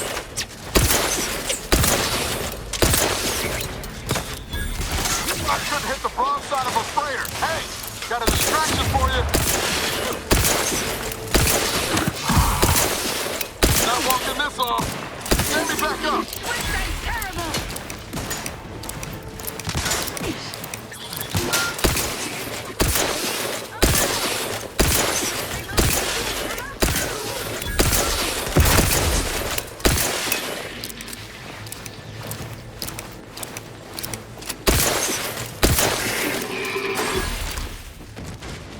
Gotta keep moving, Commander.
What now? Ah, an intruder. Of course. I was warned the paradigm would test me, and here you have arrived. And Corbin. By your presence, am I to understand that you've turned renegade as well? Of all the serpents writhing beneath my boot, you were the last I expected to strike at me. The only renegade here is you, Umberto. You forced my hand through your paranoia and cruelty. I'm killing traitors, seditionists. I am purging our prized garden of chokeweed and all manner of slithering things. My methods may seem callous, but a swift response to treason is necessary to prevent this crisis from worsening. Auntie's choice, bah! The invaders are vacuous opportunists dead from the collar up. They would not have found purchase here if not for the festering rot already in our soil. Festering rot? Hell of a way to speak of your own forces, Brigadier. Or perhaps your auntie's choice simply lacks the standards to separate out mediocrity. Nevertheless, I am not afraid to speak what's true. Our great protectorate has lost its way.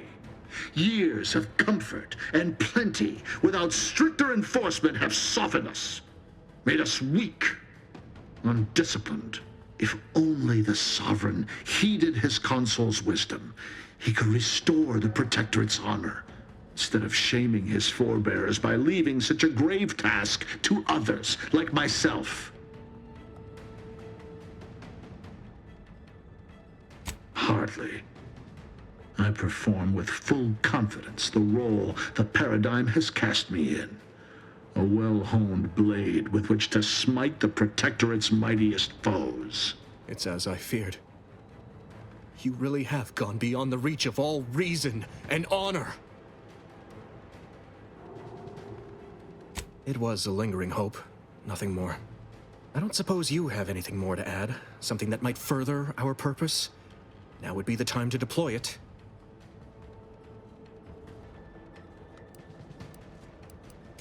You incompetent! I asked you to do one thing! Trusting the enemy to do your bidding. You always were a guileless fool, Corbin. Were it up to me, I would sentence you to the slow and painful traitor's death you deserve. But given the circumstances, your extinction must come quicker. Guards, purge this loathsome treasonist and his odious ally from my sight. Leave none alive.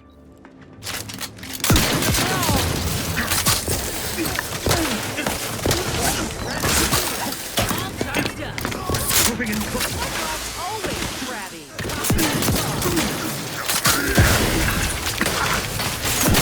Commander, you're winning.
finished then.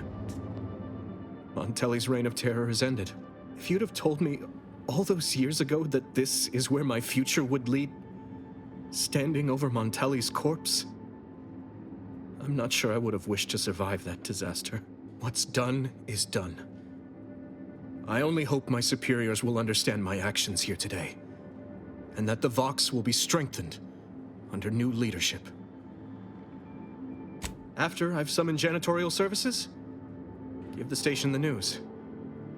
There'll be much that needs explaining. I suppose I should thank you for your assistance, but for both our sakes, I do hope we never meet again.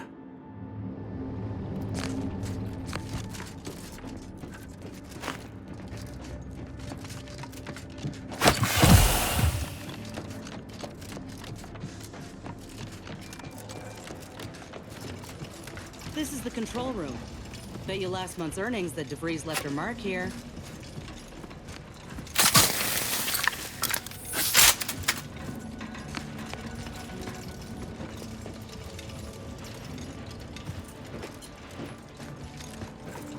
Hey, Commander. Ain't that the symbol for Earth Directorate Special Operations?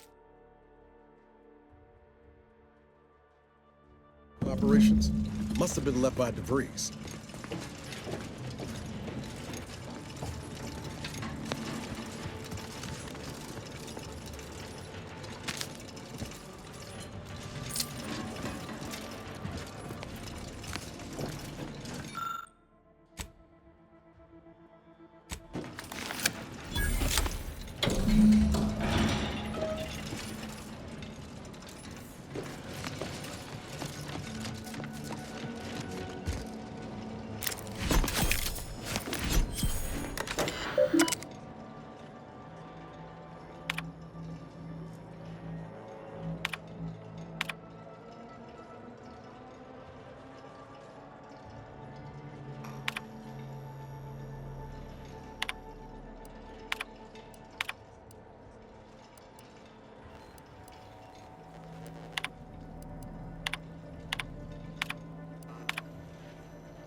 I don't know who you are or how you accessed my private terminal, but it won't do for prying eyes to have evidence of my activities. I've triggered the Vox Relay failsafe ejection routine.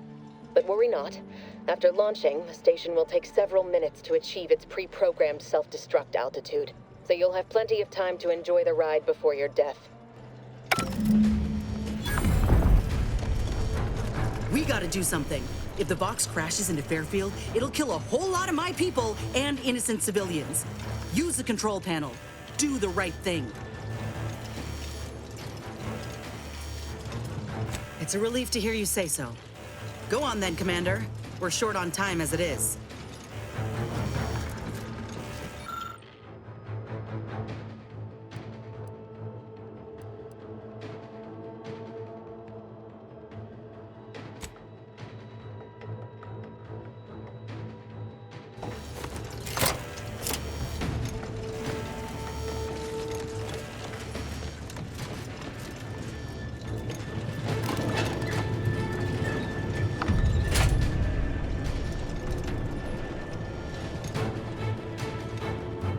We ought to move, quick!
Ah, there you are. I was expecting you 4 minutes and 27 seconds ago, but never mind that. I have a missive for you. Highest priority. Recipient's eyes only.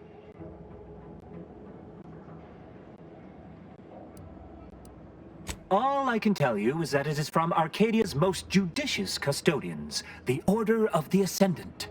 I am not privy to any information beyond that. Oh, they did also say it was important. I was tasked 6 months ago to deliver it to whomever ship was at this landing pad at this exact time. Well, 4 minutes ago, like I said. All other questions may be answered by viewing the missive, I expect. Farewell, and as they say, may all your endeavors come to fruition.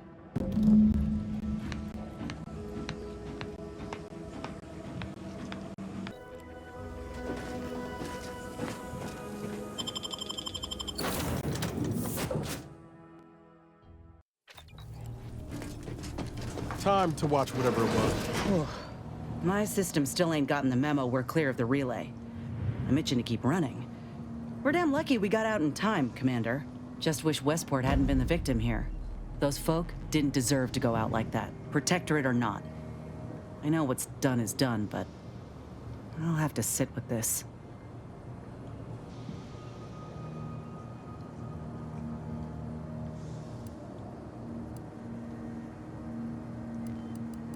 Sounds like your old pal DeVries was in deep with the Order. Now, I don't know a whole lot about them, but I don't reckon fanatical is part of their employee code of conduct. And as you've seen, that kind of loyalty can pose a real problem to everyone else. But we'll track her down before it comes to a head. Don't you worry.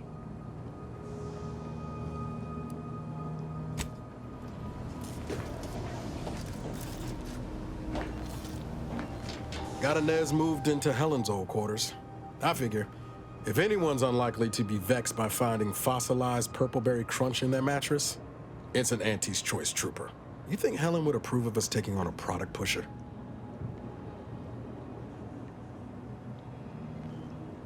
Heard and acknowledged, Commander.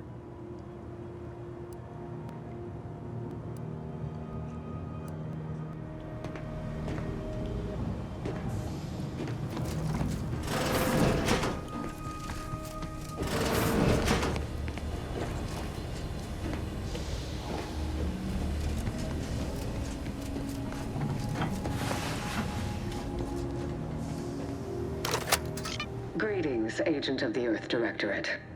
I am Ruth Bassar, presiding Bishop of the Order of the Ascendant. At this time, I can only presume you think us your enemy, directly responsible for your colleague Augustine DeVries' actions way back on Horizon Point. I assure you, we were not. A splinter group was behind that heresy. The collective of scientists and scholars I lead are committed to elevating humanity by pursuing a greater understanding of reality. I believe our goals are not incompatible. We both oppose the Protectorate, and we both wish to preserve Arcadia from ruin. We can help each other. I entreat you to speak with Abbot Newell. He can be found in Golden Ridge at Matriarch's Mercy. He will aid you in your mission, and hopefully, you will see fit to aid us in ours. Nav key coordinates to the Golden Ridge landing pad on Dorado are embedded in this message. Go forth as was determined, and may the plan guide you. The Order of the Ascendant awaits us on Ridge, Commander.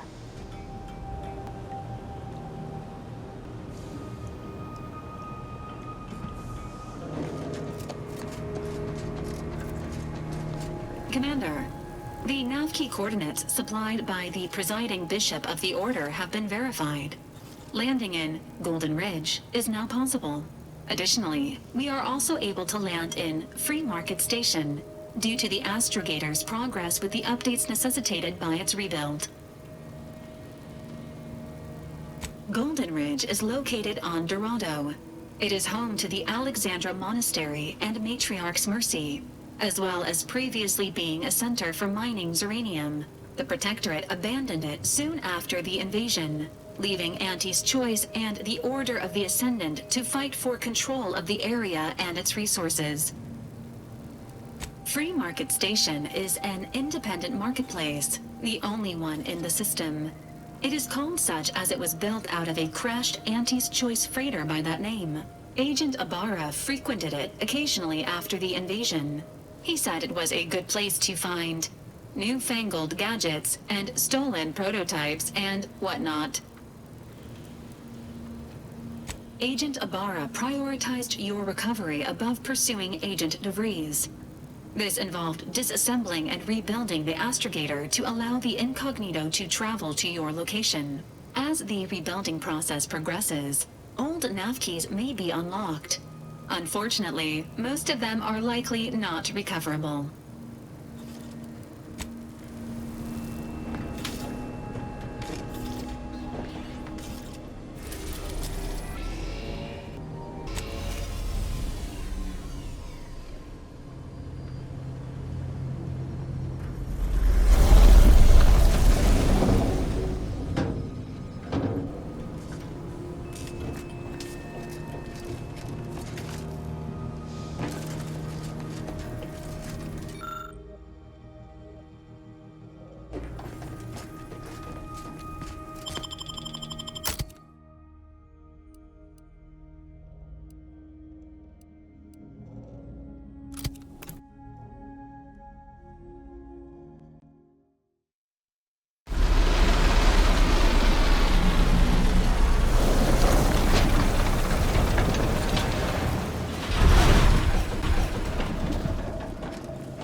Choice has got a new shipment of swill.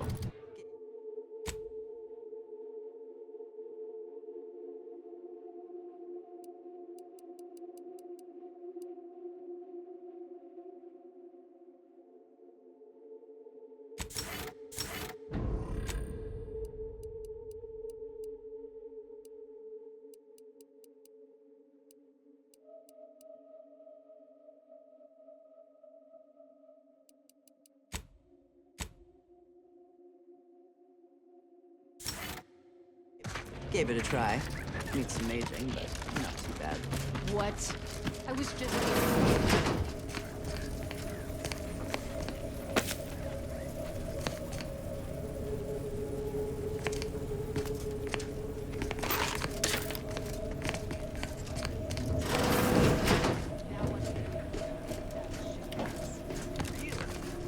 Barney should start selling it then. It's better than half his stock.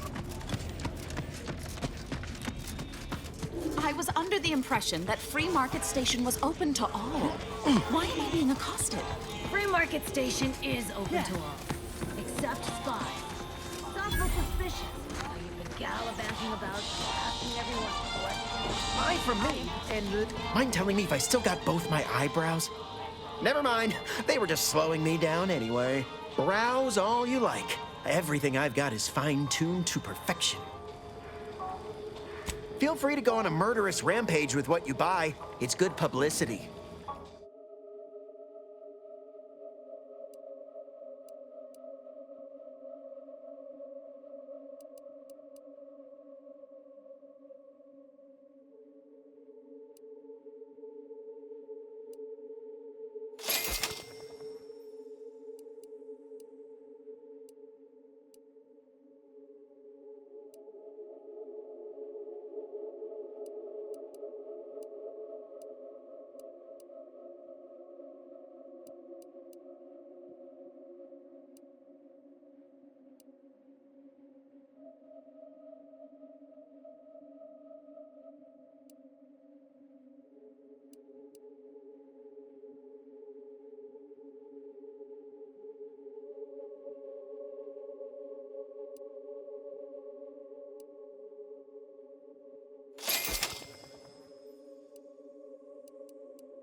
If it inflicts grievous bodily harm on other people, I've got it!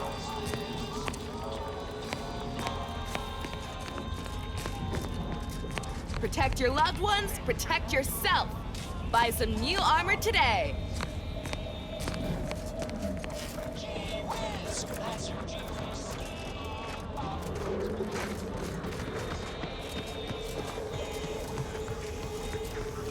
Stimulants, medicaments, drugs. Get your drugs here. You need coveralls, we got coveralls.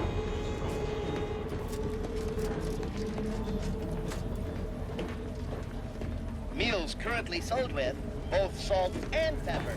Available today only.